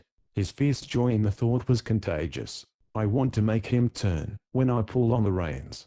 I'll have him start when I want to start and stop when I want to stop. I'll make him glad when I talk soft to him, and shake when I talk hard. He's made a fool of me, I'll make a fool and a show of him. Lady, will you say yes?" He had swept her off her feet, and with a mind full of a riot of imaginings, the frantic stallion, the clinging rider, the struggle for superiority, she breathed, "Yes, yes, 1,000 times yes, and good luck, Mr. Purries." He tossed his arms above his head, and cried out joyously, "Lady, it's more'n 10 years of life to me." "But wait," she said, suddenly aware of Harvey, lingering in the background. "I haven't the power to let you stay. It's Mr. Harvey who has authority, while my father is away." The lips of Red Jim twitched to a sneering malevolence mingled with gloom. "It's up to him?" he echoed. "Then I might have spared myself all of this talk. It would all be over in a moment." The foreman would utter the refusal. Red Purries would be in his saddle and bound towards the mountains. And that thought gave Marianne sudden insight into the fact that the Valley of the Eagles would be a drear, lonely place without Red Jim. "You don't know Mr. Harvey," she broke in before the foreman could speak for himself. "He'll bear no malice to you. He's forgotten that squabble over—" "Sure I have," said Lou Harvey. "I've forgotten all about it. But the way I figure, Miss Jordan, is that Purries is like a chunk of dynamite on the ranch. Any day one of the boys may run into him, and there'll be a killing. They're red hot against him. They might start for him in a gang one of these days, for all I know. For his own sake, Purries had better leave the valley." He had advanced his argument cunningly enough, and by the way Marianne's eyes grew large and her color changed, he knew that he had made his point. "Would they do that?" she gasped. "Have we such men?" "I dunno," said Lou. "He sure rode 'em hard that morning." "Then go," cried Marianne, turning eagerly to Red Jim. "For heaven's sake, go at once. Forget Alcatraz, forget the mares, but start at once, Mr. Purries." Even a blind man might have guessed many things from the tremor of her voice. Lou Harvey saw enough to make his eyes contract to the brightness of a ferret's as he glanced from the girl to handsome Jim Purries. But the red-headed adventurer was quite blind, quite deaf. No matter how the thing had been done, he knew that the girl and the foreman were now both combined to drive him from the ranch, from Alcatraz. For a moment of blind anger he wanted to crush, kill, destroy. Then he turned on his heel, and strode towards the arch which led into the patio. "Mind you," called Lou Harvey in warning. "It's on your own head, Purries. If you don't leave, I'll throw you off." Red Jim flashed about under the shade of the arch. "Come get me, and be damned," he said. And then he was gone. The cowpunchers, furious at this open defiance of them all, boiled out into the patio, growling. "You see?" said Harvey to the girl. "He won't be satisfied till there's a killing. Keep them back," she pleaded. "Don't let them go, Mr. Harvey. Don't let them follow him." One sharp short order from Harvey stopped the foremost as they ran for the entrance. In fact, not one of them was peculiarly keen to follow such a trail as this in the darkness. Breathless silence fell over the patio, and then they heard the departing beat of the hoofs of Red's horse, and the shock of every footfall struck home in the heart of Marianne, and filled her with a great loneliness and terror. And then the noise of the gallop died away in the far-off night. Chapter 17. Invisible Danger. Alcatraz, cresting the hill, warned the mares with a snort. One by one the bays brought up their beautiful heads to attention, but the grey, as was her custom in moments of crisis or indecision, trotted forward to the side of the leader, and glanced over the rolling lands below. Her decision was instant and decisive. She shook her head, and turning to the side, she started down the left slope at a trot. Alcatraz called her back with another snort. He knew, as well as she did, the meaning of that faint odor on the east wind. It was man, unmistakably the great enemy. But during 5 days, that scent had hung steadily here, and yet, over all the miles which he could survey, there was no sign of a man, nor any places where man could be concealed. There was not a tree, there was not a fallen log, there was not a stump, there was not a rock of such respectable dimensions that even a rabbit would dare to seek shelter behind it. Still, mysteriously, the scent of man was there. Alcatraz stamped with impatience, and when the grey whinnied he merely shook his head angrily in answer. It irritated him to have her always right, always cautious, and besides he felt somewhat shamed by the necessity of using her as a court of last appeal. To be sure, he was a keener judge of the sights and scents of the mountain desert than any of the half-bred mares, but though he'd lived to 50 years he would never approach the stored wisdom, the uncanny acuteness of eye, ear, and nostril of the wild grey. Her viewpoint seemed, at times, that of the high-sailing buzzards, for she guessed, miles and miles away, what waterholes were dry and what tanks brimmed with water, what trails were broken by landslides, since they had last been traveled, and where new trails might be found or made, when it was wise to seek shelter, because a sandstorm was brewing, where the grass grew thickest and most succulent on far-off hillsides, and so on, and on. The treasury of her knowledge could be delved in inexhaustibly. On only one point did he feel that his cleverness might rival hers, and that point was the most important of all: man the great destroyer. She knew him only from a distance, whereas had not Alcatraz breathed that dreaded scent close at hand? Had he not on one unforgettable occasion felt the soft flesh turn to pulp beneath his stamping feet, and heard the breaking of bones? His nostrils distended at the memory, and again he searched the lowlands. No, there was not a shadow of a place where man might be concealed, and that scent could be nothing but a snare and an illusion. To be sure, there were other ways hardly less convenient to the waterhole, but why should he be turned from the easiest way day after day, because of this unbodied warning? He started down the slope. It brought the grey after him, neighing wildly, but though she circled around him at full speed time after time, he would not pause, and when she attempted to block him, he raised his head, and pushed her away with the resistless urge of breast and shoulders. At that she attempted no more forceful persuasion, but fell in behind him, still pausing from time to time to send her mournfully persuasive whinny after the obdurate leader, until even the base, usually so blindly docile, grew alarmed and fell back to a huddled grouping halfway between Alcatraz and the trailing grey. It touched his pride sharply, this division of their trust. Twice he slackened his lope, and called to them to hasten, and when they responded with only a faint-hearted trot, he was forced to mask his impatience. Coming to a walk, he cropped imaginary grasses from time to time, and so induced the others to draw nearer. It was slow work going down the hollow in this way, and hot work too, but though he often glanced up yearningly towards the wooded hills beyond, he kept to his pretense of carelessness, and so managed to hold the mares in a close bunched group behind him. In the meantime the scent grew stronger, closer to the ground on that east wind. Time and again he raised his head and stared earnestly, but it was impossible for any living creature to stalk within hundreds of yards of him without being seen, whereas that scent spoke of one almost within leaping distance. Once it seemed to his excited imagination, as he lowered his head to sniff at a tuft of dead grasses, that he heard the sound of human breathing. He snorted the foolish thoughts into nothingness, and after a glance back to make sure that his companions followed, he resolutely stepped out into the very heart of the man's scent. So closely was that phantom located by the sense of smell, that it seemed to Alcatraz he could see the exact spot on the hillside behind a small rock, where the ghost must lie. Yet he disdained to flee from empty air, and for all his beating heart he raised his head, and walked sedately on. The danger spot was drifting past on his left, when a squeal of fear from the wild grey far in the rear made Alcatraz leap sidewise with cat-like suddenness. Growing by magic from the sand behind the little rock, the head and shoulders of a man appeared, his shadow pouring down the sun-witten slope. In his hand he swung a rapidly lengthening loop of rope, and as his arm went back it knocked off the fellow's hat, and exposed a shock of red hair. So much Alcatraz saw, while the paralysis of fear locked every joint for the 10th part of a second, and deeply as he dreaded the apparition itself, he dreaded more the whipping circle of rope. For had he not seen the dead thing become alive and snake-like in the skilled hand of Manuel Cordova? The freezing terror relaxed, the sand crunched away under the drive of his rear hoofs as he flung himself forward with firm footing to aid. He would have slid from beneath the flying danger, but as it was he heard the live rope whisper in the air above his head. He landed on stiff legs, checked his forward impetus and flung sidewise. On solid footing he would have dodged successfully, as it was the noose barely clipped past his ear. As the rope touched his neck, it seemed to Alcatraz that every wound dealt him by the hand of man was suddenly aching and bleeding again. The skin along his flanks quivered where the spurs of Cordova had driven home time and again, and on shoulders and belly and hips there were burning stripes, where the quirt had raised its wail. Most horrible of all, in his mouth came the taste of iron and his own blood, where the Spanish bit had wrenched his jaws apart. Out of the old days he might have remembered the first and bitterest lesson, that it is folly to pull against a rope, but now he saw nothing save the fleeing forms of the 7 mares and his own freedom vanishing with them. In his midleap the lariat hummed taut, sank in a burning circle into the flesh at the base of his neck, and he was flung to the ground.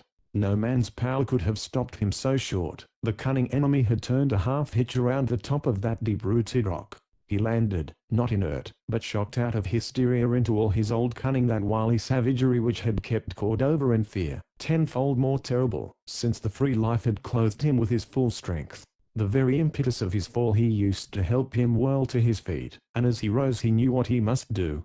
To struggle against the tools of man was always madness, and brought only pain as a result. Like a good general he determined to win the battle, by getting at the root of the enemy's fire, and wheeling on his hind legs he charged Red Prairies. The first leap revealed the mystery of the man's appearance. Behind this rock, which was barely sufficient shelter for his head, he had excavated a pit sufficient to shelter his crouching body, and the sand which he removed for this purpose had been spread evenly over the slope, so that no suspicion might be created in the most watchful eye.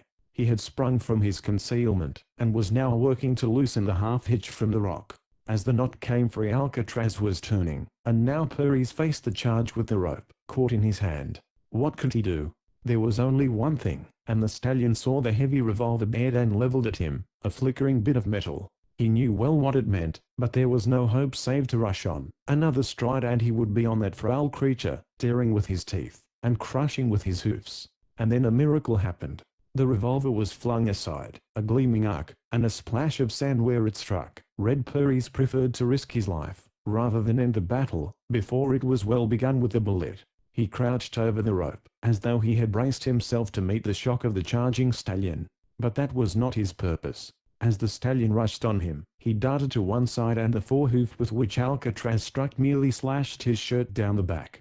A feint had saved him, but Alcatraz was no bull to charge blindly twice. He checked himself so abruptly, that he knocked up a shower of sand, and he turned savagely out of that dust cloud to end the struggle. Yet this small mad creature stood his ground, showed no inclination to flee. With the rope he was doing strange things, making it spin in swift spirals, close to the ground. Let him do what he would, his days were ended. Alcatraz bared his teeth, laid back his ears, and lunged again. Another miracle. As his forefeet struck the ground in the midst of one of those wide circles of rope, the red-headed man lunged back. The circle jumped like a living thing, and coiled itself around both forefeet, between fetlock and hoof. When he attempted the next leap his front legs crumbled beneath him. At the very feet of Red Perez he plunged into the sand. Once more he whirled to regain his lost footing, but as he turned on his back the rope twisted and whispered above him. The off-hind leg was noosed, and then the near one. Alcatraz lay on his side straining and snorting but utterly helpless. Of a sudden he ceased all struggle. About neck and all four hoofs was the burning grip of the rope, so bitterly familiar, and man had once again enslaved him. Alcatraz relaxed. Presently there would come a swift volley of curses, then the whir and cut of the whip. No, for a great occasion such as this the man would choose a large and durable club, and beat him across the ribs. Why not? Even as he had served Cordova, this man of the flaming hair would now serve him. He was very like Cordova in one thing. He did not hurry, but first picked up his revolver, and replaced it in its holster, having blown the sand from the mechanism as well as he could. Then he put on his fallen hat, and stood back with his hands dropped on his hips, and eyed the captive. For the first time he spoke, and Alcatraz shuddered at the sound of a voice well nigh as smooth as that of Cordova, with the same well-known ring of fierce exultation. God Almighty, God Almighty, they can't be no hoss like this. Jim, you're dreaming. Rub your fool eyes and wake up. He began to walk in a circle about his victim, and Alcatraz shuddered, when the conqueror came behind him. That had been Cordova's way, to come to a place where he could not be seen, and then strike cruelly and by surprise. To his unspeakable astonishment, Perez presently leaned over him and then deliberately sat down on the shoulder of the chestnut. Two thoughts flashed through the mind of the stallion. He might heave himself over by a convulsive effort and attempt to crush this insolent devil, or he might jerk his head around and catch Perez with his teeth. A third and better thought, however, immediately followed that bound as he was he would have little chance to reach this elusive will-o'-the-wisp. He could not repress a quiver of horror and anger, but beyond that he did not stir. Other liberties were being taken. Cordova in his maddest moments would not have dared so much. Down the long muscles of his shoulder and upper foreleg went curious and gently prying fingertips, and where they passed a tingling sensation followed, not altogether unpleasant. Again beginning on his neck the hand trailed down beneath his mane, and at the same time the voice was murmuring, "Oh beauty! Oh beauty!" The heart of Alcatraz swelled. He had felt his first caress. Chapter 18. Victory. Not that he recognized it as such, but the touch was a pleasure, and the quiet voice passed into his mind with a mild and soothing influence that made the wide freedom of the mountain desert seem a worthless thing. The companionship of the mares was a bodiless nothing compared with the hope of feeling that hand again, hearing that voice, and knowing that all troubles, all worries were ended forever. Like the stout Odysseus of many devices, Alcatraz scorned the ways of the Lotus Eaters, for well he knew how Cordova had often lured him to perfect trust with the magic of man's voice, only to waken him from the dream of peace with the sting of a black snake. This red-headed man, so soft of hand, so pleasant of voice, was for those very reasons the more to be suspected. The chestnut bided his time. Presently the torment would begin. The calm voice was proceeding. "Old sport, you and me are going to stage a sure enough scrap right here and now. Speaking personal, I'd like to take off the rope and go at you man to man with no saddle to help me out. But if I did, the tie wouldn't have a ghost of a show. I'll saddle you, right enough, but I'll ride you without spurs, and I'll put a straight bit in your mouth. Damn the Mexican soul of Cordova, I see where he sawed your mouth pretty near in two with his Spanish contraptions. Without a quirt or spurs or a curb to choke you down, you and me'll put on a square fight, so help me God.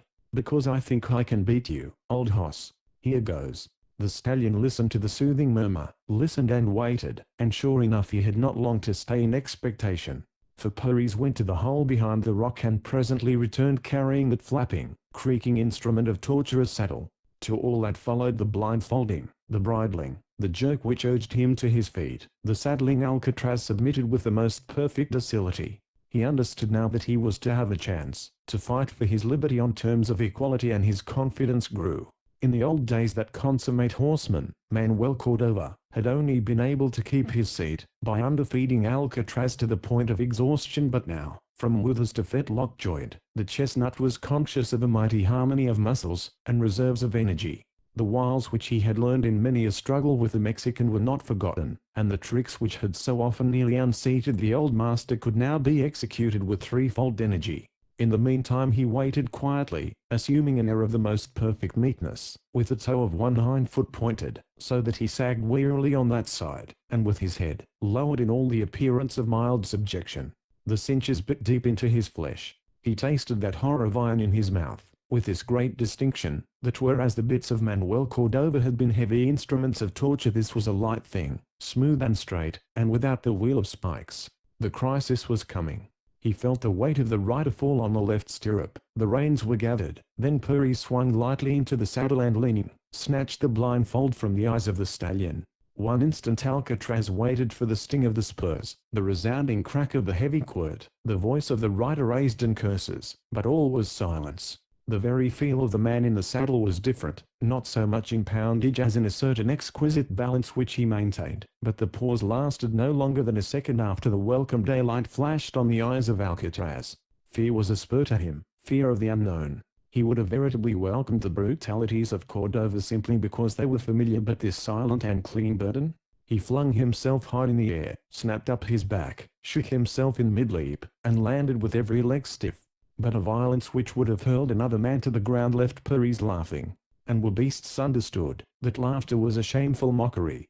Alcatraz thrust out his head. In vain Purries tugged at the reins. The lack of curb gave him no pry on the jaw of the chestnut, and sheer strength against strength he was a child on a giant. The strips of leather burned through his fingers, and the first great point of the battle was decided in favor of the horse. He had a bit in his teeth. It was a vital advantage, for, as everyone knows who has struggled with a pitching horse, it cannot buck with abandon, while its chin is tucked back against its breast. Only when the head is stretched out, and the nose close to the ground, can a bucking horse double back and forth to the full of his agility, twisting and turning and snapping as an educated bucker knows how. And Alcatraz knew, none so well.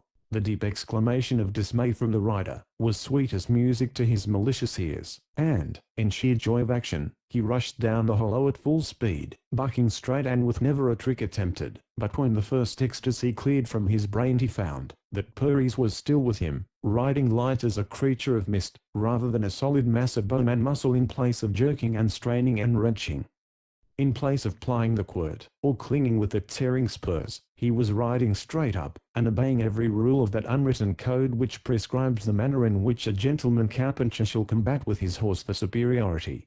Again that thrill of terror of the unknown passed through the stallion. Could this apparently weaponless enemy cling to him in spite of his best efforts? He would see, and that very shortly. Without going through the intermediate stages by which the usual educated bronco rises to a climax of his efforts, Alcatraz began at once, that most dreaded of all forms of bucking sunfishing. The wooded hills were close now, and the ground beneath him was firm underfoot, assuring him full use of all his agility and strength. His motion was like that of a breaking cumber. First he hurled himself into the air, then pitched sharply down, and landed on one stiffened foreleg, the jar being followed by the deadly whiplash snap to the side as he slumped over. Then again driven into the air by the impulse of those powerful hind legs, he landed on the alternate foreleg, and snapped his rider in the opposite direction, a blow on the base of the brain and another immediately following on the side. Underfed mustangs have killed men by this maneuver, repeated without end. Alcatraz was no starveling mongrel, but to the fierceness of a wild horse and the tireless durability of a mustang he united the subtlety which he had gained in his long battle with the Mexican, and above all this, his was the pride of one who had already conquered man. His fierce assault began to produce results. He saw Red Prairie sway drunkenly at every shock. His head seemed to swing on a pivot from side to side under that fearful jolting. His mouth was ajar, his eyes staring. A fearful mask of a face, yet he clung in place. When he was stunned, instinct still kept his feet in the stirrups, and taught him to give lightly to every jar. He fought hard, but in time even Red Prairies must collapse. But could the attack be sustained indefinitely? Grim as were results of sunfishing on the rider, they were hardly less vitiating for the horse. The forelegs of Alcatraz began to grow numb below the shoulder, his knees bowed, and refused to give the shock its primal snap. To the very withers he was an increasing ache. He must vary the attack. As soon as the tiddy came, he reared and flung himself back to the earth. He heard a sharp exclamation from the rider. He felt the tug as the right foot of Prairies hung in the stirrup, then the stunning impact on the ground.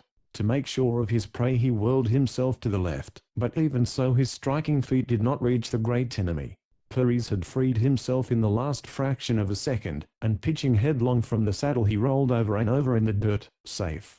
That fall opened a new hope to Alcatraz. Had he possessed his full measure of agility he would have gained his feet, and rushed the man, but the long struggle had taken the edge from his activity, and as he lunged up he saw Prairies, springing almost on all fours, animal-like, leap through the air and his weight struck home in the saddle.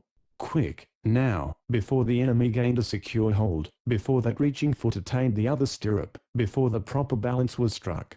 Up in the air went the chestnut down on one stiff foreleg, and with a great swelling of the heart he felt the rider slump far to one side, clinging with one leg from the saddle, one hand wrapped in the flying mane. Now victory with a last effort. Again he leaped high and again struck stiffly on the opposite foreleg, but alas, that very upward bound swung Prairies to the erect, and with incredible and cat-like speed he slipped into the saddle. He received the shock with both feet, lodged again in the supporting stirrups. The frenzy of disappointment gave Alcatraz renewed energy. It was not sun-fishing now, but fence rowing, cross-bucking, flinging himself to the earth again and again, racing a little distance, and stopping on brace legs, sun-fishing to end the program. As he fought he watched results. It was as though invisible fists were crashing against the head and body of the unfortunate rider. From nose and ears, and gaping mouth the blood trickled, his eyes were blurs of red, his head rolled hideously on his shoulders. 10 times he was saved by a hair's breadth from a fall, 10 times he righted himself again, and a strange and bubbling voice jerked out defiance to the horse. "Buck, damn you, go it, you devil, I'll beat you still. I'll break you, I'll make you come when I whistle, I'll make you a lady's hoss." Consuming terror was in the stallion, and the fear that, incredible as it seemed, he was being beaten by man, who did not use man's favorite weapon, pain. No, not once had the cruel spurs clung in his flanks, or the quirt word and fallen, not once, above all, had his mouth been torn, and his jaw nearly broken by the wrenching of the curb. It came vaguely into the brute's mind, that there was something to be more dreaded than either bit, spur, or whip, and that was the controlling mind which spoke behind the voice of Prairies, which was telegraphed again and again down the taut reins. That fear as much as the labor drained his vigor. His knees buckled now. He could no longer sunfish. He could not even buck straight with the bone-breaking energy. He was nearly done, with a telltale wheeze in his lungs, with blood pressure making his eyes start well nigh from his head, and a bloody froth choking him. Red Purries also was in the last stage of exhaustion. One true pitch would have hurled him limp from his seat, yet, with his body numb from head to toe, he managed to keep his place by using that last and greatest strength of feeble man, power of will. Alcatraz, coming at last to a beaten stop, looked about him for help. There was nothing to aid, nothing save the murmur of the wind in the trees just before him. Suddenly his ears pricked with new hope, and he shut out the weak voice which murmured huskily, "I've got you now. I've got you, Alcatraz. I've all by myself, no whip, no spur, no leather pulling, I've rode straight up and..." Alcatraz lunged out into a rickety gallop. Only new hope sustained him as he headed straight for the trees. Even the dazed brain of Purries understood. With all his force he wrenched at the bit. It was hopelessly lodged in the teeth of the stallion, and then he groaned in despair and a moment later swayed forward, to avoid a bough brushing close overhead. There were other branches ahead. On galloped Alcatraz, heading cunningly beneath the boughs, until he was stopped by shock that dropped him staggering to his knees. The pommel had struck a branch and Red Purries was still in place. Once more the chestnut started, reeling heavily in his lap. This time, to avoid the coming peril, the rider slipped far to one side and Alcatraz veered swiftly towards a neighboring tree trunk. Too late, Red Purries saw the danger, and strove to drag himself back into the saddle, but his numbed muscles refused to act, and Alcatraz felt the burden torn from his back, felt a dangling foot tug at the left stirrup, then he was free. So utter was his exhaustion that, in checking himself, he nearly fell, but he turned to look at the mischief he had worked. The man lay on his back with his arms flung out crosswise. From a gash in his forehead the blood streamed across his face. His legs were twisted oddly together. His eyes were closed. From head to foot the stallion sniffed that limp body, then raised a forehoof to strike. With one blow he could smash the face to a smear of red as he had smashed Manuel Cordova the great day long before.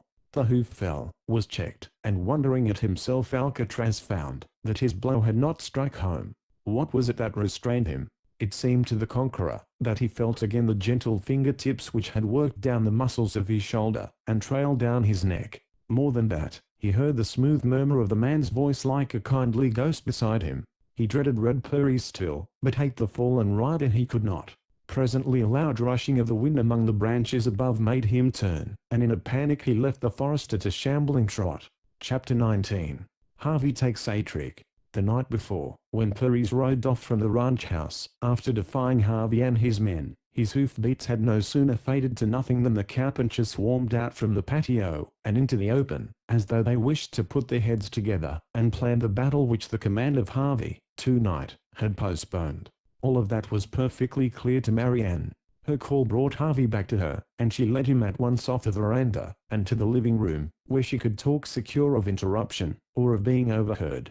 There he slumped uninvited into the first easy chair, and sat twirling his sombrero on his fingertips, obviously well satisfied with himself and the events of the evening.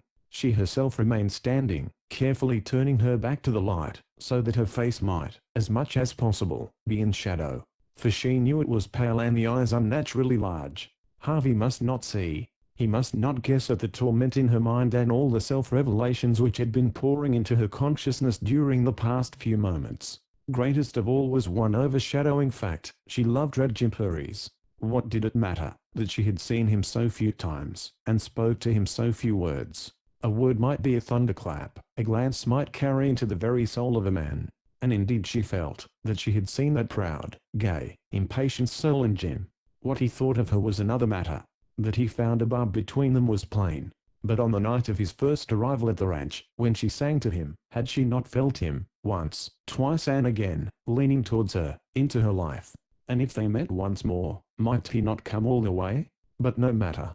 The thing now was to use all her cunning of mind, all her strength of body, to save him from imminent danger, and the satisfied glint of Harvey's eye convinced her that the danger was imminent indeed. Why he should hate Jim so bitterly was not clear. That he did so hate the stranger was self-evident.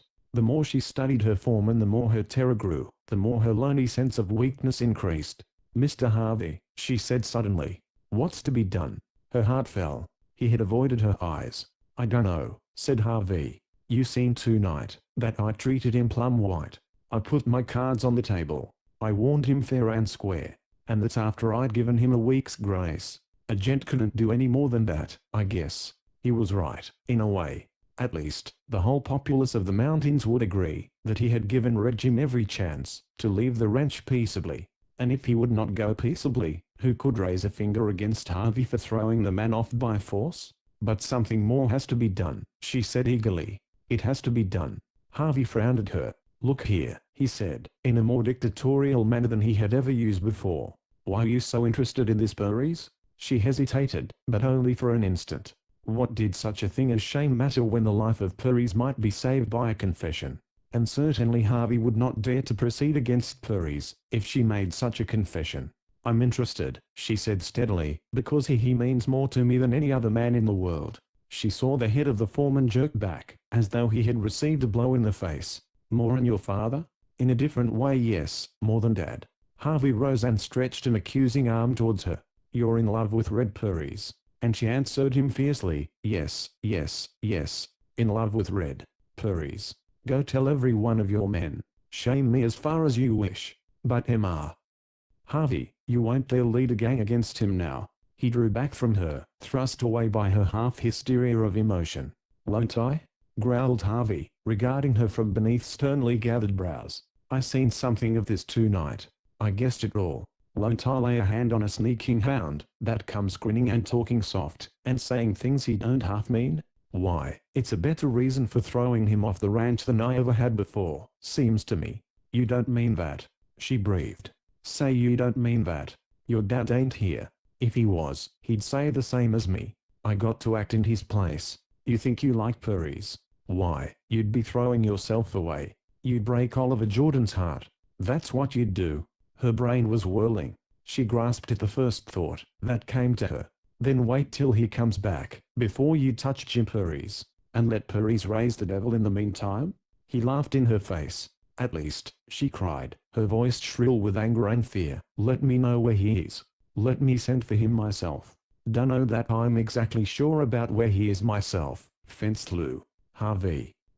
Moaned the girl, half breaking down under the strain. Why do you hate me so? What have I done to you? Nothing, said Harvey grimly. Made me the laughing stock of the mountains, that's all. Made me a joke, that's all you've done to me. Lou Harvey and his boss the girl. That's what they've been saying about me. But I ain't been taking that to heart. What I'm doing now is for your own good, only you don't know it. You'll see it later on. Mr. Harvey, she pleaded, if it will change you, I'll give you my oath to stop bothering with the management of the ranch. You can run it your own way.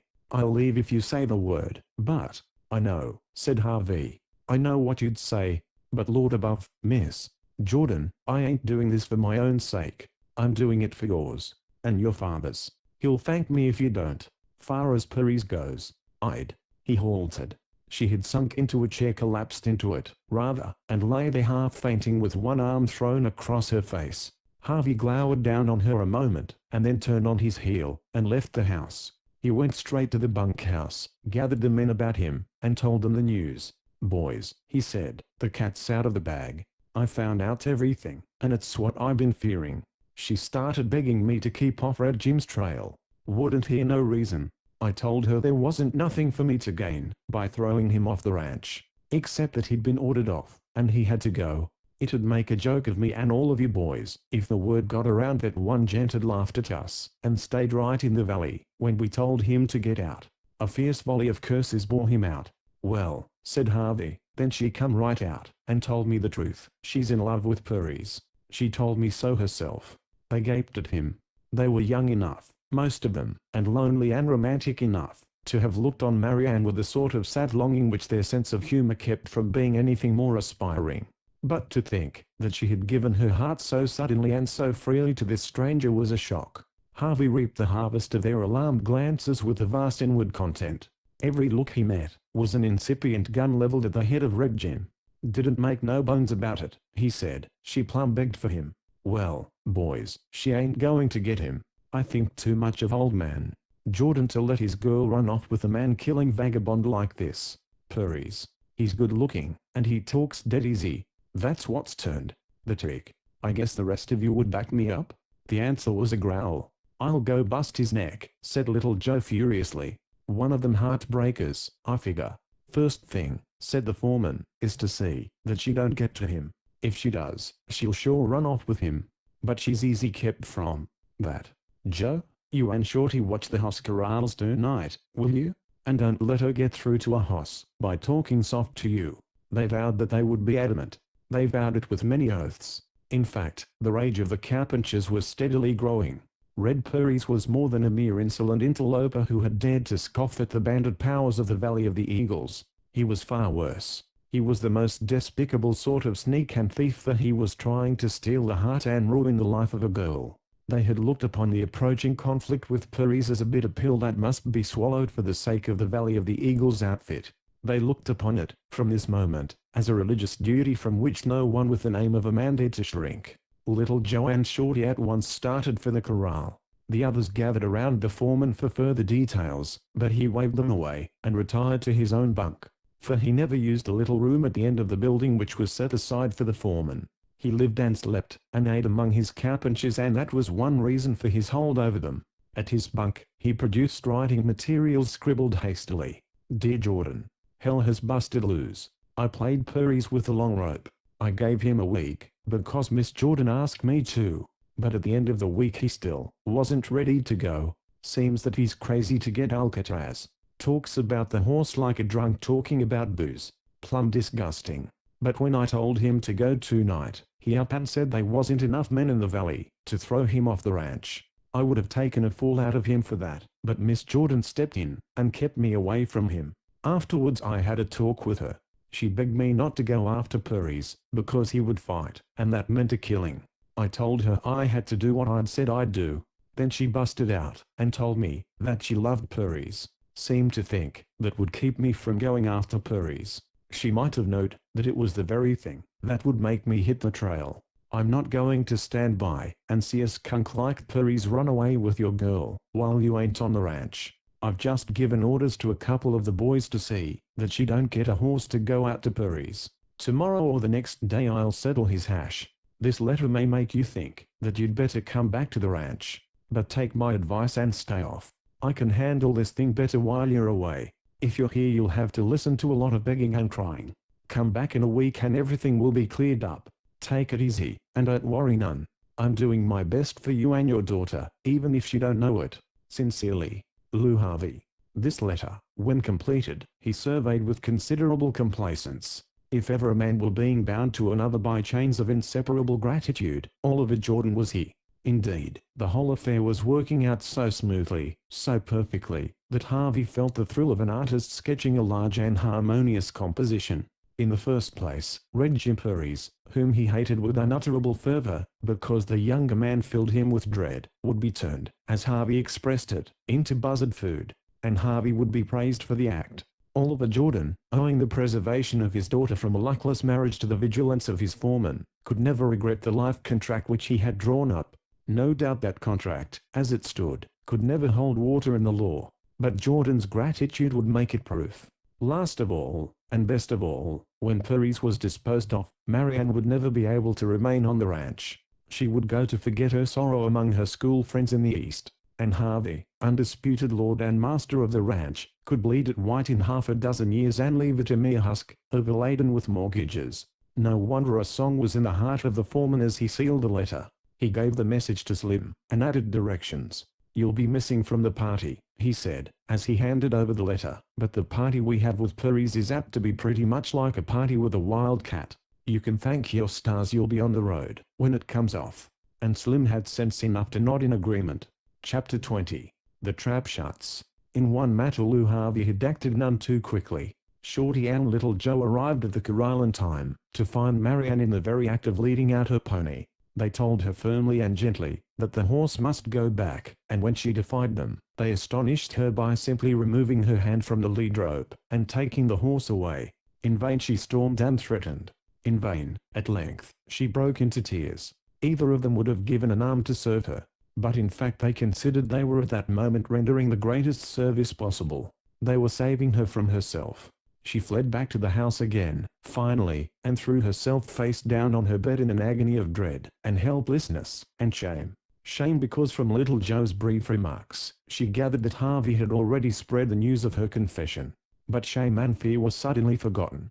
She found herself sitting wide-eyed on the edge of the bed, repeating over and over in a shaking voice, "I have to get there. I have to get there." But how utterly Harvey had tied her hands. She could not budge to warn Paris or to join him. The long night wore away with Marianne, crouched at the window straining her eyes towards the corrals. Night was the proper time for such a thing as the murder of Red Paris. They would not dare, she felt, for all their numbers, to face him in the honest sunshine. So she peered eagerly towards the shadowy outlines of the barns and sheds until at length a wan moon rose, and gave her blessed light. But no one approached the corrals from the bunkhouse, and at length, when the dawn began to grow, she fell asleep. It was a sleep filled with nightmares, and before the sun was well up she was awake again, and at watch. Mid-morning came, yet still none of the men rode out to their ordinary work. There could be only one meaning. They were held back to join the expedition. They were at this very moment, perhaps, cleaning their guns in the bunkhouse. Noon brought no action. They trooped cheerfully towards the house in answer to the noon gong. She heard them laughing and jesting. What cold-blooded fiends they were to be able to conduct themselves in this manner, when they intended to do a murder before the day had ended. And indeed, it was only for this meal they seemed to have planned to wait. Before the afternoon was well begun, there was saddling and mounting, and then Harvey, Little Joe, Shorty, Mackintosh, and Scotty climbed onto their mounts, and jogged out towards the east. Her heart leaped with only a momentary hope, when she saw the direction, but instantly she undeceived herself. They would, of course, swing north as soon as they were well out of sight from the house, and then they would head for the shack on the mountainside, aiming to reach it at about the fall of twilight. And what could she do to stop them? She ran out through the patio, and to the front of the house. The dust cloud already had swallowed the individual forms of the riders, and turning to the left, she saw Maguire and Hastings lolling in full view near the corrals. With consummate tact, Harvey had chosen those of his men who were the oldest, the hardest, the least liable to be melted by her persuasions. Moaning, she turned back and looked east. The dust cloud was dwindling every minute, and without hope, she cast another glance towards the corrals. Evidently, the men agreed that it was unnecessary for two of them to stay in the heat of the sun, to prevent her from getting at a horse. Hastings had turned his back, and was strolling towards the bunkhouse. Maguire was perched on a stump rolling a cigarette, and grinning broadly towards her. He would be a hard man to handle, but at least there was more hope than before. One man was not so hard to manage as two, each shaming the other into indifference. She went slowly towards Maguire, turning again to see the dust cloud roll out of view over a distant hill. In that cloud of dust, Harvey kept the pace down to an easy dog trot. From mid-afternoon until evening, for he did not intend to expose himself, primarily and his men in the second place, to the accurate gun of Red Jim in broad daylight, was a comfortable stretch in which to make the journey to the shack on the mountainside. Like a good general, he kept the minds of his followers from growing tense by deftly turning the talk, on the way, to other topics, as they swung off the east trail towards Gloucesterville, and journeyed due north over the rolling foothills. There was only one chance in three, that he could have deceived the girl by his first direction, but that chance was worth taking. He had a wholesome respect for the mental powers of Oliver Jordan's daughter, and he by no means wished to drive her frantic in the effort to get to Paris with her warning. Of course it would be impossible for her to wheedle Maguire and Hastings into letting her have a horse, but if she should. Here Harvey abruptly turned his thoughts in a new direction. The old one led to results too unpleasant. In the meantime, as they wore out the miles and the day turned towards sunset time, the cheery conversation which little Joe had led among the riders fell away. They were coming too close to the time and place of action. What that action must be was only too easy to guess. It was simply impossible to imagine Red Paris submitting to an order to leave. He had already defied their assembled forces once. He would certainly make the attempt again. Of course odds of 5 to 1 were too great for even the most courageous and skillful fighter to face. But he might do terrible damage before the end. And it was a solemn procession which wound up the hillside through the darkening trees, until at length, at a word from Harvey, they dismounted, tethered their horses here and there where there was sufficient grass to occupy them, and keep them from growing nervous and neighing, and then started on again on foot. At this point Harvey took a lead. For that matter, he had never been lacking in sheer animal courage, and now he wound up the path with his long Colt in his hand, ready to shoot, and shoot to kill.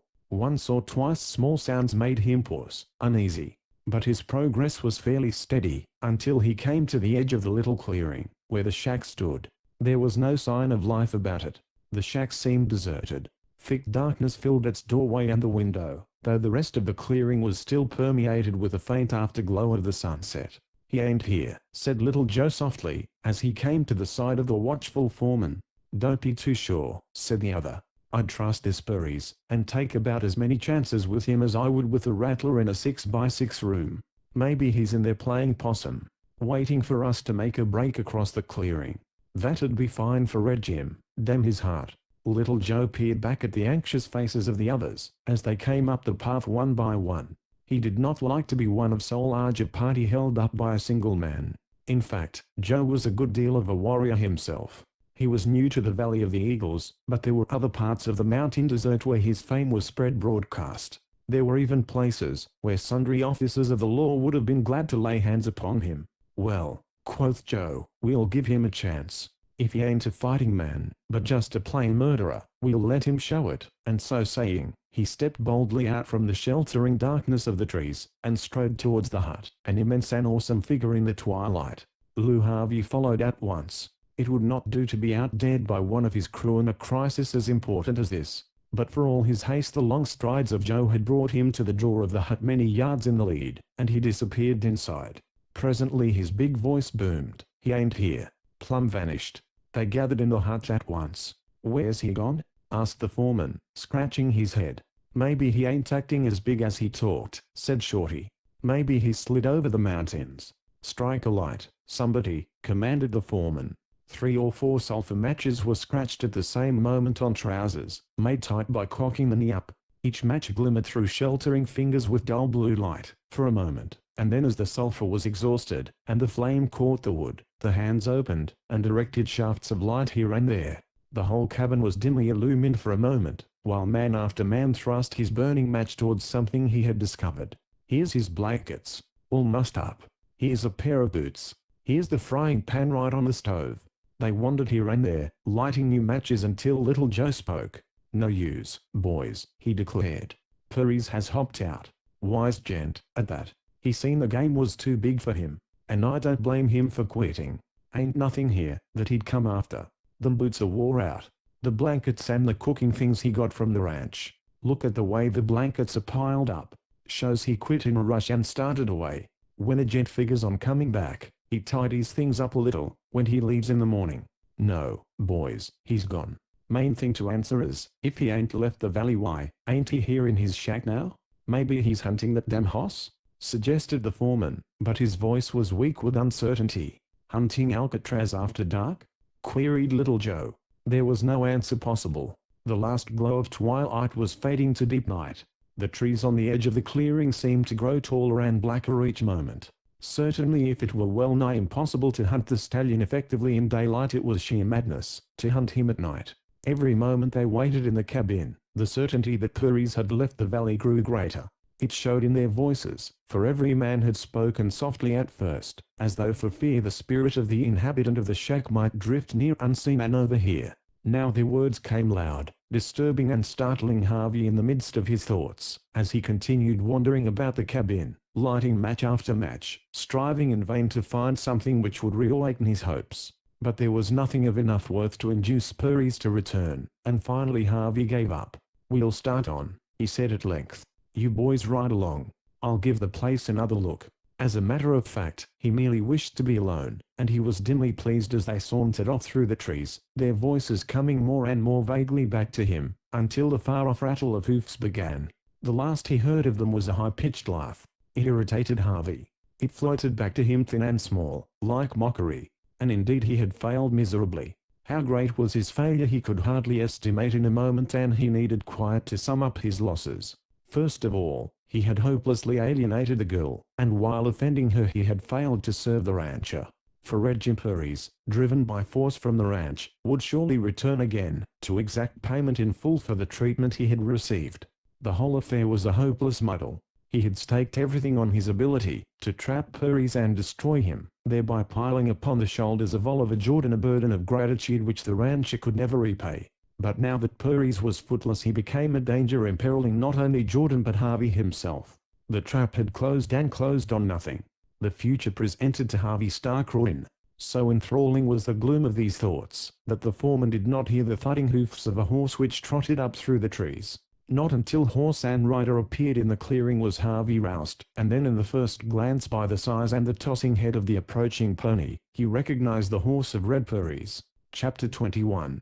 The Battle. He had time to burst from the hut and race across the clearing through the darkness which would surely shelter him from the snapshot of even such an expert as Red Jim, but in mind and body Harvey was too paralyzed by the appearance of his enemy to stir, until he saw Perry slip from his horse, slumping to the earth after the fashion of a weary man, and drag off the saddle. He paid no attention to tethering his pony, but started towards the shack, down-headed, heavy of foot. Harvey had gained the door of the shack in the interim, and there he crouched at watch, terrified at the thought of staying till the other entered, still more terrified at the idea of bolting across the open clearing. He could see Perry's clearly, in outline, for just behind him there was a rift in the circle of trees which fenced the clearing, and Red Jim was thrown into somewhat bold relief against the blue-black of the night sky far beyond. He could even make out that a bandage circled the head of Perry's, and with that sight a new thought leaped into the brain of the foreman. The bandage, the stumbling walk, the downward head, were all signs of a badly injured and exhausted man. Suppose he were to attack Perry's, single-handed, and destroy him? The entire problem would be solved. The respect of his men, the deathless gratitude of Jordan were in the grip of his hand. His fingers locked around the butt of his gun, and yet he hesitated to draw. One could never be sure. How fast, how lightning fast his mind plunged through thought after thought, image after flocking image, while Red Jim made the last dragging steps towards the door of the shack. If he drew, Perry's, despite his bent head, might catch the glimmer of steel and draw and fire at the glance of the gun. There were tales of gun experts doing more remarkable feats. Wild Bill, in his prime, from the corner of his eye saw a man draw a white handkerchief, thought it a gun, whirled on his heel, and killed a harmless stranger. He who stops to think can rarely act. It was true of Harvey. Then Perry's, at the very door of the hut, dropped the flopping saddle to the ground, and the foreman saw that no holster swung at the hip of his man. Joy leaped in him. There was no thought for the cruel cowardice of his act, but only overmastering gratitude, that the enemy should be thus delivered helpless into his hand. Through the split part of a second, the thrill passed tingling through and through him. Then he shouted, "Perry's!" and at the same instant, whipped out the gun and fired point blank. A snake will rattle before it strikes, and a dog will snarl before it bares its teeth. Instinct forced Harvey to that exulting cry, and even as the gun came into his hand he saw Perry spin sideways. He fired, and the figure at the door lunged down at him. The shoulder struck Harvey in the upturned face and smashed him backwards, so that his hand flew out, to break the force of the fall, knocked on the floor, and the revolver shot from the unnerved fingers. If he had any hope that his bullet had gone home, and that this was the fall of a dying man, it was instantly removed. Lean arms, amazingly swift, amazingly strong, coiled round him. Hands gripped at him with a clutch so powerful that the fingers burned into his flesh. And, most horrible of all, Red Jim fought in utter silence, as a bull terrier fights, when it goes for the throat. The impetus of that unexpected attack half-stunned Lew Harvey. Then the spur of terror gave him hysterical strength. A hand caught at his throat, and got a choking hold. He whirled his heavy body with all his might, tore loose, and broke to his feet. Staggering back to the wall, he saw Red Perry's crouch in the door, and then spring in again. Harvey struck out with all his might, but felt the blow glance, and then the coiling arms were around him again. Once again, in the crashing fall to the floor, the hold of Perry's was broken, and Harvey leaped away for the door yelling, "Perry's, it's a mistake, for God's sake!" The cat-like body sprang out of the corner into which it had been flung by Harvey as the foreman rose from the floor. As well attempt to elude a panther by flight. Lew whirled with a sobbing breath of despair, and smashed out again with clubbed fist. But the lithe shadow swerved as a leaf whirls from a beating hand, and again their bodies crashed together. But was it a dream, that there was less power in the arms of Perry's now? Had the foreman seen Red Jim lying prostrate and senseless after his battle with Alcatraz on that day, he would have understood this sudden failing of energy, but as it was he dared not trust his senses. He only knew that it was possible to tear the twining grip away, to spring back till he crashed against the side of the shanty, still pleading in a fear-maddened voice, "Perry's, d'you hear? I didn't mean." As well appeal to a thunderbolt. The shadowy form came again, but now, surely, it was less swift and resistless. He was able to leap from the path, but in dodging his legs entangled in a chair and he tumbled headlong. It was well for Harvey then that his panic was not blind, but with a surety that the end was come. He whirled to his knees with the chair, which had felled him, gripped in both hands, and straight at the lunging Purries he hurled it with all his strength. The missile went home with a crash, and Red Jim slumped into a formless shadow on the floor. Only now that a chance for flight was open to him did the strength of Harvey desert him. A nightmare weakness was in his knees, so that he could hardly reel to his feet, and he moved with outstretched hands towards the door until his toe clicked against his fallen revolver. He paused to scoop it up, and turning back through the door, he realized suddenly that Red Jim had not moved. The body lay spilled out where it had fallen, strangely flat, strangely still. With stumbling fingers, the foreman lighted a match, and by that wobbling light he saw Purries lying on his face with his arms thrown out, as a man lies when he is knocked senseless, as a man lies when he is struck dead. Yet Harvey stood drinking in the sight until his match burned his fingers. The old nightmare fear descended on him the moment the darkness closed about him again. He seemed to see the limp form collect itself, and prepare to rise. But he fought this fancy away. He would stay and make light enough to examine the extent of his victory. He remembered having seen paper and wood lying beside the stove. Now he scooped it up, threw off the covers of the stove, and in a moment white smoke was pouring up from the paper, then flickering bursts of flame, every one of which made the body of Purries seem shuddering back to life.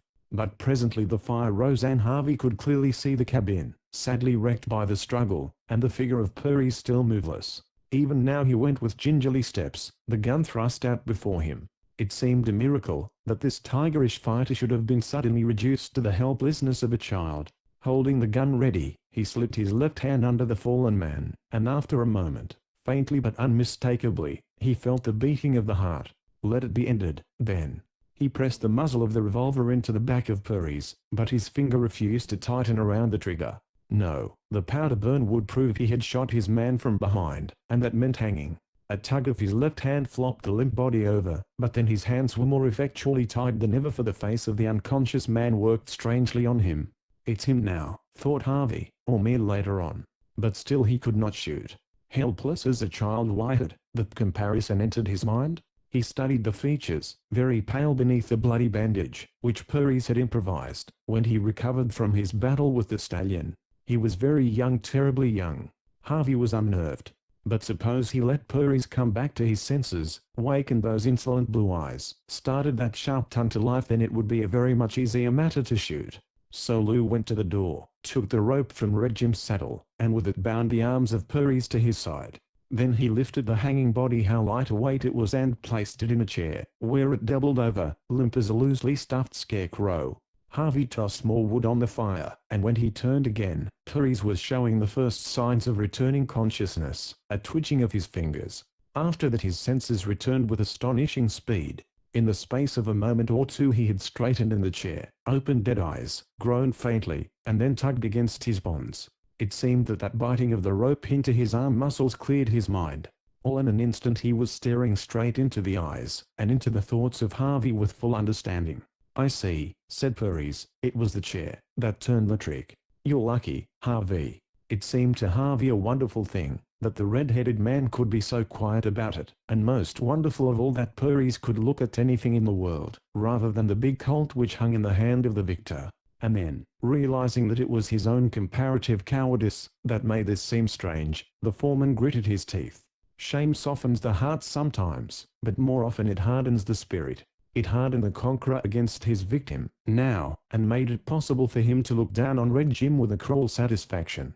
Well, he said, and the volume of his voice added to this determination. Well, said Purries, as calm as ever. Waiting for me to whine? Harvey blinked. Who licked you? He asked, forced to change his thoughts. Who licked you before I got at you? Purries smiled, and there was something about the smile that made Harvey flush to the roots of his grey hair. Alcatraz had the first innings, said Purries. He cleaned me up. And that, Harvey, was tolerably lucky for you, was it? Sneered the victor. You'd have done me up quick, maybe, if Alcatraz hadn't wore you out. He waited hungrily for a reply that might give him some basis on which to act, for after all, it was not going to be easy to fire point blank into those steady eyes. And more than all, he hungered to see some wavering of courage, some blenching from the thing to come. Done you up? Echoed Red Jim.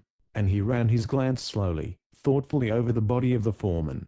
"I'd have busted you in two, Harvey." A little chilly shiver ran through Harvey, but he managed to shrug the feeling away, the feeling that someone was standing behind him, listening, and looking into his shameful soul. But no one could be near. It would be simple, perfectly simple. What person in the world could doubt his story of how he met Purries at the shack, and warned him again to leave the Valley of the Eagles, and of how Purries went for the gun, but was beaten in fair fight? Who could doubt it? An immense sense of security settled around him. "Well," he said, "second guessing is easy, even for a fool." "Right," nodded Red Jim. "I should have knifed you when I had you down." "If you'd had a knife," said Harvey. "Look at my belt, Lou." There it was, the stout handle of a hunting knife. The same chill swept through Harvey a second time, and, for a moment, he wavered in his determination. Then, with all his heart, he envied that indefinable thing in the eyes of Purries, the thing which he had hated all his life. Some horses had it, creatures with high heads, and always he had made it a point to take that proud gleam out. "A horse is made for work, not foolishness," he used to say.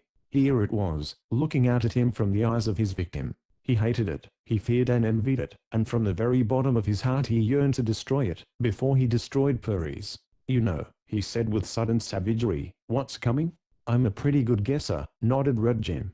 "When a fellow tries to shoot me in the dark, and then slugs me with a chair and ties me up, I generally make it out that he figures on murder, Harvey." He gave just the slightest emphasis to the important word, and yet something in Harvey grew tense. Murder it was, and of the most dastardly order, no matter how he tried to excuse it, by protesting to himself his devotion to Oliver Jordan. The lies we tell to our own souls about ourselves are the most damning ones, as they are also the easiest. But Harvey found himself so cornered, that he dared not think about his act. He stopped thinking, therefore, and began to shout. This is logical and human, as every woman knows who has found an irate husband in the wrong. Harvey began to hate with redoubled intensity the man he was about to destroy. "You come here, and try to play the cock of the walk," cried the foreman. "It don't work. You try to face me out before all my men. You threaten me. You show off your gun fighting, damn you, and then you call it murder, when I beat you fair and square." And he found it impossible to continue. The prisoner was actually smiling. "Hound dogs always hunt in the dark," said Red Jim. A quiver of fear ran through Harvey. Indeed, he was haunted by chilly uneasiness all the time. In vain he assured himself with reason that his victim was utterly helpless. A ghostly dread remained in the back of his mind that through some mysterious agency the red-headed man would be liberated, and then, Harvey shuddered in vital earnest. What would happen to a crow that dared trap an eagle?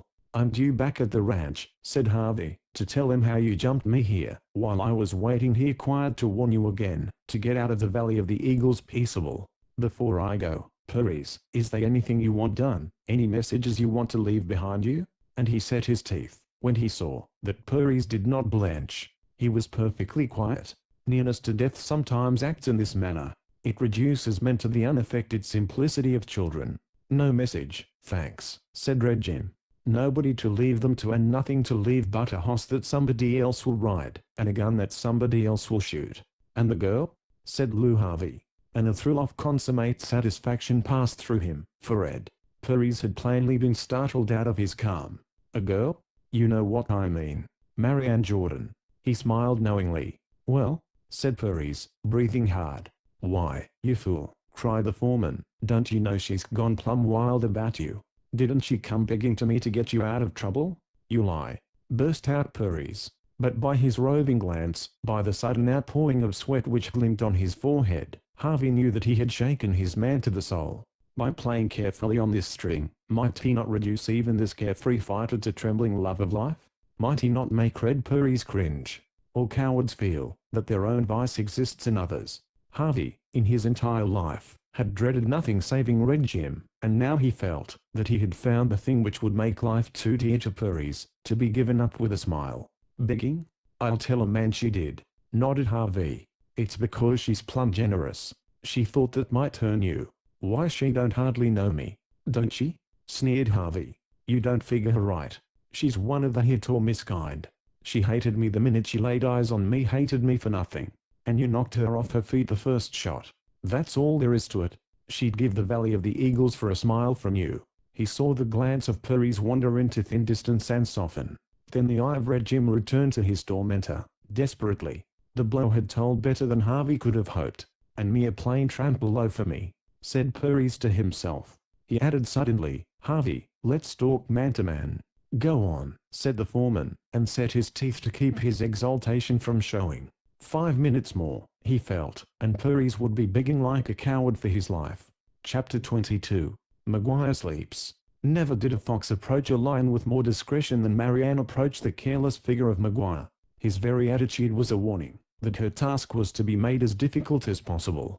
He had pushed his sombrero, limp with age and wear, far back on his head, and now, gazing, apparently, into the distant blue depths of the sky, he regarded vacantly with mild interest, and blew in the same direction a thin brownish vapor of smoke.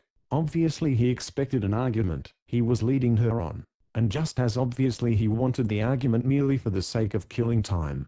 He was in tremendous need of amusement. That was all.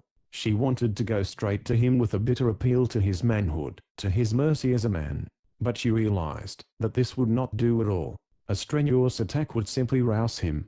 Therefore she called up from some mysterious corner of her tormented heart a smile, or something that would do duty as a smile. Strangely enough, no sooner had the smile come than her whole mental viewpoint changed.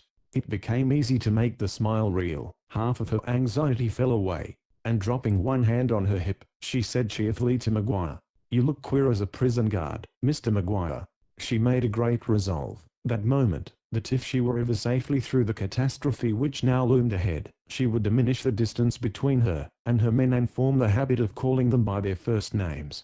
She could not change as abruptly in a moment, but she understood perfectly that if she had been able to call Maguire by some foolish and familiar nickname, half of his strangeness would immediately melt away. As it was, she made the best of a bad matter by throwing all the gentle good nature possible into her voice, and she was rewarded by seeing Maguire jerk up his head and jerk down his glance at her.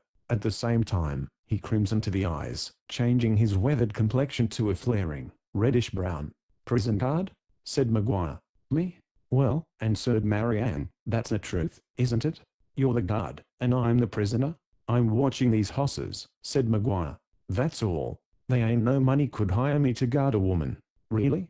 said Marianne. "Sure. I used to have a wife." "I know." She laughed, a little hysterically, but Maguire treated the mirth as a compliment to his jest, and joined in with a tremendous guffaw. His eyes were still wet with mirth as she said, "Too bad you have to waste time like this, with such a fine warm day for sleeping. Couldn't you trust the corral bars to take care of the horses?" His glance twinkled with understanding. It was plain that he appreciated her point and the way she made it. "Them hosses are feeling their oats," said Maguire. "Can't tell what they'd be up to the minute I turned my back on them. Might jump that old fence and be off, for all I know." "Well," said Marianne, "they look quite contented. And if one of them did take advantage of you, and run away while you slept, I'm sure it would come home again." He had quite fallen into the spirit of the thing. "Maybe," grinned Maguire, "but I might wake up out of a job."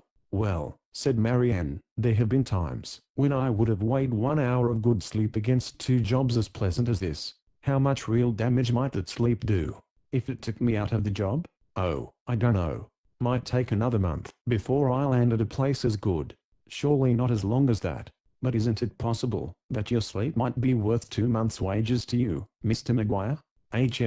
Growled Maguire, and his little shifty eyes fastened keenly on her. "You sure mean business. As much as anyone in the world could," cried the girl, suddenly serious. And for a moment they stared at each other.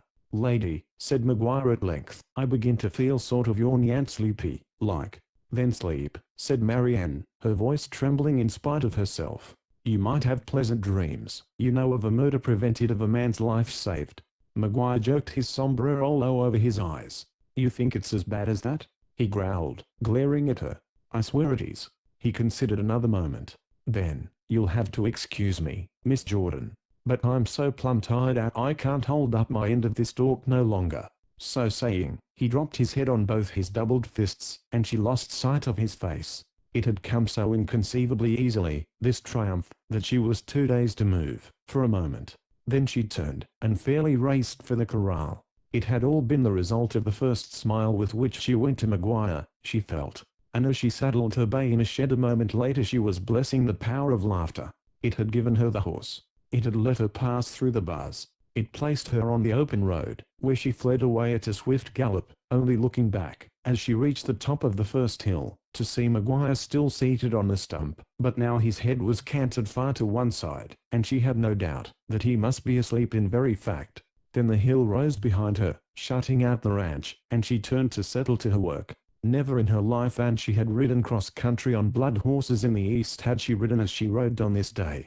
She was striking on a straight line over hill and dale, through the midst of barbed wire. But the wire halted her only for short checks. The swift snipping of the pair of pliers which was ever in her saddlebag cleared the way, and as the lengths of wire snapped humming back, coiling like snakes, she rode through, and headed into the next field at a renewed gallop. She was leaving behind her a day's work for half a dozen men, but she would have sacrificed 10 times the value of the whole ranch, to gain another half hour of precious time. For when she broke down the last of the small fenced fields the sun was already down, and when twilight came, she knew by instinct the blow would fall. Yet the distance to the shack was still terribly far. She straightened the gallant little bay to her work, but at every stride she moaned, oh for such legs beneath her as the legs of Lady Mary, stretching swiftly and easily over the ground. But this chopping, laboring stride, she struck her hand against her forehead, and then spurred mercilessly. As a result, the bay merely tossed her head, for she was already drawn straight as a string by the effort of her gallop. And Marianne had to sit back in the saddle and simply pray for time, while the little .32 revolver in the saddle holster before her flapped monotonously, beating out the rhythm of every stride. And the night rode over the mountains with mysterious speed. It seemed to her frantic brain that the gap between crimson sunset and pallid twilight could have been spanned by a scant 5 minutes. And now, when she found herself at the foot of the last slope, it was the utter dark, and above her head the white stars were rushing past the treetops. The slope was killing the mare. She fell from her labored gallop to a trot, from the trot to a shambling jog, and then to a walk. And all the time Marianne found herself listening with desperate intensity for the report of a gun out of the woods ahead. She threw herself out of the saddle, cast hardly a glance at the drooping figure of the bay, and ran forward on foot, stumbling in the dark over fallen branches, slipping more than once, and dropping flat on her face as her feet shot back without foothold from the pine needles. But she picked herself up again, and flung herself at her work with a frantic determination. Through the trees, filtered by the branches, she saw a light. But when she came to the edge of the clearing she made out that the illumination came from a fire, not a lantern. The interior of the cabin was awash with shadows, and across the open doorway of the hut the monstrous and obscure outline of a standing man wavered to and fro. There was no clamor of many voices, and her heart leaped with relief. Harvey and his men, then, had lost heart at the last moment. They had not dared to attack Red Jim Purries in spite of their numbers. But her joy died, literally, mid-leap. "Harvey," cried the voice of Purries, a trembling and fear-sharpened voice, "for God's sake, wait." Red Purries begging, cringing to any man, to woo Harvey? All at once she went weak and sick, but she hurried straight towards the cabin, trying to cry out. Her throat was closed. She could not utter so much as a whisper. "Listen to me," went on Purries. "I've been a fool all my life. I know it now. I've wandered around fighting and playing like a blockhead. I've wanted nothing but action and I've got it. But now you tell me that I've had something else right in the hollow of my hand and I didn't know it. Maybe you've lied about her. I don't know. But just the thought that she might care a little about me has—" Marianne stopped short in the darkness and a hot wave of shame blotted out the rest of the words until the heavier voice of the foreman began again. "Maybe you'd have me think you're kind of fond of the girl, that you love her, all at once, just because I told you she's in love with you? I'd have you think it, and I'd have you believe it. When a gent sits looking into the face of a gun he does his thinking, and he's living mighty fast and condensed. And I know this, that if you turn me loose alive, Harvey, I'll give you my word, that I'll forget what's happened. You think I'll hit your trail with a gat? But you're wrong. Make your own bargain, partner. But when I think of what life might be now, Harvey, I can't die now. I'm not ready to die." She had been stumbling in a daze towards the door. Now she came suddenly in view of them. The broad back of Harvey turned towards her, and Purries facing her, his face white, drawn, and changed, and the blood-stained bandage about his forehead. He leaned forward in his chair in the fervor of his appeal, his arms lashed against his sides with the loose of a lariat. "Are you through begging?" sneered Harvey. It threw Purries back in the chair like a blow in the face. Then he straightened. "You have told me all this just to see me weaken, eh, Harvey?" "And I've seen it," said Harvey. "I've seen you ready to take water. That's all I wanted. You've lost your grip and you'll never get it back. Right now you're all hollow inside. Purries, you can't look me in the eye." "You lie," said Red Jim quietly, and lifting his head, he stared full into the face of his tormentor. "You made a hound out of me, but only for a minute, Harvey." And then she saw him stiffen in the chair, and his eyes narrow. The chains of fear and of shame which had bound her snapped. "Harvey!" she cried, and as he whirled she came panting into the door. Just for an instant she saw a devil glitter in his eyes, but in a moment his glance wavered. He admitted himself beaten as he thrust his revolver into the holster. "Talk wouldn't make Purries leave," he mumbled. "I've been trying to throw a little scare into him, and the bluff would have worked if—" She cut in on him. "I heard enough to understand. I know what you tried to do. Oh, Lou Harvey, if this could be told, your own men would run you down like a mad dog." He had grown livid with a mixture of emotions. "If it could be told, maybe. But it can't be told. Keep clear of him, or I'll drill him, by God." She obeyed, stepping back from Jim. He backed towards the door, where the saddle of Purries lay, and stooping, he snatched the revolver of Red Jim from the saddle holster. For the moment, at least, his enemy was disarmed, and there was no fear of immediate pursuit. "I still have a day or two," he said. "And the game ain't ended. Remember that, Purries. It ain't ended till Jordan comes back." And he turned into the darkness which closed over him at once like the falling of a blanket. "You won't follow him?" she pleaded. He shook his head, and a moment later, under the touch of his own hunting knife which she drew, the rope parted and freed his arms. At the same instant she heard the hoofs of Harvey's horse crashing through the underbrush down the mountainside. And not till that final signal of success reached her did Marianne give way to the hysteria, which had been flooding higher and higher in her throat ever since those words of Harvey had arrested her in the clearing. But once released it came in a rush, blinding her, so that she could not see Purries through her tears as he placed her gently in the chair. Only through the wild confusion of her sobbing she could hear his voice saying words she did not understand, over and over again, but she knew that his voice was infinitely soft, infinitely reassuring. Then her mind cleared and her nerves steadied with amazing suddenness, just as the wind at a stroke will tumble the storm clouds aside, and leave a placid blue sky above.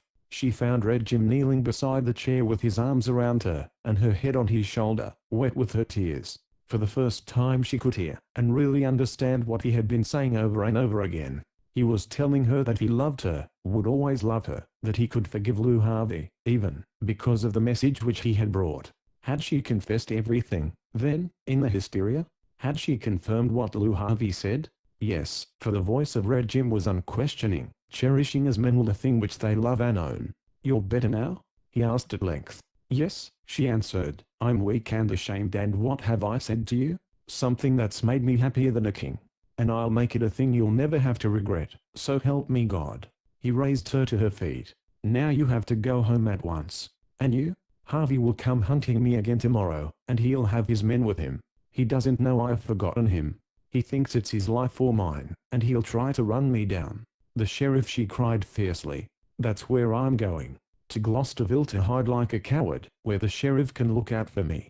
I can't take chances now. I don't belong to myself. When your father comes back, and takes charge of the ranch, and Harvey, I'll come when you send for me. I'll get my things together tonight, ride down the valley, so they can't trap me again here, camp out for an hour or so in the morning, and then cut out across the Eagles.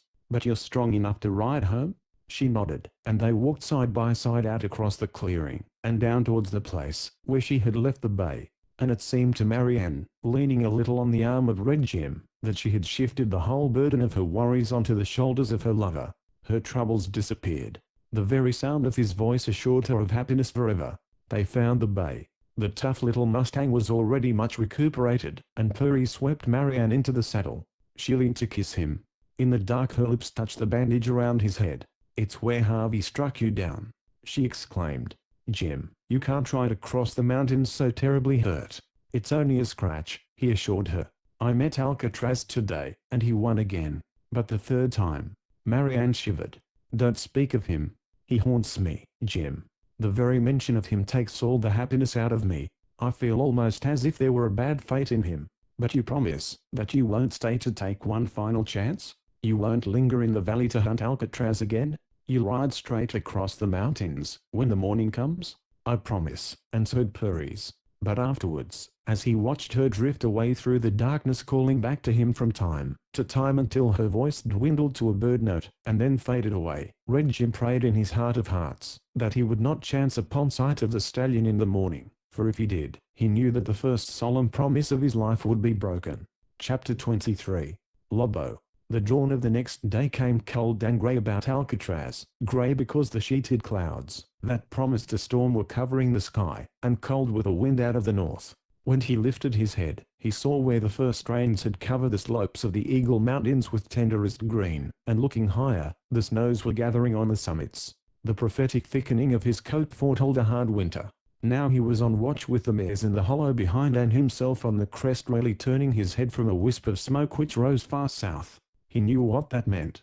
Red Puris was on his trail again, and this was the morning fire of the great enemy. He had lain on the ground like a dead man the day before. Now he was risen to battle again. Instinctively he swung his head, and looked at the place where the saddle had rested the day before, the saddle which he had worked off with so much wild rolling and scraping against rocks. He nibbled the grass as he watched, or now and again jerked up his head to catch the scents which blow truer in the upper air currents. It was on one of these occasions that he caught an odor only vaguely known to him, and known as a danger. He had never been able to label it, but he knew that when the grey mare caught such a scent she was even more perturbed than when man rode into view. So now he breathed deep, his great eyes shining with excitement. What could this danger be which was more to be dreaded than the great enemy? Yielding to curiosity, he headed straight upwind to make sure. No doubt he thereby gave proof that he was unfitted to lead wild horses in the mountains. The wise black of former days, or the grey mare now, would never have stopped to question, but gathering the herd with the alarm call, they would have busied themselves with unrolling mile after mile behind their flying heels. Alcatraz increased his walk to a trot, promptly lost the scent altogether, and headed on to the next elevation to see if he could catch it again. He stood there for a long moment, raising and lowering his head, and then turning a little sidewise, so that the wind would cut into his nostrils, which was a trick the grey had taught him. The scent was gone, and the wind blew to him only the pure coolness of dew, just sharpened to fragrance by a scent of distant sagebrush. He gave up, and turned about to head for the mares. The step for which he raised his forefoot was not completed, for down the hollow behind him, he saw a grey skulkus linking with its belly close to the ground. If it stood erect it would be as tall as a calf newborn. The tail was fluffy, the coat of fur a veritable mane around the throat, the head long of muzzle and broad across the forehead with dark marks between the eyes, and arching like brows above them, so that the facial expression was one of almost human wisdom and wistfulness. It was a beautiful creature to watch, as its smooth trot carried it with incredible speed across the stallion's line of retreat. But Alcatraz had seen those grey kings of the mountains before, and knew everything about them except their scent. He saw no beauty in the lofer wolf. The blood which congealed in his veins was released. He reared and wheeled, and burst away at full gallop. There was a sobbing whine of eagerness behind him. The Lobo was stretched in pursuit. Never in his life had the chestnut run as he ran now, and never had he fled so hopelessly. He knew that one slash of those great white teeth would cut his throat to the vital arteries. He knew that for all his speed he had neither the foot nor the wind to escape the grey marauder. It was only a matter of time, and short time at that, before the end came.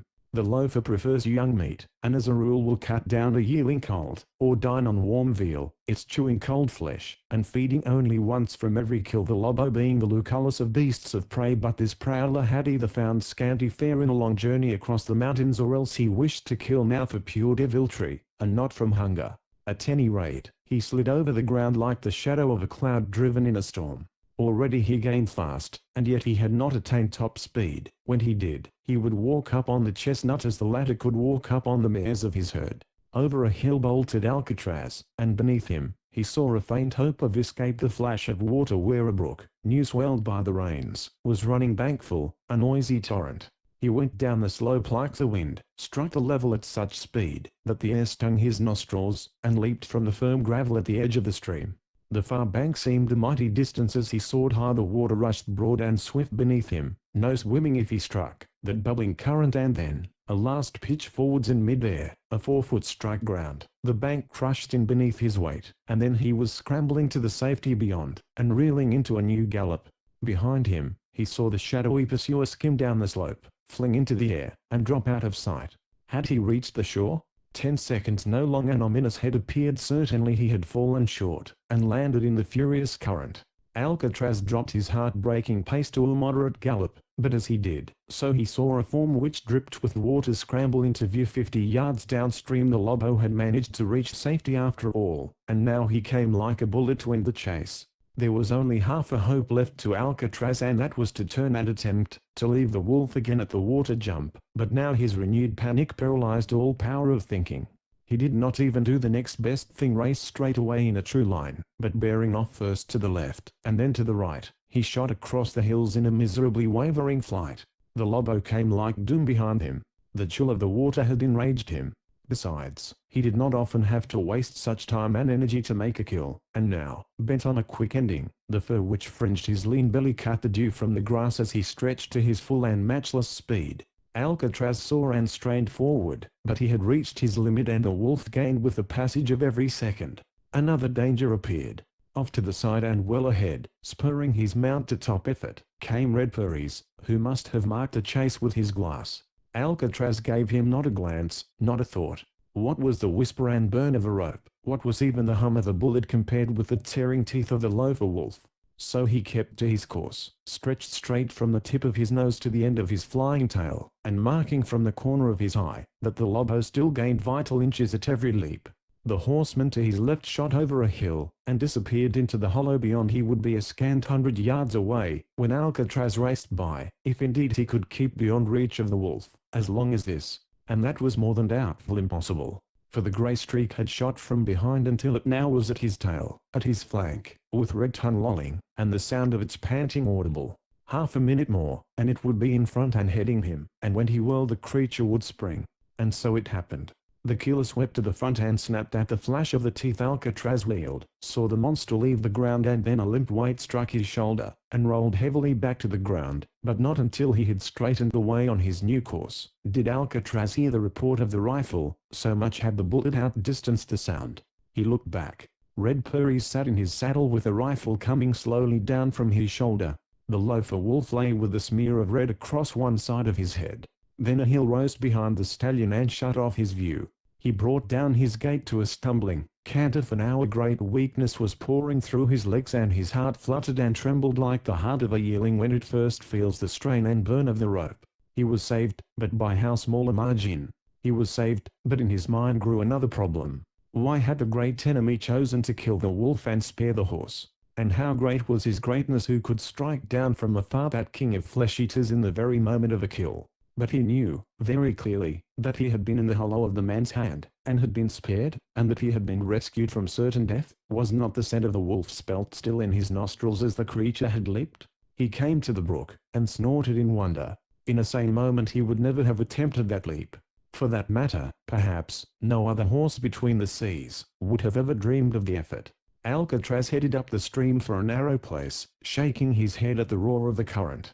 Chapter 24. The Crisis. When he found a place where he could jump the Little Smoky, he picked up his mares again, and led them straight north, accepting their whinnies of congratulation with a careless toss of his head, as though only women folk would bother to think of such small matters. He had a definite purpose, now. He had had enough of the Valley of the Eagles with its haunting lobos and its cunning human hunters, and he chose for exit the canon of the Little Smoky itself. For there were many blind ravines pocketing the sides of the Valley of the Eagles, but the Little Smoky would lead him straight to the summits. He looked back as he reached the mouth of the gorge, filled with the murmur of the rain-swollen waters.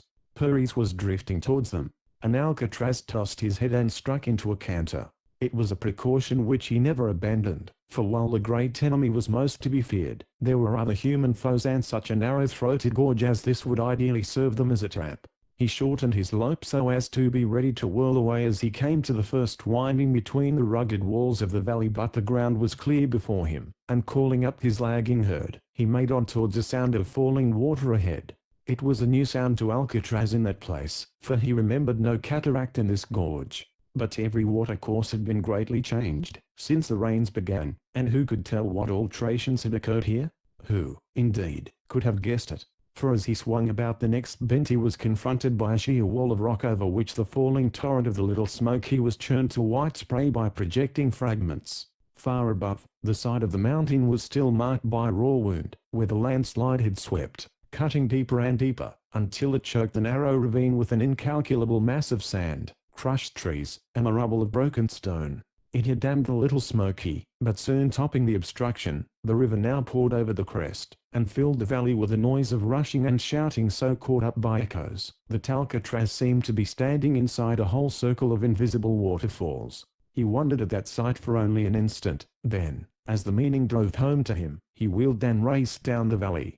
This was the explanation of the enemy's move towards the throat of the cannon. He passed the mares like a red streak of light, his ears flagging back, and his tail swept out straight behind by the wind of his gallop. He rushed about the next turn of the cliff, and saw that the race had been in vain. The great enemy was spurring his reeling company into the mouth of the Little Smoky Gap.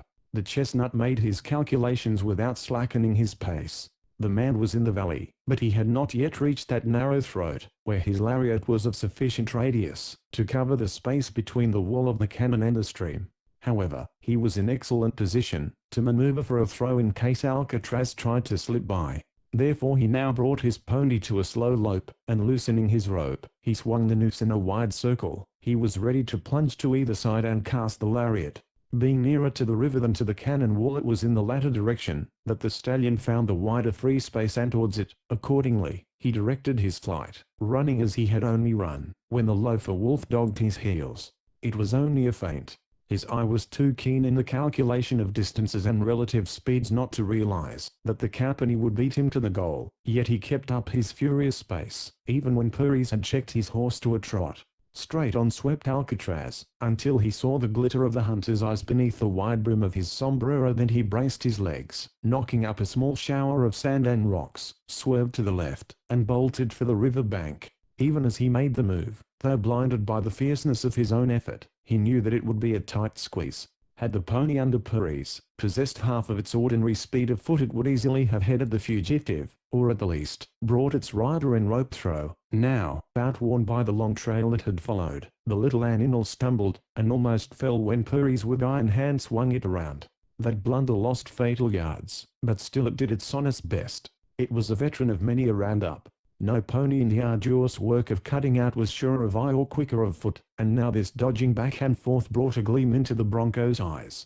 There was no need of the goading spur of Puris to make it spring forth at full speed, running on nerve power in place of the sapped strength of muscle. The stumble had given Alcatraz a fighting chance for his freedom, that was all. He recognized the flying peril as he raced in a wide loping semicircle. If the river were 20 yards further off, he, running 2 feet to the company's 1, would brush through safely, but as it was no one could tell. He knew the reach of the lariat as well as a man. Had not Cordova tormented him devilishly with one time and again? Estimating the speed of his approaching enemy and the reach of the rope, he felt that he could still gain freedom unless luck was against him. The burst of Alcatraz for the river and safety was a remarkable explosion of energy. Out of the corner of his reddening eye, as he gained swift impetus after his swerve, he saw the company wheel, falter, and then burst across in pursuit to close the gap. He heeled over to the left, and found a mysterious source of energy within him that enabled his speed to be increased, until, at the top of his racing gait, he reached the very verge of the stream. There remained nothing now but a straight dash for freedom. Luck favored him in one respect at least. The swollen current of the Little Smoky had eaten away its banks, so that there was a sheer drop, straight as a cliff in most places, to the water, and the cliff edge above was solidly compacted sand and gravel. A better racetrack could hardly have been asked, and the heart of Alcatraz swelled with hope as he saw the ground spin back behind him. Red Puris too, shouting like a madman as he spurted, realized that his opportunity was slipping through his fingers. For now, though far away, he swung his rope in a stiffly horizontal circle about his head. The time had come. Straight before him shot the red streak of the stallion, and leaning in his saddle, to give greater length to the cast, he made the throw. It failed. Even as the noose whirled above him, Alcatraz knew the cast would fall short. An instant later, falling, it slapped against his shoulder, and he was through the gap free. But at the contact of that dreaded lariat, instinct forced him to do what reason told him was unneeded. He veered some vital inches off towards the edge of the bank. Thereby his triumph was undone. The gravel which made so good a footing was, after all, a brittle support, and now, under his pounding hoofs, the whole side of the bank gave way. A squeal of terror broke from Alcatraz. He swerved sharply in, but it was too late. The very effort to change direction brought a greater weight upon his rear hoofs, and now they crushed down through flying gravel and sand. He faced straight on, pawing the yielding bank with his forehoofs, and suspended over the roar of the torrent. It was like striving to climb a hill of quicksand. The greater he struggled, the more swiftly the treacherous soil melted under his pounding hoofs. Last of all, he heard a yell of horror from the great enemy, and saw the hands of the man go up before his eyes to shut out the sight. Then Alcatraz pitched back into thin air. He caught one glimpse of the wildly blowing storm clouds above him, then he crashed with stinging force into the water below. Chapter 25. The Little Smoky. Pure madness poured into the brain of Red Purries as he saw the fall. Here, then, was the end of the trail, and that great battle would never be fought.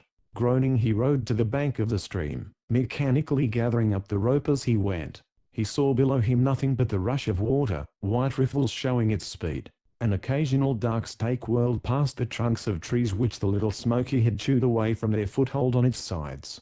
Doubtless one of these burly missiles had struck, and instantly killed the stallion. But no, yonder his head broke above the surface. A great log flung past him, missing the goal by inches. A whirl in the current rolled him under, but up he came again, swimming gallantly. The selfish rage which had consumed Red Purries broke out in words. Down the bank he trotted, the buckskin, shaking his fist at Alcatraz, and pouring the stream of his curses at that devoted head.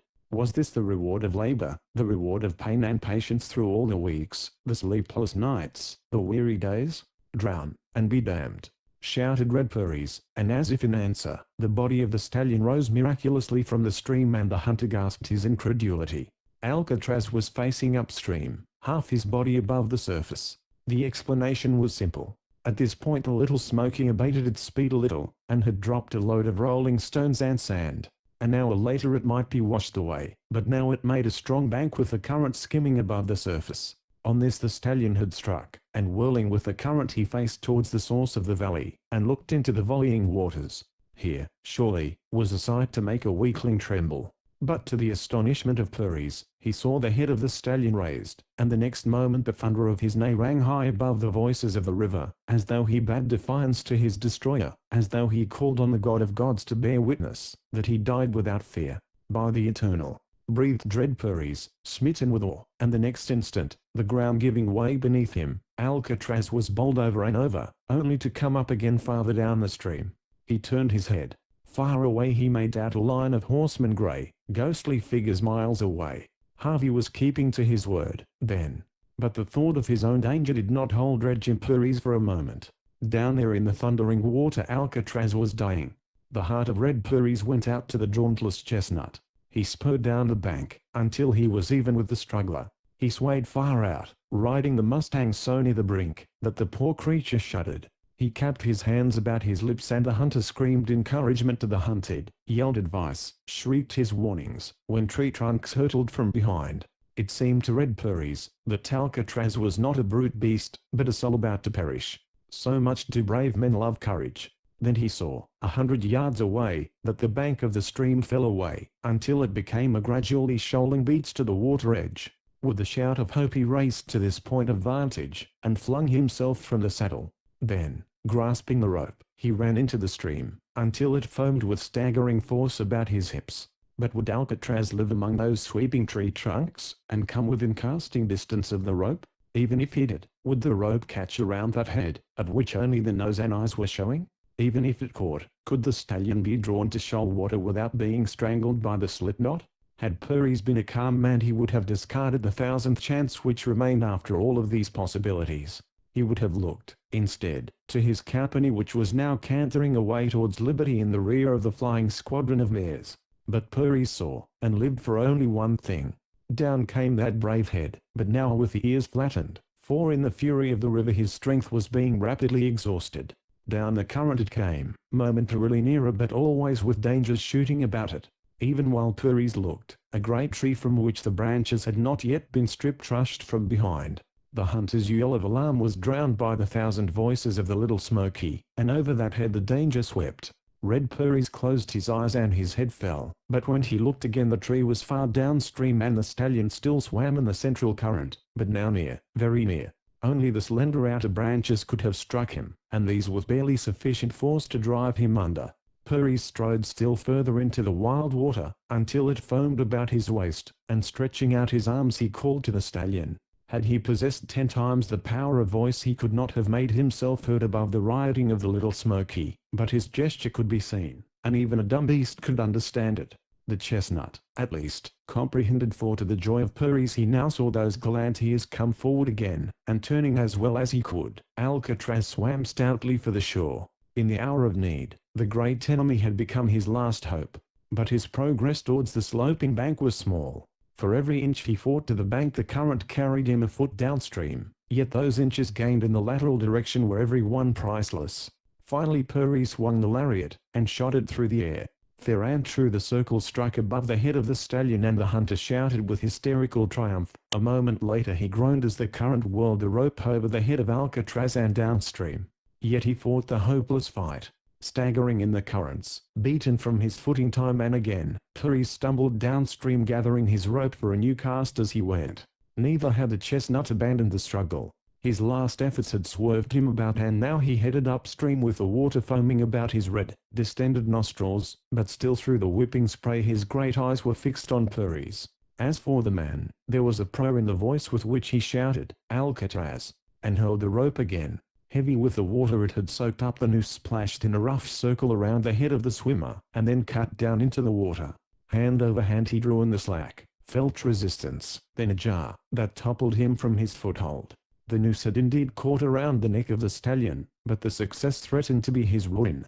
Toppled head over heels in the rush of a little Smoky, still his left hand gripped the rope, and as he came gasping to the surface his feet struck, and lodged strongly against the surface of a great boulder. His one stroke of luck. He had no time to give thanks. The next moment the full weight of the torrent on Alcatraz whipped the lariat quivering out of the water. The horse was struggling in the very center of the strongest current and the tug on the arms of Purries made his shoulder sockets ache. He endured that pain, praying that his hands would not slip on the wet rope. Then, little by little, he increased his pull until all the strength of leg muscles, back, and arms was brought to bear. It seemed that there was no result. Alcatraz did not change his position, but inch by inch the rope crept into him. He at length could shift holds, whipping his right hand in advance of the left and tugging again. There was more rapid progress now, but as the first frenzy of nervous energy was dissipated, a tremor of exhaustion passed through his limbs and the beat of his heart redoubled, until he was well nigh stifled.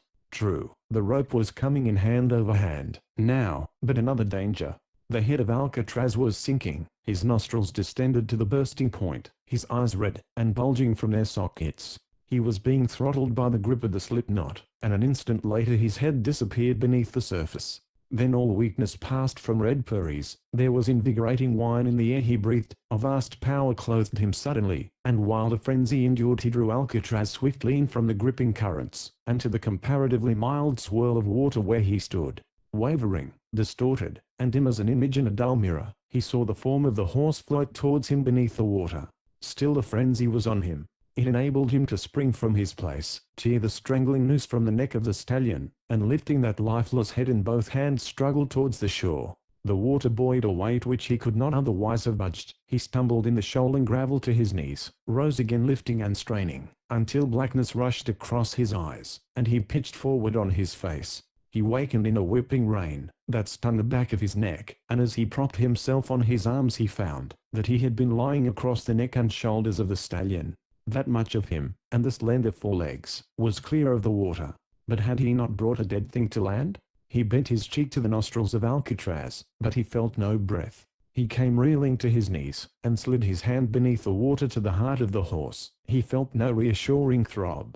Yet he could not be sure that the end was indeed come, for the blood raged and surged through his brain and waves of violent trembling passed over him, so that his sense of touch might well belie the truth. How long had he lain unconscious? A minute or an hour? At least, he must try to get the body farther ashore. Alas, his strength hardly sufficed now to raise the head alone, and when he made his effort his legs crumpled beneath him. There he sat with the head of Alcatraz in his lap, he the hunter and this the hunted. There was small measure of religion in Red Purry's, but now, in helplessness, he raised his trembling hands to the stormy grey of the sky above him. "God Almighty," said Red Purry's, "I sure ain't done much to make you listen to me, but I got this to say, that if they's a call for something to die right now, it ain't the hoss that's to blame. It's me that hounded him into the river. Alcatraz ain't any pet, but he's sure lived according to his rights. Let him live, and I'll let him go free.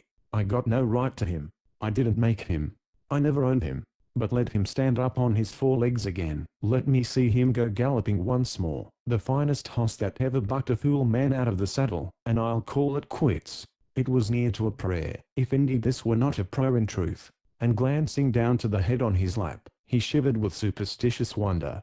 Alcatraz had unquestionably drawn a long and sighing breath. Chapter 26. Partners. The recovery was no miracle. The strangling coil of rope which shut off the wind of Alcatraz had also kept any water from passing into his lungs, and as the air now began to come back, and the reviving oxygen reached his blood, his recovery was amazingly rapid. Before Purry's had ceased wondering at the first audible breath, the eyes of Alcatraz were lighted with flickering intelligence. Then a snort of terror showed that he realized his nearness to the great enemy. His very panic acted as a thrillingly powerful restorative.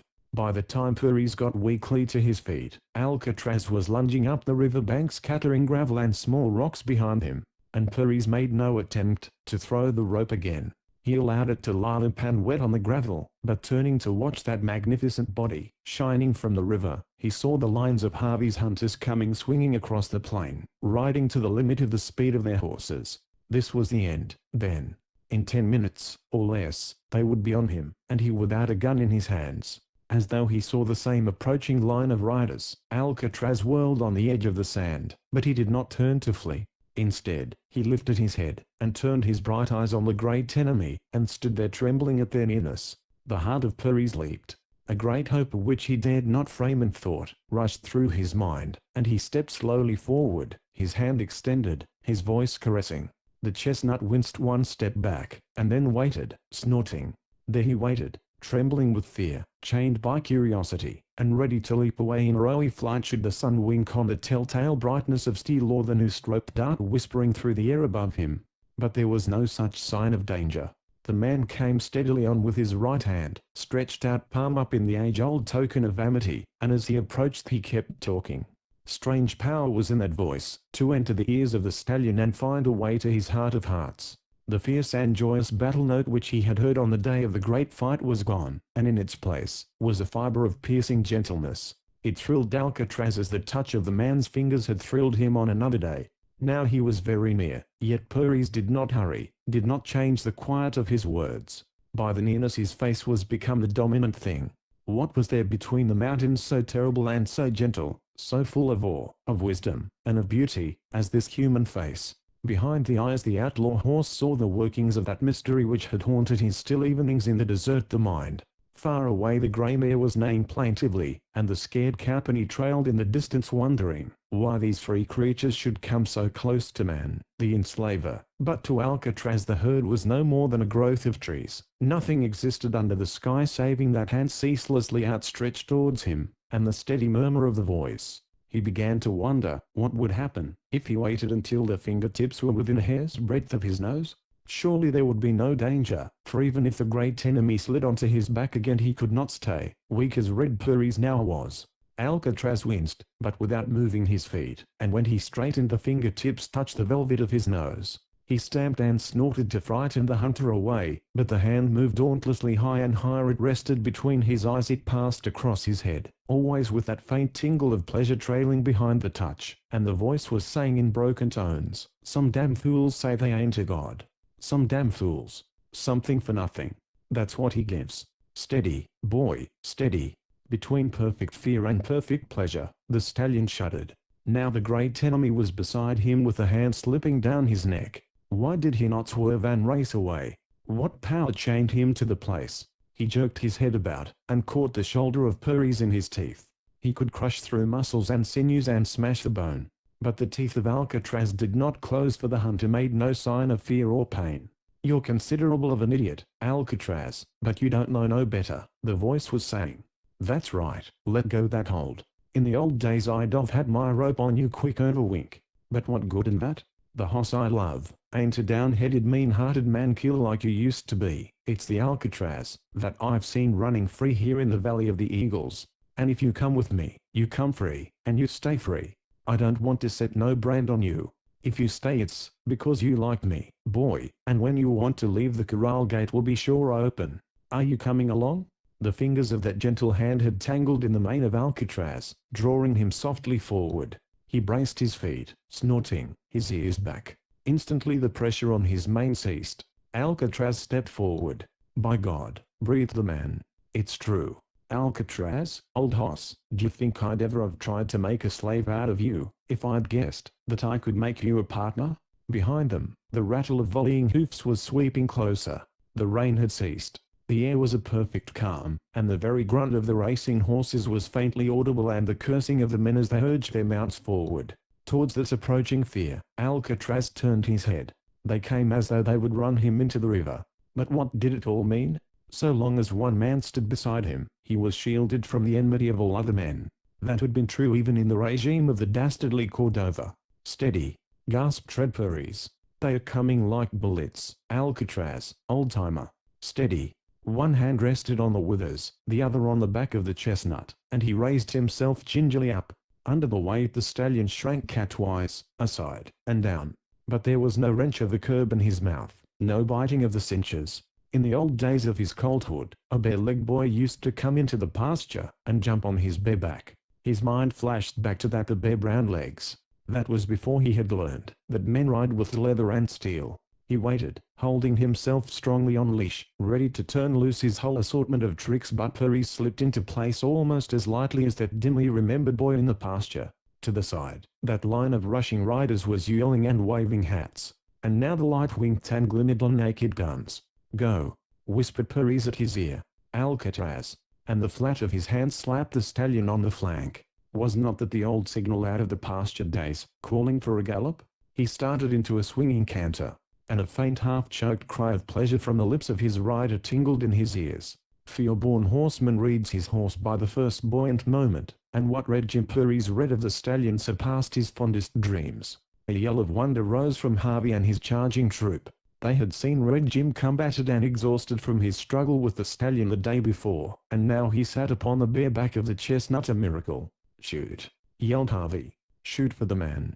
You can't hit the damned hoss." In answer, a volley blazed, but what they had seen was too much for the nerves of even those hardy hunters and expert shots. The volley sang about the ears of Purries, but he was unscathed, while he felt Alcatraz gather beneath him, and sweep into a racing pace, his ears flat, his neck extended. For he knew the meaning of that crashing fire. Fool that he had been not to guess. He who had battled with him the day before, but battled without man's ordinary tools of torture, he who had saved him this very day from certain death in the water, this fellow of the flaming red hair, was in truth so different from other men, that they hunted him, they hated him, and therefore they were sending their waspish and invisible messengers of death after him. For his own safety, for the life of the man on his back, Alcatraz gave up his full speed, and Purries bowed low along the stallion's neck, and cheered him on. It was incredible, this thing that was happening. They had reached top speed, and yet the speed still increased. The chestnut seemed to settle towards the earth as his stride lengthened. He was not galloping. He was pouring himself over the ground with an endless succession of smooth impulses. The wind of that running became a gale. The blown mane of Alcatraz whipped and cut at the face of Purries, and still the chestnut drove swifter and swifter. He was cutting down the bank of the river which had nearly seen his death a few moments before, striving to slip past the left flank of Harvey's men, and now the foreman, yelling his orders, changed his line of battle, and the cowpuncher swung to the left, to drive Alcatraz into the very river. The change of direction unsettled their aim. It is hard at best to shoot from the back of a running horse at an object in swift motion. It is next to impossible when sharp orders are being rattled forth. They fired as they galloped, but their shots flew wild. In the meantime, they were closing the gap between them and the river bank to shut off Alcatraz, but for every foot they covered the chestnut covered too, it seemed. He drove like a red lightning bolt, with the rider flattened on his back, shaking his fist back at the pursuers. "Pull up!" shouted Lew Harvey, in sudden realization that Alcatraz would slip through the trap. "Pull up, and shoot for Purries. Pull up." They obeyed, wrenching their horses to a halt, and as they drew them up, Red Jim, with a yell of triumph, straightened on the back of the flying horse, and waved back to them. The next instant his shout of defiance was cut short by the bark of 3 rifles, as Harvey and Shorty and Little Joe, having halted their horses, pitched their guns to their shoulders and let blaze after the fugitive. There was a sting along the shoulder of Purry's, as though a red-hot knife had slashed him. A bullet had grazed the skin. But they would have a hard target to strike, from now on. The trick which Alcatraz had learned in his own flights from the hunters he now brought back into play. He began to swerve from side to side as he raced. Another volley roared from the cursing cowpunchers behind them, but every bullet flew wide as the chestnut swerved. "Damn him!" yelled Lou Harvey. "Has the house put the charm on the hide of that skunk, too?" For in the fleeing form of Red Purry's he saw all his hopes eluding his grasp. With Red Jim escaped, and his promise to the rancher unfulfilled, what would become of his permanent hold on Oliver Jordan? And Red Jim, once more in safety, and mounted on that matchless horse, would swoop down on the Valley of the Eagles and strike to kill, again, and again.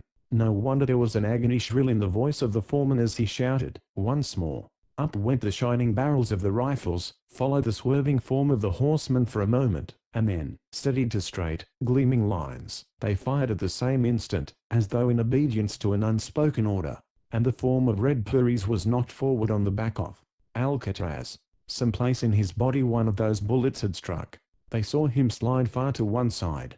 They saw, while they shouted in triumph, that Alcatraz instinctively shortened his pace, to keep his slipping burden from falling. "He's done," yelled Harvey, and shoving his rifle back in its holster, he spurred again in the pursuit. But Red Purry's was not done. Scrambling with his legs, tugging with his arms, he drew himself into position and straightway collapsed along the back of Alcatraz with both hands interwoven in the mane of the horse. And the stallion endured it. A shout of amazement burst from the foreman and his men. Alcatraz had tossed up his head, sent a ringing neigh of defiance floating behind him, and then struck again into his matchless, smooth-flowing gallop. Perhaps it was not so astonishing, after all, as some men could have testified who have seen horses, that a devils under spur and saddle become lambs when the steel and the leather they have learned to dread are cast away. But all Alcatraz could understand, as his mind grasped vaguely towards the meaning of the strange affair, was that the strong agile power on his back had been suddenly destroyed. Red Purry's was now a limp and hanging weight, something no longer to be feared, something to be treated, at will, with contempt. The very voice was changed, and husky as it called to him, close to his ear. And he no longer dared to dodge, because at every swerve, that limp burden slid far to one side, and dragged itself back with groans of agony. Then something warm trickled down over his shoulder. He turned his head. From the breast of the rider a crimson trickle was running down over the chestnut hair, and it was blood. With the horror of it he shuddered. He must gallop gently, now, at a sufficient distance, to keep the rifles from speaking behind him, but slowly and softly enough to keep the rider in his place. He swung towards the mares, running, frightened by the turmoil, in the distance. But a hand on his neck pressed him back in a different direction, and down into the trail which led, eventually, to the ranch of Oliver Jordan. Let it be, then, as the man wished. He had known how to save a horse from the Little Smoky. He would be wise enough to keep them both safe even from other men, and so, along the trail towards the ranch, the chestnut ran with a gait as gentle as the swing and light fall of a groundswell in mid-ocean. Chapter 27. The end of the race. Far behind him, he could see the pursuers driving their horses at a killing gallop. He answered their spurt, and held them safely in the distance with the very slightest of efforts. All his care was given to picking out the easiest way, and avoiding jutting rocks and sharp turns which might unsettle the rider. Just as, in those dim old days in the pasture, when the short brown legs of the boy could not encompass him enough to gain a secure grip, he used to halt gently, and turn gently, for fear of unseating the urchin. How far more cautious was his maneuvering now. Here on his back was the power which had saved him from the river. Here on his back was he whose trailing fingers had given him his first caress. He had no power of reason in his poor blind brain, to teach him the why and the wherefore. But he had, that overmastering impulse which lives in every gentle-blooded horse, the great desire to serve. A Mustang would have been incapable of such a thing, but in Alcatraz flowed the pure strain of the thoroughbred, tracing back to the old desert stock where the horse lives in the tent of his master, the most cherished member of the family. There was in him dim knowledge of events through which he himself had never passed. By the very lines of his blood there was bred in him a need for human affection and human care, just as there was bred in him the keen heart of the racer. And now he knew to the full that exquisite delight of service with the very life of a helpless man given into his keeping. One ear he cantered back to the pain-roughened voice which spoke at his ear. The voice was growing weaker and weaker, just as the grip of the legs was decreasing, and the hands were tangled less firmly in his mane. But now the bright-colored buildings of the ranch appeared through the trees. They were passing between the deadly rows of barbed wire with far-off mutter of the pursuing horses beating at his ear, and telling him the tall escape was cut off. Yet still the man held him to the way through a mingling of trails thick with the scents of men, of man-ridden horses. The burden on his back now slipped from side to side at every reach of his springy gallop.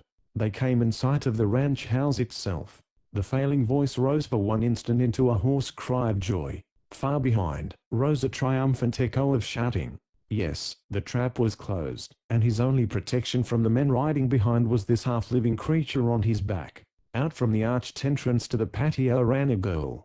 She started back against the adobe wall of the house, and threw up one hand, as though a miracle had flashed across her vision. Alcatraz brought his canter to a trot that shook a loose body on his back, and then he was walking reluctantly forward, for towards the girl the rider was directing him against all his own power of reason. She was crying out, now, in a shrill voice, and presently through the shadowy arch swung the figure of a big man on crutches, who shouted even as the girl had shouted. Oliver Jordan, reading through the lines of his foreman's letter, had returned to find out what was going wrong, and from his daughter's tale he had learned more than enough. Trembling at the nearness of these two human beings, but driven on by the faint voice and the guiding hands, Alcatraz passed shuddering under the very arch of the patio entrance, and so found himself once more and forever surrendered into the power of men. But the weak figure on his back had relaxed, and was sliding down. He saw the gate closing the patio swing to. He saw the girl run with a cry, and receive the bleeding body of Red Purries into her arms. He saw the man on crutches swing towards them, exclaiming without even a bridle, "Marianne, he must have hypnotized that hoss. Oh, Dad," the girl wailed, if he dies. The eyes of Purries, where he lay on the flagging, opened wearily. "I'll live, I can't die. But Alcatraz, keep him from Butcher. Harvey, keep him safe." Then his gaze fixed on the face of Oliver Jordan and his eyes widened in amazement. "My father," she said, as she cut away the shirt, to get at the wound. "Him," muttered Purries. "Partner," said Oliver Jordan, wavering above the wounded man on his crutches, "what's done is done." "Eh," said Purries, smiling weakly, "if you're her father, the trail is sure ended. Marianne, get hold of my hand, I'm going out again, keep Alcatraz safe." His eyes closed in a faint. Between the cook and Marianne they managed to carry the limp figure to the shelter of the arcade, just as Harvey and his men thundered up to the closed gate of the patio, and there the foreman drew rein in a cloud of dust, and cursed his surprise at the sight of the ranchman. The group in the patio, and the shining form of Alcatraz, were self-explanatory. His plans were ruined at the very verge of a triumph. He hardly needed to hear the voice of Jordan saying, "I asked you to get rid of a gunfighting killer and you've tried to murder a man. Harvey, get out of the valley, and stay out, if you're fond of a whole skin." And Harvey went. Asterisk. There followed a strange time for Alcatraz. He could not be led from the patio. They could only take him, by tying every hoof and dragging him, and such force Marianne would not let the cowpunchers use. So day after day he roamed in that strange corral while men came and stared at him through the strong bars of the gate, but no one dared enter the enclosure with a wild horse saving the girl alone, and even she could not touch him. It was all very strange. And strangest of all was, when the girl came out of the door through which the master had been carried and looked at Alcatraz, and wept. Every evening she came, but she had no way of answering the anxious whinny with which he called for Red Jim again. Strange, too, was the hush which brooded over the house. Even the cowpunchers, when they came to the gate, talked softly. But still the master did not come. 2 weeks dragged on, weary weeks of waiting, and then the door to the house opened, and again they carried him out on a wicker couch, a pale and wasted figure, around whom the man on the crutches and the girl and half a dozen cowpunchers gathered laughing and talking all at once. "Stand back from him, now," ordered Marianne, "and watch Alcatraz." So they drew away under the arcade and Alcatraz heard the voice of the master calling weakly. It was not well that the others should be so near.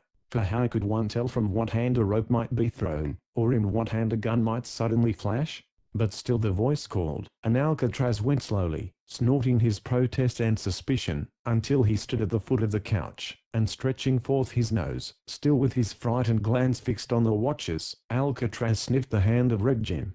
It turned. It patted him gently. It drew his gaze away from the others, and into the eyes of this one man, the mysterious eyes which understood so much. "A lone trail is right enough for a while, old boy," Red Jim was saying, "but in the end we need partners, a man and a woman and a horse and a man." And Alcatraz, feeling the trail of the fingertips across the velvet skin of his muzzle, agreed. The end.